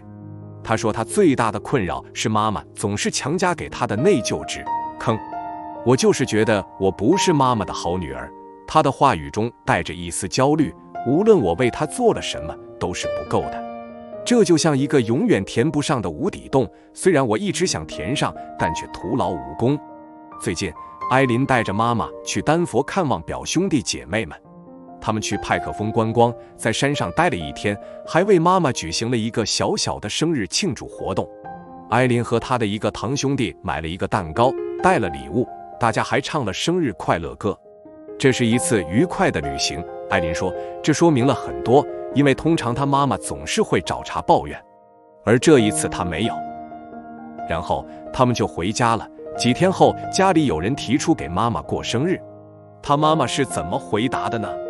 好啊，我今年还没过生日呢。艾琳惊呆了，问道，妈妈，您这是啥意思啊？我们在丹佛一起庆祝了您的生日，您难道忘了吗？我还给您买了蛋糕，我们唱了生日快乐歌，您还拆了礼物。那不算数。他告诉艾琳，那不是你办的，那是你的表兄弟姐妹们办的。虽然庆生其实是艾琳的主意，是她在大家的帮助下促成的，但很明显，她妈妈认为这么做还是不够的。内疚之坑根源于你亏欠别人的意识。想用内疚坑你的人善于想方设法让你们之间的关系失去平衡，这样你就会觉得自己做的不够多，或者他们做的多得过分了。他们会让内疚来主导你们的关系，以便让其朝着他们希望的方向发展。他们需要的只是你的配合。内疚触发者都是操控大师，他们经常会说一些小事来给你种下内疚的种子，希望你的回应是做他们想做的事情，或者是以对某事感到难过来做补偿。内疚之坑的目的是影响你的行动和决策。记住，仅仅意识到是什么触发了你的内疚感是不够的，你还必须对内疚可能引发的战斗或逃跑反应负起责任。内疚触发者可能不知道，当内疚感被触发时，你的大脑里会发生什么，但他们当然知道它对行为的影响有多大。如果他们能进入你的大脑，让你感到内疚，那么你的战斗或逃跑反应就会像有熊在追你一样迅速。问题是，内疚之坑并非命令，这是你有权拒绝的邀请。虽然可能会面临威胁，也可能会有不好的后果，但你最终还是能够选择如何来应对这个结果，而不是任由自己被操控。这方面一个极端的例子是大屠杀最年轻的幸存者之一伊迪·弗兰克尔 （Edie Franco）。伊迪是我一位好朋友的母亲。当我在朋友家的一次家庭聚会上提到自己正在写本书时，他很快就插话说起他自己与内疚感的纠缠。我对他的描述很感兴趣。他说，他对自己已经不记得婴儿时和幼童时在3处不同的集中营度过的时光而感到内疚。他觉得记忆缺失在某种程度上弱化了他以幸存者自称的权利。我向他提出，希望可以就与内疚有关的经历对他进行访谈。在我们几个月后的访谈中，他分享了在20多岁时，他的拉比、犹太教经师或神职人员对他的期望如何导致他陷入了深深的内疚。伊迪的故事值得写成一整本书，但我只想分享其中一小部分，作为别人的期望如何让我们陷入内疚之坑的一个实例。在20多岁时，伊迪恋爱了，并且订了婚。不管怎么说，在他父亲的眼里，只有一个大问题：他的新郎不是犹太人。我丈夫是黑人，他解释道，这有点离经叛道。只有他改变信仰，我父亲才会勉强接受他。她的丈夫没有改变信仰，当他父亲威胁她要么嫁给犹太人，要么断绝关系时，她也没有退缩。结婚后，她的父亲继续威胁她。22岁时，他为我举行了葬礼。他说他毁坏了我的出生证明。直到他去世，我们都没有再说过话。伊迪做出了一个勇敢的选择，拒绝落入父亲的内疚之坑，但他付出了巨大的代价。虽然他父亲试图通过威胁来控制伊迪对婚姻伴侣的选择，对伊迪来说可能是内疚的一种深刻的诱因，但他说嫁给父亲不喜欢的人这一决定并不是一种挥之不去的内疚诱因。我很倔强，他说，人必须真实地面对自己，无论做什么，我都会遵循自己的原则。然而，直到今天，在与父亲的冲突中，伊迪仍然因为他与拉比的一次谈话而内疚着。我向拉比承诺，我会把我的孩子培养成犹太人。他反思道，这就是我感到内疚的原因。这是更深层次的问题。大屠杀之所以发生在我们身上，是因为我们是犹太人。放弃宗教就等于放弃了我们因之忍受了这么多痛苦的根由。拉比让伊迪明白，确保把孩子培养成犹太人是他对自己的信仰和人民所应负的责任。只要有人离开犹太教，犹太人就会减少。他说这是拉比对他说的。于是他让孩子们在犹太会堂的希伯来学校上学，其他孩子取笑他们，骂他们，这非常残忍。很快他又把他们送到了公立学校，在那里他们的朋友大多是黑人。在犹太学校，他们被攻击不够犹太；在公立学校，他们则被责备不够黑。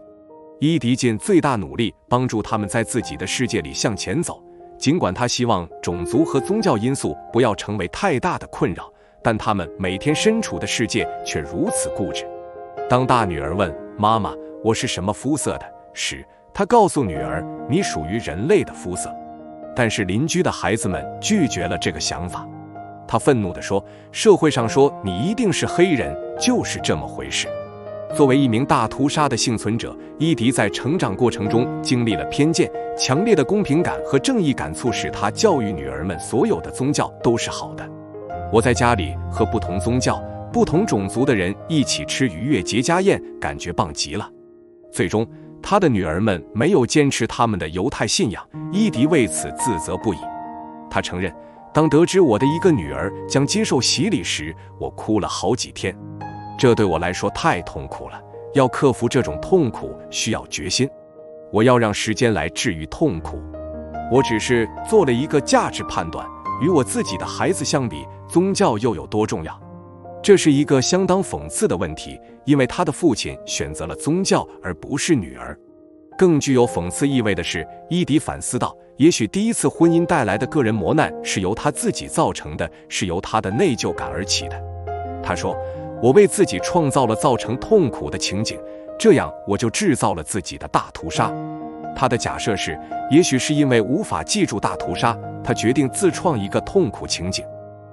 伊迪因未能满足拉比的要求而感到深深的内疚，这种内疚感比我们大多数人所经历过的都要强烈，这恰恰说明了内疚之坑的影响有多大。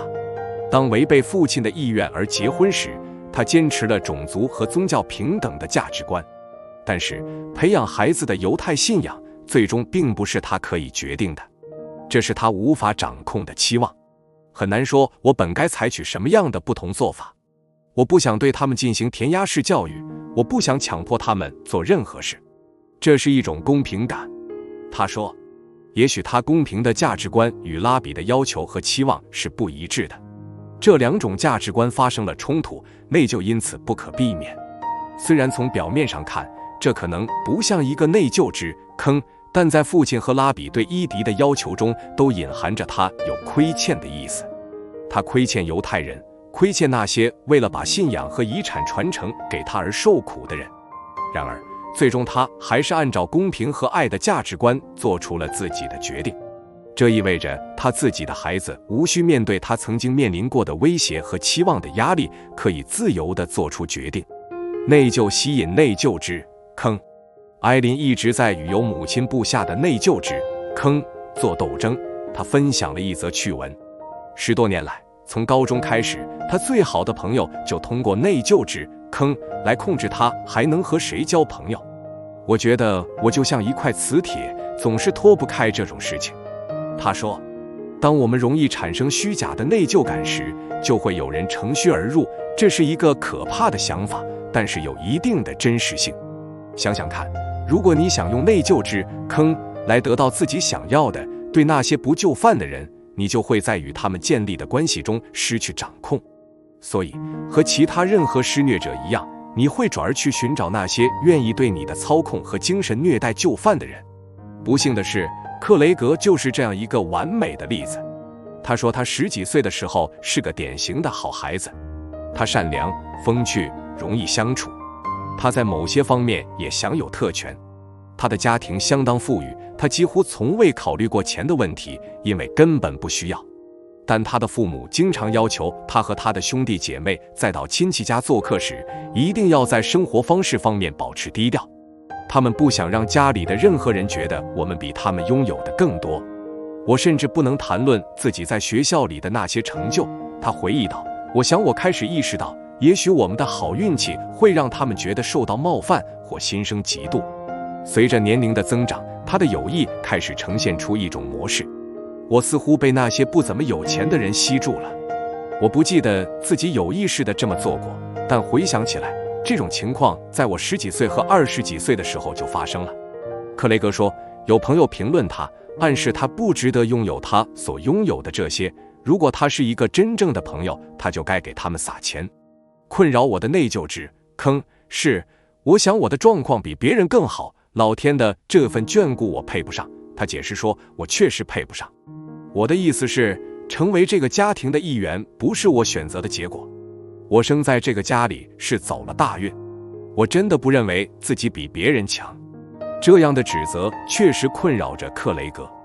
回头看看，他意识到这就是一个正在困扰他的内疚之坑。我经常受人摆布，为人买单，帮不靠谱的人解决问题。有件事听起来很疯狂，在我20几岁时，我拥有了一段维系多时的感情，部分原因就是想证明，我并不认为自己比其他经济阶层的人更好。在我们的关系中，我总是克制的一方，因为我觉得自己生活的比他更轻松，我应该为此感到内疚并进行补偿。我甚至不愿意去想自己所有的付出，帮助他和他的家人，买礼物，满足其开始失控的期望。克雷格终于开始明白，他是如何被那些把他这种容易内疚的想法视为可以利用的弱点的人操控的。他开始以不同以往的方式选择友谊和情感关系，并与那些倾向于操控他人的人划清界限。他说，当他这么做的时候，那些内疚触发者们对与他建立友谊的觊觎越来越少了。那些控制欲强的人想要按下你的内疚按钮，并从你那里得到预料之中的反应。内疚是他们的工具。当你停用这些按钮后，这个工具就不再有用了。他们会从新的角度来推动你，看看能否重新激活旧的内疚按钮。但如果你保持稳定，他们很快就会放弃，转向那些更容易操控的人。自我诱导的内疚之坑。有些内疚之坑没有那么明显，他们可能完全存在于你的想象里。你想象有人会不高兴，你会被他们看成自私的人，或者别人应该比你得到的更多。克莱尔很善于给自己挖坑，让自己内疚，但他并没有意识到这一点。他聪明、甜美、勤奋，希望有人能指导他克服一些社交焦虑，但他从来没有把内疚的想法和焦虑联系起来。他最深切的渴望是自己能被别人看到，被别人重视，这是他擅长对别人所做的事。但他经常害怕别人的批评，觉得自己被忽视了。在一次教练课上，克莱尔和我分享了一些不寻常的事情。作为一家财富500强公司的高成就人士，他曾因对公司做出的贡献而获得内部奖励，这是一件大事，是他应得的。每当有好事发生时，他的父母总会送花给他。在这个特别的日子，当他们打来电话告诉他多为他感到骄傲时，他提出了一个要求：这次就请别送花给我了。他说：为什么呢？这是多了不起的成就，我们就是想用这种方式来赞扬你的不凡啊。他犹豫了一下才回答道：我不想让别人感觉不好，这只会招来麻烦。我很吃惊，克莱尔这是把他说过的他自己想要的这种被关注、被重视的场面推开了。这是他做人的主调。他经常对自己的成就轻描淡写。他说，这是因为他不想让别人感到不舒服，但因为现在他已经开启职业生涯转换，不再给人打工，开始经营自己的数字营销公司，所以他经常发现自己会置身于需要向新人做自我介绍的场合。这些人不了解他的背景，而且因为他总是淡化自己的成就，他们对他是谁和他的能力的看法远远低于实际情况，这影响了他赢得新业务的能力。你为什么喜欢隐藏自己的实力呢？我问，是什么在驱使你总用自己的低调换取别人的舒心呢？因为让别人感到不舒服，就会给自己带来不好的影响。他说，克莱尔陷入内疚之坑的根源是以前有几个人曾经批评过他，他任凭他们带给他的内疚感在脑海里不住地回放。这些旧日的内疚感在新的人生阶段继续影响着他。这是他的内疚陈述。赞美你的辛勤工作和成就是错误的，因为这可能会让别人觉得他们自己做得不够。但是你如果看得再深入一点，就会注意到另外一些促使他产生内疚感的东西：自我保护。他的想法是，如果让别人感到不舒服，我就会为此付出代价。记住，当抽丝剥茧地分析内疚时，你可能会发现内疚并不是最初看起来的那样。自我诱导的内疚感往往是为了保护自己不因激怒他人而受到伤害。在克莱尔的例子中，他决定再深入一层来分析自己的内疚感，问自己一个关键而有力度的问题：如果其他人感到不舒服怎么办？那又怎样？换句话说，他没有让恐惧来告诉自己需要付出代价，而是问了一个问题，这能迫使他来决断这是不是值得付出的代价。别人不舒服不是你需要解决的问题，因为解决它就意味着影响你的目标和工作。你不需要表现得很粗鲁，但你必须完全站在自己的立场上思考，不必管别人怎么想。那些想用内疚坑你的人是想通过在你身上堆积虚假的内疚感来控制你，但你不要上钩。当然，你必须接受有时候自己会不舒服。你必须审视自己的想法，判断它们是真的还是假的，并用真实的想法取代虚假的想法。通过学会放手，你就能停用操控者喜欢按下的按钮，不去做他们想让你做的事情。相互性与内疚。我儿子亚历克斯从高尔夫训练营跑出来时，手里拿着一张小纸条，他的脸上洋溢着兴奋的笑容，那是只有5岁的孩子面对一张快餐优惠券才会表现出的兴奋。当然，那是一张 Chick-fil-A 优惠券，所以我很理解。妈妈，我们可以用它去买一份免费的儿童餐。他大呼小叫。我们回家的路上在 Chick-fil-A 停了一下，当时才上午11点，我还不饿。家里的冰箱里还有一些美味的鸡肉，是我丈夫前一天晚上烤的。我打算在下午1点左右拿它当午饭吃。当我们来到柜台前下订单时，亚历克斯仍然很兴奋。嗨，我对着柜台后面那个穿着刚熨过的 polo 衫的小伙说，我有一张儿童餐券，我们想点一份鸡块儿童餐和一杯巧克力牛奶。这就是我想点的东西，我就是奔着这个来的。我内心感到有点纠结。我想我的纠结是由这样一些想法引起的：你带着免费券过来，只点了免费食物，用了人家的洗手间，让你儿子在游乐区玩，而你还借机抽空清理了电子邮件，然后1毛钱不花就走了。我对这个问题的回答应该很简单：是的，是的，这正是我要做的。但你知道内疚之坑的套路，你的内疚感会清楚而响亮地回答这个问题，这是粗鲁的行为。你不能走进一家餐厅，得到了免费的食物，使用了人家的设施，却什么食物都不点。接着从我嘴里冒出来的是，我还要一个 Chick-fil-A 三明治，不要泡菜，一个水果杯，再来一瓶水，谢谢。我根本就不饿，我还要回家吃午饭。该死，我根本就不渴。但我出于内疚而点了这堆东西。有个术语可以用来描述这种现象：影响力 （influence）。一书的作者亚利桑那州立大学教授罗伯特·西奥迪尼 （Robert Cialdini） 谈到了市场营销中互惠的力量。从本质上讲，当我们得到一件礼物时，即使我们不看重它，也会在某种程度上感到欠了送礼者的人情。这就是非营利组织会给你发送你没有要过的免费地址标签的原因。这是在把内疚感作为一种营销策略而聪明地加以运用。他们知道，相当大比例的受赠者会因为没有为免费礼物付钱而感到内疚。记住，内疚感的3个真相之一就是内疚感是一种债务，它会提醒你有亏欠。如果你听之任之，免费优惠券就会让你感到内疚。也就是说，你如果没有将这种情绪标记出来，并在做出反应之前让自己暂停一下，那么它就会引发内疚感。内疚的人让人内疚。我们大多数人都听过“受伤的人会伤人”这句话，意思是那些被伤害的人会在痛苦中做出决定，并在这个过程中伤害到别人。在内疚感方面也有类似的现象。那些感到内疚并且走不出来的人，常常会将内疚感迁移到别人身上。要当心他们。我遇到的最伤人的一个例子是一位演讲者同行讲给我的。他谈到了他的爱和母性之旅是如何受到教会中一位女性影响的。这名女性曾在教堂里把他拉到一边，劝阻他不要收养孩子。他那时40多岁，单身。这位女性没有用独自抚养孩子可能很艰难这个理由来劝阻他，而是用自己曾努力抚平的深深的伤口作为说服他的武器。他小时候曾被猥亵过。他说，如果你被猥亵过，你真的不应该要孩子。言下之意是，他在灾难性的童年中所遭受的伤害，在某种程度上应该使他失去做母亲的资格。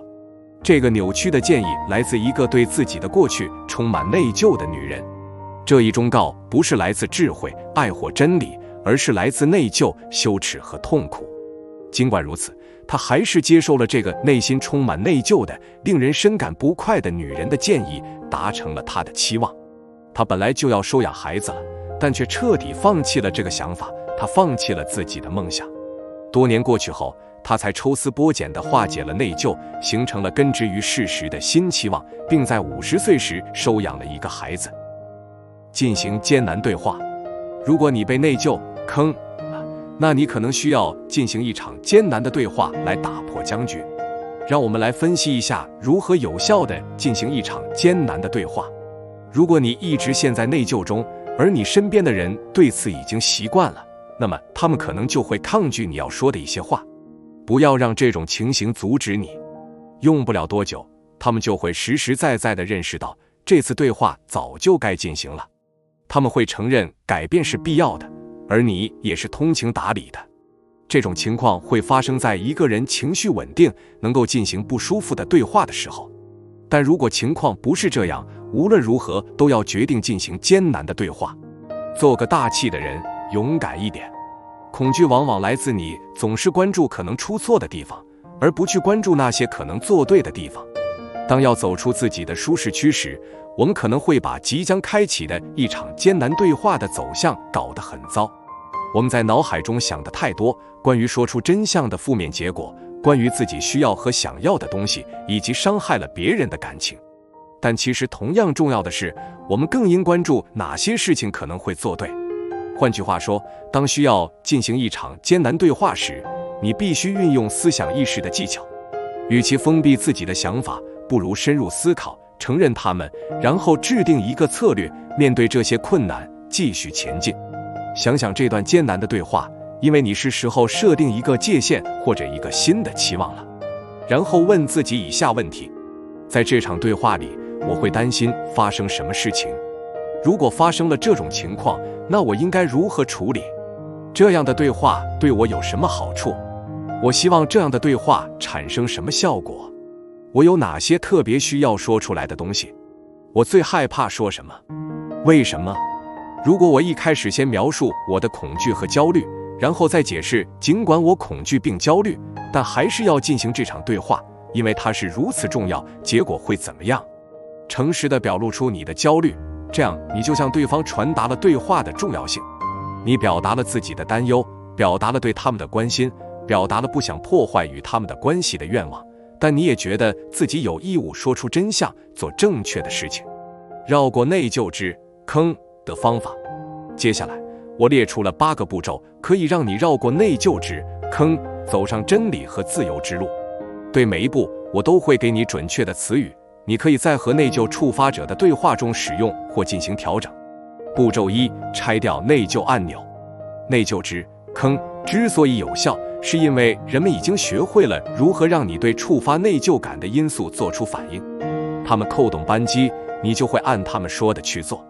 出现这种情形，是因为你是在被动反应，而不是在积极回应。回应意味着你会停下来，有意识地选择自己将采取或不采取什么行动。因此，拆掉按钮的第一种方法是不去做你通常会做的事情。你如果通常会跟着人家的指挥棒行动，那现在不要再这么做了。你如果总是不停地为自己并没有做错的事情道歉，那就停下来吧。你如果一打开钱包开始撒钱，那就赶快把钱包收起来。脚本：什么也不要说，不要马上做出反应，或者说我做不到，又或者说我考虑一下，然后再告诉你。别再说其他事情了，无需解释。当你开始试图解释时，尤其是在学习这种新的回应方式时，你可能会说着说着，无意中又让自己落到内疚之坑中。步骤2：标记内疚情绪。请记住，当这种情绪在你心中升起时，给它命名可以帮助你有意识地注意到它，能让你暂停下来。内疚之坑会引发战斗或逃跑反应。给内疚感贴上标签可以延缓这个过程。简单的说，做标记就是你在心里记下内疚感已经出现，并且它正试图操控你。脚本：对自己说，我现在开始感到内疚了。这是怎么回事？你如果不确定这是虚假的内疚还是真实的内疚，请使用玻璃流程来获得答案。步骤3：说出你的内疚感。内疚是在黑暗中滋生的。内疚触发者和操控者指望你默默地顺从，他们知道你不喜欢对抗，所以会利用这种恐惧来控制局面。记住，这种内疚不是光明正大产生的，所以要把它大声地说出来。无论这是一种自我诱导的内疚之坑，还是来自他人的触发和操控，这个方法都是有效的。对自己诚实，才能对他人诚实。脚本：对内疚触发者说，我不喜欢因为内疚而做事情，因为这会让我感到憎恨。我喜欢做那些感觉自己是被引导着去做的事情，我知道这是我应该做的。步骤4：请内疚触发者直接说出他的诉求。那些使用内疚坑人者往往对诚实的对话和交锋感到不舒服，所以他们不会直来直去。他们采取的消极攻击方式能让他们心安理得地拿到想要的东西。让你感到不舒服之处，正是他们的舒适区所在。所以，你可以跳出常态语气对话，并处理与他们的关系。脚本：告诉那个触发你的内疚感的人，我知道你想从我这里得到某种东西，我希望你提要求，而不要给我布下内疚之坑。步骤5：请内疚触发者尊重你的决定。承认你知道内疚触发者想要的东西对他们来说很重要，但你必须做出明智的、对你有意义的决定，并让他们尊重你的决定。这意味着，一旦你做出了决定，他们就会放手，会接受它，转而采取尊重你选择的其他方法，而不是说你的闲话、坏话，或者背着你找人来当说客，试图改变你的想法。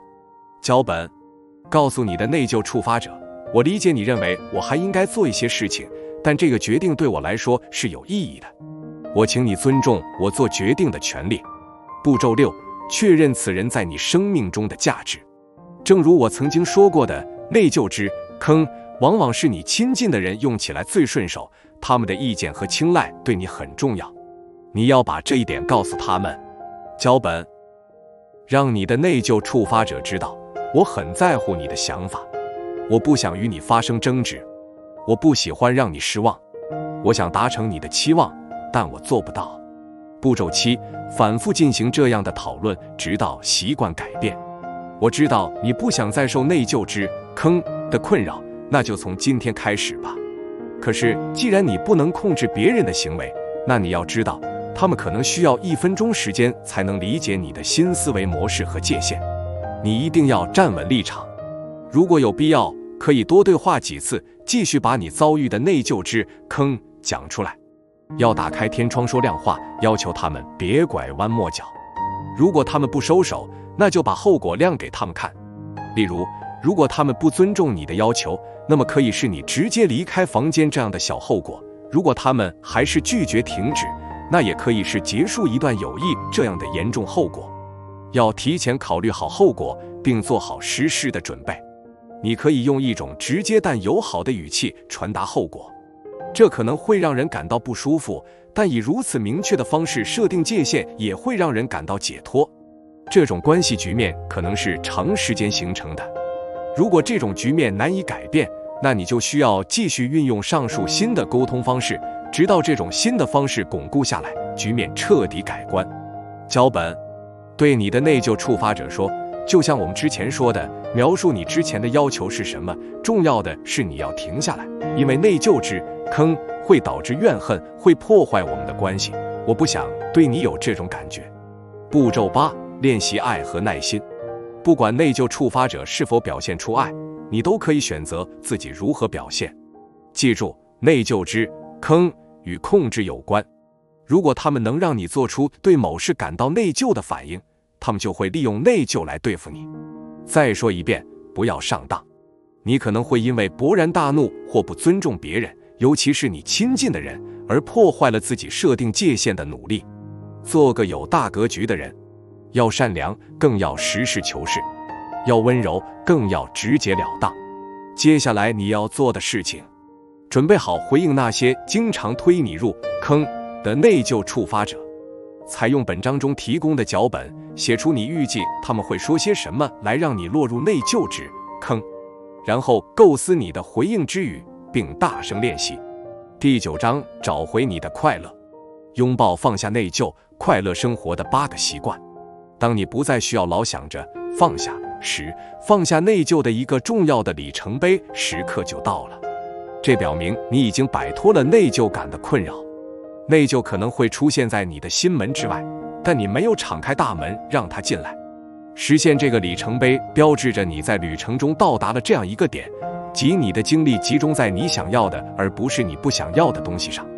一个强有力的目标绝不可能仅仅是没有某些东西就行了，它一定是对某物存在的生命。仅仅放下你的内疚是不够的，放下肯定比沉湎其中感觉好，但在某些时候你会意识到，放下还不是你最深的愿望。你的灵魂渴望更多的东西，它渴望快乐，渴望安宁，渴望爱。就我而言，我想要自由地去做那些代表着我真实价值观和欲望的决定。我想要自由地走向我理想中的生活。对我来说，这意味着我更关心自我的期望，而不是其他人对我的期望，尤其是这些其他人只是在我的脑海里。这意味着我可能会让一些人失望，这还意味着我可能不得不放弃对自己和他人不切实际的期望，为失去对生活应该是什么样子的幻想而哀悼，并接受它现在可能是什么样子的现实。接纳为快乐扫清道路。在我把这段简单的经历记录在日记里的那一天，我知道自己已经在人生旅程中取得了真正的进步，已经放下了内疚，拥抱到了快乐。我当下是什么样的感觉呢？通常我会感到内疚。我在早上5点之前起床，但没写出任何接近我目标的东西。我现在的感觉就像是对自己缺乏能力这一事实妥协了。这是一种接受，而不是内疚。我又不会放弃，所以为什么要内疚呢？如果只把它视为整个过程的一部分，不会因此而感到受打击，而是接受它，并继续朝着终点前进，那情况会如何呢？我没有浪费精力，不因没做成更多事情而自责。我只是在自己荒谬的、缓慢的、过度思考的过程中，单纯地接受了自己的不完美。我已经这样做了很多次，都获得了令人满意的成效。接受是你看到真相，并有勇气付诸行动的能力，是要看到你的内疚是虚假的，并停止基于这种虚假的内疚做出决定，是当你做错的时候，自己能看到，并能通过承认内疚、道歉和补偿的过程来处理这个问题，是如实的给内疚之坑贴上标签，并拒绝受其摆布。但接受需要练习，你做的越多，就会感到越自由，因为你在那些本来没有路的地方，为你的幸福生活开辟了道路。每当觉得自己在抗拒接受时，你要对自己说，我看到了真相，我选择用爱和勇气来回应。与接受相对的是抗拒。要释放内疚感，我们就必须认识到自己在抗拒什么。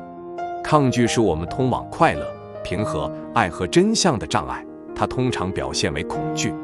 那么，抗拒而非接受看起来是怎样的情形呢？那就是我们通过回避诚实、艰难的对话，假装事实不是事实，为了达成别人的期望而压抑我们的价值观和需求，来抗拒现实。当我们接受了事实，不管它是好是坏，我们都能通过做些必要的工作来放下我们的内疚感。我们要诚实地看待那些自我打击的想法，并用事实来代替它们。通过这样做，我们就能创造出一个情感上诚实而平静，并且充满欢乐的生活空间。接受是一座由内疚通往自由的桥梁，在这座桥梁的那一边，你可以自由地拥有更真实的情感关系，原谅自己的错误和遗憾，拥抱你生命的独特愿景。这可能会让你看起来与周围的人大不相同。我们必须接受的一个最重要的概念是接受我们自己的独特性。你不是偶然来到这里的，在你生命中的某些时候，你必须调整好自己，理解你的使命，并确保已经为承担起这个使命做好了准备。这通常意味着你的生活和周围人的生活不一样，你需要达成的期望可能与别人的完全不同。接受这一切，拥抱这一切，这样做可以让你获得解脱，在自己的决定和选择中获得快乐和信心。它会将你从因那些本来就无需达成的期望而背上的内疚枷锁中解脱出来。请记住以下2个事实：只有接受并拥抱自己的独特生命，你才不会因为没有过上你认为别人期望你过上的生活而感到内疚。如果你不是真正相信自己是与众不同的，你就无法接受和拥抱你的独特生活。找回快乐的8个习惯。就像内疚已经成为一种习惯，如果你能练习并有意识地选择，快乐也可以成为一种习惯。我认为有8种非常有效的方法能帮助你找回快乐。注意到你正在失去快乐。有一天，我正在机场登机口候机，应邀准备去做一个演讲。这时，一位年轻女士拿着我的驾照向我跑过来。一开始我很困惑，不知道她是谁，为什么我这么重要的东西会在她手里。而她马上就解释说，这是在候机楼的地板上捡到的。她跑到几个登机口去找失主，看能不能找到与照片相符的乘客。如果她没有找到我，我一定会为此头疼的。我还要坐飞机回家，没有身份证是过不了安检的。由于这趟旅程我已经通过了安检，所以我可能直到明天需要用它时才会意识到它不见了。如果没有意识到遗失了某件东西，你是不会主动去找它的。而内疚感就会让你迷失在这样的困境中。当自我反省那些以为自己做错了的东西时，你就会感到焦虑和不快乐，而你并没有真正意识到你被剥夺了什么。你可以先把摆脱内疚感当成自己的起始目标，但我相信你的终极目标绝不会止步于此。你的终极目标是过上充满欢乐、自由、平和的丰富生活。你可以认真地让你的灵魂得到恢复，找回埋藏在那里的快乐，并坚持下去。第一步不过就是，当感到内疚的时候，你就要意识到快乐已经消失了。快乐就在那里，即使你已经不记得上一次感到平静和快乐是在什么时候了。这是你的自然状态。看看那些无忧无虑的小孩子，此时内疚、压力或痛苦尚未成为他们现实生活的一部分。快乐就在那里。你想要它回来吗？回答是，就是找回快乐的第一步。接受过去。也许你希望过去发生的某些事情根本就不曾发生过，或者有些对话你希望能重来一次，这样你就可以换一种方式来说话。可能会有一些选择你希望能撤回来，或者反过来，你希望当初做了这样的选择。过去了就是过去了，木已成舟，再多的愿望也改变不了这个事实。那些最快乐的人知道并接受了这一点。接受意味着和解，但接受也会影响你对自己的看法，以及你想在这个世界上成为什么样的人。它可能会与我们所期待的生活大相径庭。你知道自己的理想吗？你知道自己对所处环境的期许吗？过去如果发生了一件不符合我们理想的事情，我们可以通过抗拒事实来应对，也可以视而不见。我们可以否认人生经历中那些与梦想中的自我，与自己对事情的理想看法不相符的部分。有时，接受意味着坚持自己的价值观而毫无愧意。如果不能接受那些对你来说真正重要的事情，你就很难接受过去。这是让我纠结的地方。在内心深处，我认为做一位全职妈妈是最理想的。我脑海中总是显现出妈妈和我在一起的画面。在我的成长过程中，她经常说起她和我一起度过的快乐时光。她觉得自己的孩子就是个完美的洋娃娃，只不过是真人而已。她经常提到，在我很小的时候，她就教我读书写字。她从来没有把待在家里作为一种向往的理想，但我把这种想法内化了，甚至理想化了。事实是，我出生时她才20岁，那时她还没有开始自己的职业生涯，甚至还没有开始上大学。我3岁的时候，她开始兼职工作，我上了保育学校。在我7岁时，她开始全职工作。她在我13岁的时候大学毕业了。当生下我的小弟弟后，待在家里已经不是她的一个选项了。当我决定找回自己的快乐时，我不得不先关注自己在做母亲方面的内疚，看看她是如何偷走我的快乐的，并下决心把快乐找回来。这就需要层层剖析问题，看看导致我内疚的想法是从哪里来的，并具体判断我的生活方式在某些方面与我的价值观是否一致。我发现，攀比正在破坏我接受自己的过去和现状的能力。把我40岁的生活和我妈妈20岁的生活相比较，会让我感到内疚，会让我的人生旅程变得没那么独特。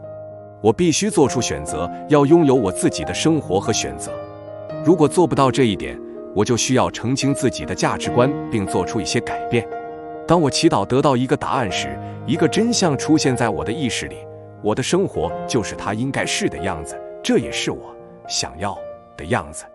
在20岁的时候，我不想结婚，不想养孩子，但在40岁的时候，我想通了。我的生活和母亲的不一样，我的生活也很好，唯一缺失的就是我对她的接受。我一旦接受了自己的生活，我就会得到解脱，我也将获得信心、平和和欢乐。接受需要妥协，妥协于我们需要吸取的教训，以及那些引导我们去吸取这些教训的人。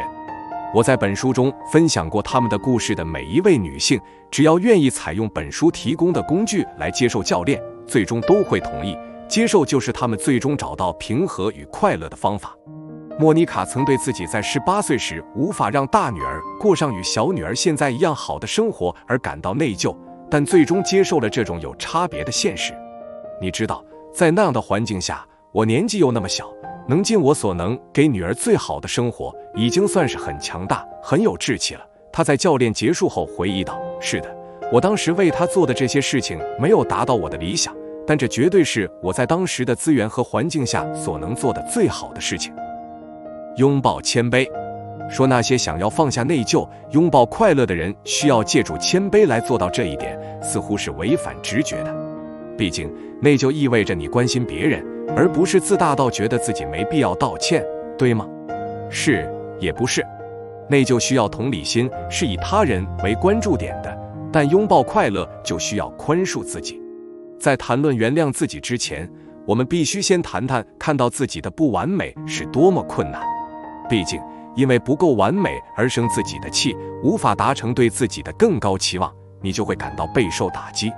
最先要注意的是，你需要对自己的能力有一定的信心，相信自己能够达成这些期望。在感受不到打击的情况下，接受自己的不足，意味着接受自己作为人的局限性。没有人是完美的，我们越早接受自己的不足，就越容易接受过去的不完美。当为本书做访谈时，我问母亲是否愿意分享她对内疚的看法和经历。她告诉我说，她不觉得自己有任何内疚感。我一下糊涂了，我还以为她有。在我成年后，尤其是在我弟弟处于成长期时，他曾多次写信给我，为我10几岁时他没有多陪在我身边而道歉。在我13岁时，父母分开了，我和父亲在科罗拉多州住了2年，而母亲那时住在100英里外的怀俄明州。等她搬回来后，我和她又开始一起生活，那时她要打2份工，这意味着她错过了积极参与我生活中一些事情的机会。虽然我们肯定算不上穷困，但钱还是有些紧张。20年后，情况发生了变化。在我弟弟10几岁时，出现了一个里程碑时刻，他开始真正意识到，他和我曾错过了多少像他现在和我弟弟这样度过的时光和机会。在几年前，他第2次还是第3次向我道歉之后，我向他保证已经完全接受了他的道歉。我没有攀比，我理解自己10几岁时家里的处境和面临的困难。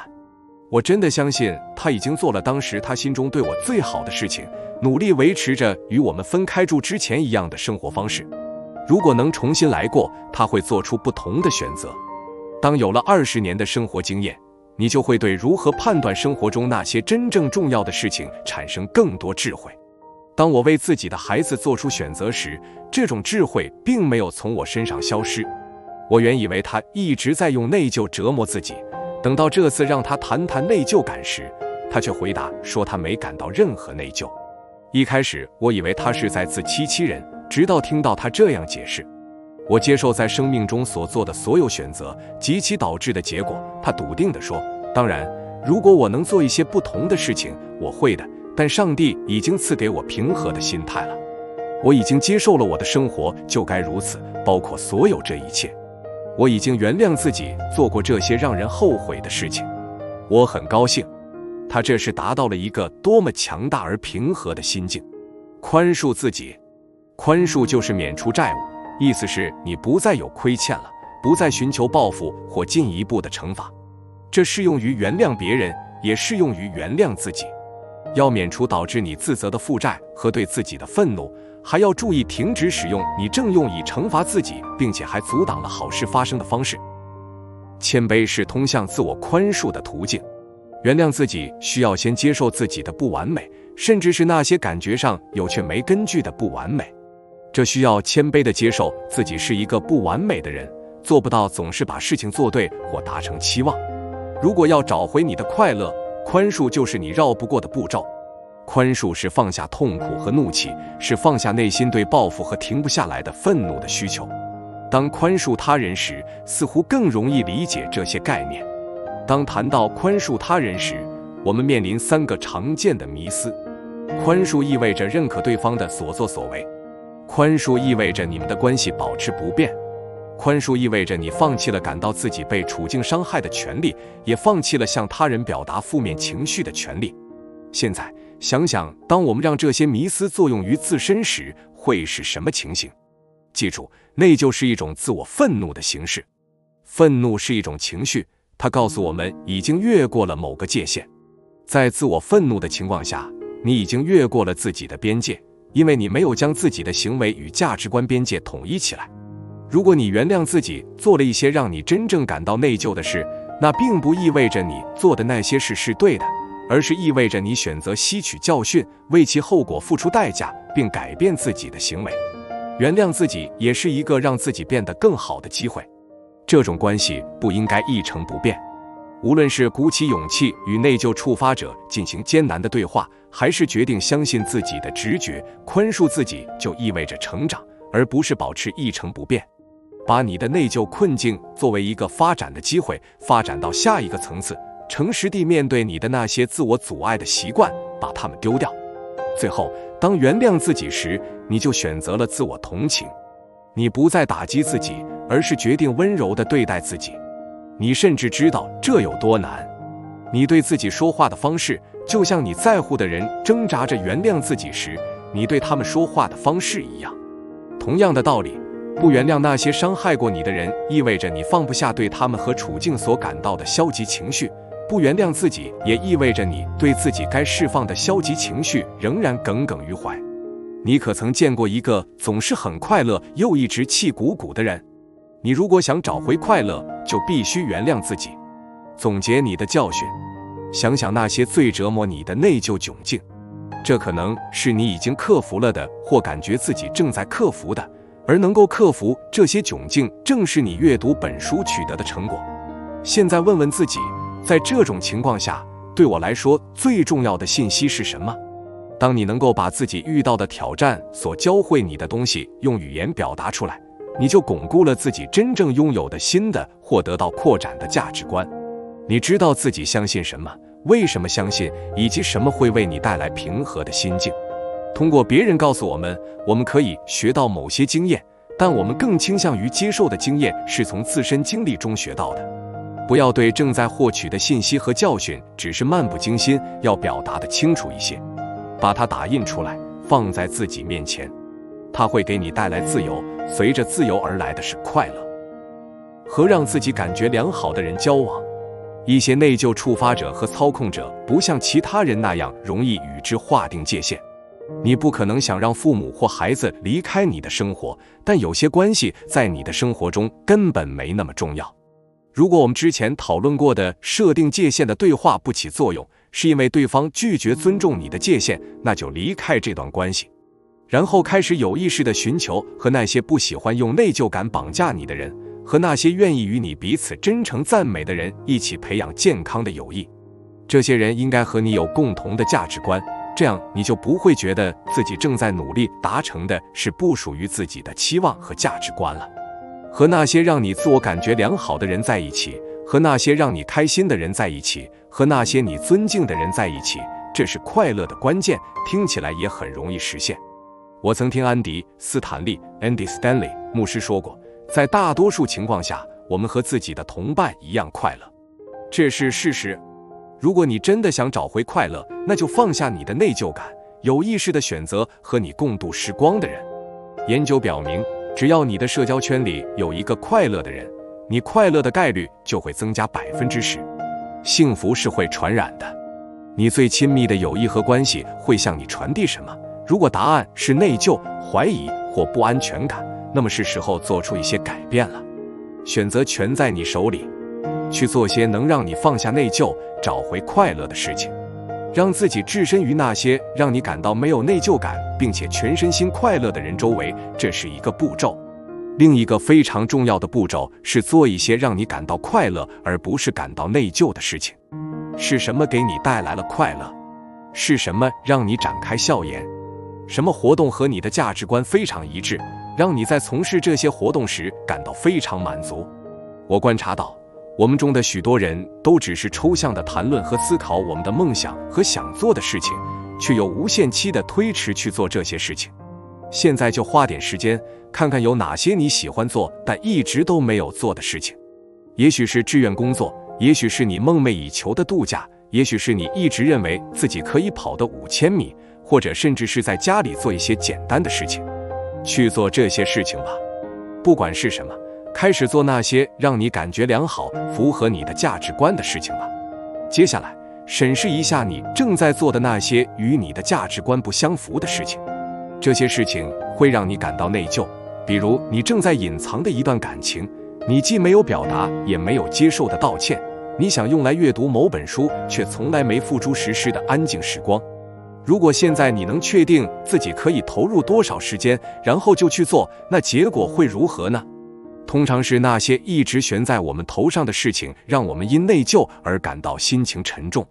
因此，要下定决心去做，停止拖延和犹豫，即使这很难做到，即使你感觉不喜欢，即使你对此感到焦虑。请记住，内疚正是成长和克服困难、努力从不适中走出来的机会。研究触发幸福感的因素。我经过研究确认了13个能触发快乐的因素，我在自己的快乐女人生活得更好，触发你快乐的13种日常方法 Happy Women Life Better 13 Ways to Trigger Your Happiness Every Day 一书中对此做了详细讨论。大多数人出于习惯会反复通过相同的途径获取快乐，但了解这13种方法可以帮助你明确地去做那些经常能立即给你带来快乐的事情。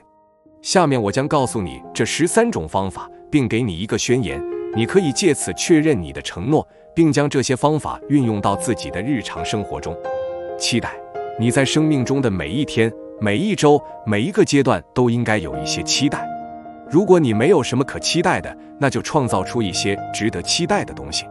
你要为此制定计划，它们可以很简单，比如记住你正期待裹着最喜欢的毯子，吃着爆米花，蜷缩在沙发上看今天晚上最喜欢的节目。记住你正精心地为2年后的梦想假期做计划。研究表明，即使你还没有真正经历过这些期待中的东西，但仅仅是做计划和预测，你就能得到同等的快乐。宣言：每天我要确保自己有值得期待的东西。感谢你所拥有的，感恩能产生积极的情绪，让大脑释放出让人感觉良好的化学物质。只要想一想你为什么要感恩，就能让感恩的效果倍增。所以定期花点时间想想让你感激的事情，甚至可以把它写下来，然后思考为什么它对你很重要。宣言：我更关注自己已经拥有的东西，而不是没有的东西。连结：很简单，连结就是爱，爱就在心与心相连的时候产生。宣言：当与人交谈时，我全神贯注，不说话，只是听，与其心意相连。服务是一种将他人置于自己之前的态度，引导你做出积极的改变。你生活的核心目的就是服务他人。服务是我们在任何一天都能积极影响他人的方式。把注意力真正从自己身上移开，实际上会让我们更快乐，因为这样我们就可以正确地看待自己的生活。宣言：每天至少做一件为别人增光添彩的事情。使命：你的使命就是以独特的方式运用自己的天赋、才能和经验去服务和影响他人。他回答了一个简单的问题：为什么他人的生活会因为遇到你而变得更好？生活不仅仅是为了寻找快乐，有神圣的使命要你去完成。你的任务是洞察并完成自己的使命。记住这一点，虽然你的目标是独一无二的，但它不是为了你自己。你的使命总是在某种程度上帮助别人。宣言：我的出生是有目的的，我不能辜负自己的使命。运动：只要20分钟的有氧运动就可以为你带来长达24小时的好心情，这是提高幸福感最快的方法之一。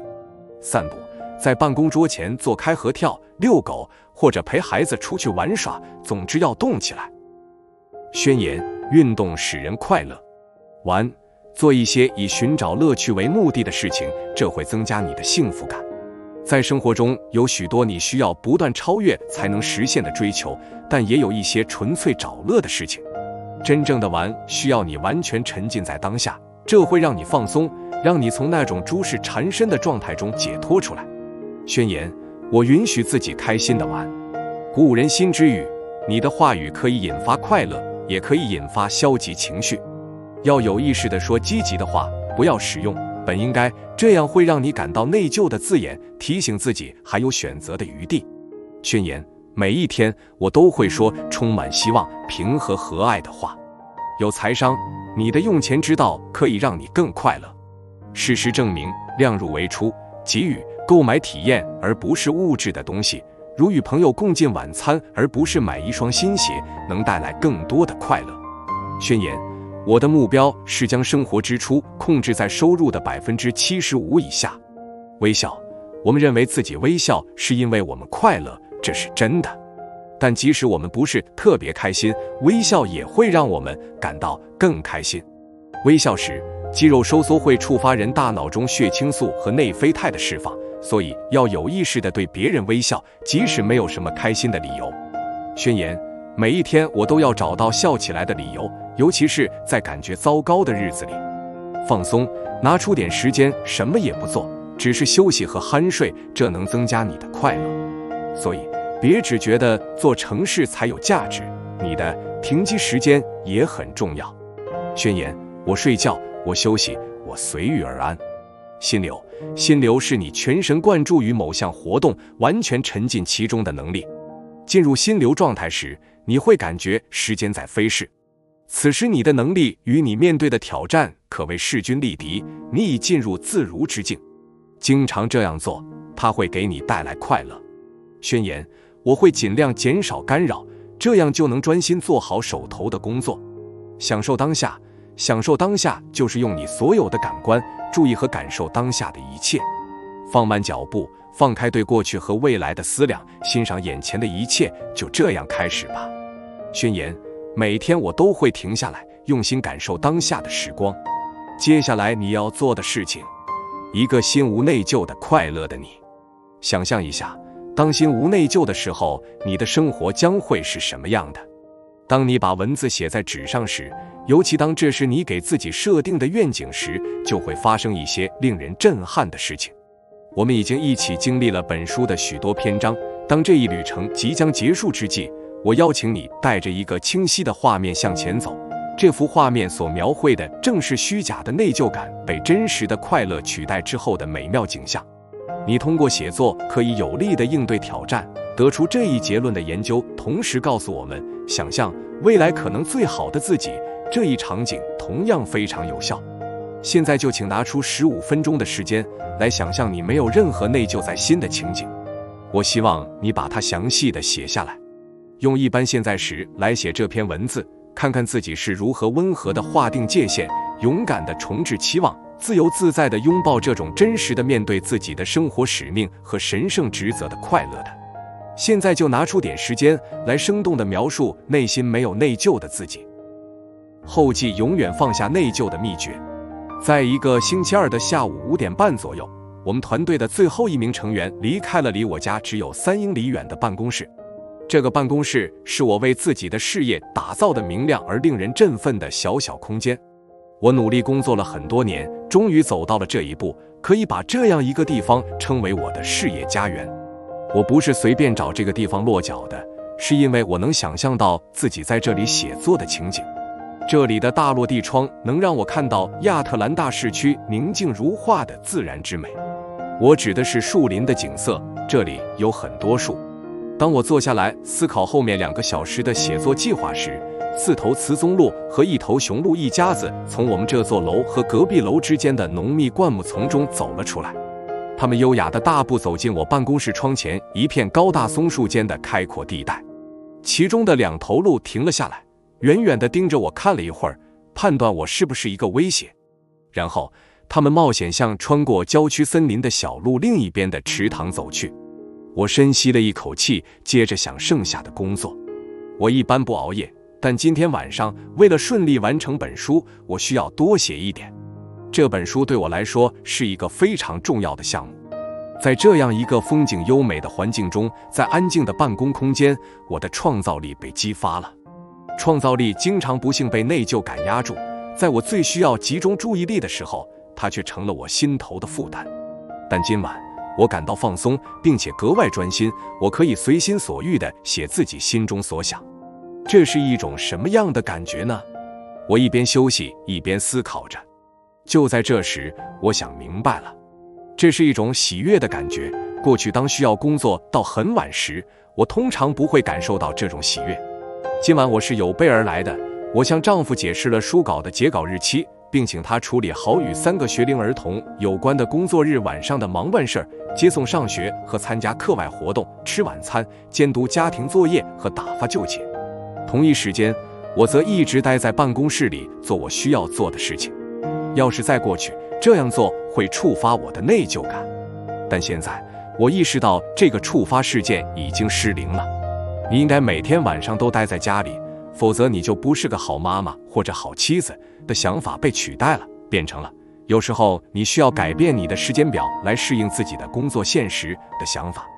幸运的是，你有一个100%支持你的伴侣。对于你的孩子来说，你是有目标、能坚持的榜样。这不仅仅是一句需要反复念叨的座右铭，我在身体力行，亲身感受它，那感觉绝对棒极了。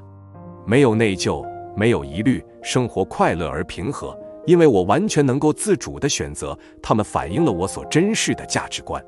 我希望你的这次阅读旅程也改变了你的视角，能帮助你区分真正的内疚感和虚假的内疚感，然后把它放下，这样你就可以重新获得生活中那些可以实现的快乐了。我请你在有需要的时候经常重温这些概念，因为放下内疚并不是一个一次性的行动步骤，它是你随着时间的积累才能形成的一种韧性。要留意自己的想法，要在那些难以控制的想法控制你之前控制它们，这是你必须反复练习的事情。就像肌肉一样，你锻炼的越多，它就会变得越强壮。你每天都会受到考验，当你亲近的人引你入内疚之坑，当你没有达成自己的期望，以前那样的想法和期望就会悄悄潜入。所以要记住以下这些要点，这没什么关系，不要自责。总有一天，你将比别人更擅长放下内疚。注意你的现状，并不断尝试，继续前进，拒绝气馁。当你能发现自己在出于内疚而做决定时，把这也看作一种进步，因为这意味着你在给这种情绪贴标签，允许自己在被战斗或逃跑反应接管之前先暂停一下。记住，放下内疚是一个只有你自己才能做的决定。放下内疚是一种选择，但它不能一蹴而就。你如果想一步到位，就会因没能放下所有内疚而感到内疚。相反，这是一个不断重复的过程。你要下这样的决心，无论再有多少次落入内疚感的泥潭，你都将再次选择对其进行抽丝剥茧的分析，这样就可以解除虚假的内疚感。现在就停下来，告诉自己，你会一次又一次地做出这样的决定，直到没有内疚感的生活成为你的新常态。放下内疚需要大量练习，所以要勤练不辍。你练得越多，就越容易放下。直到有一天，你会发现自己身上的重负已经解除了，你的快乐回来了，你的内心又恢复了平静。人们总是情不自禁地想回到安全区。不要忘记，幸福是一种冒险。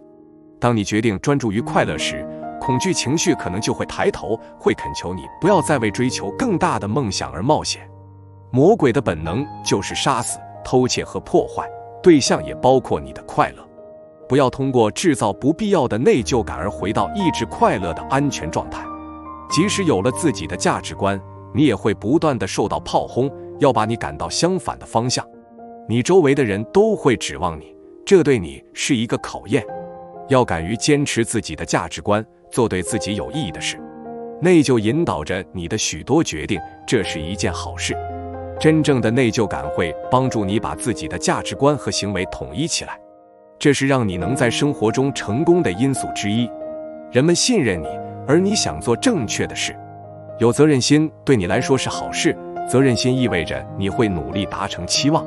只是要注意，你付出努力是为了达成谁的期望。你的那些内疚触发者可能不会轻易放过你。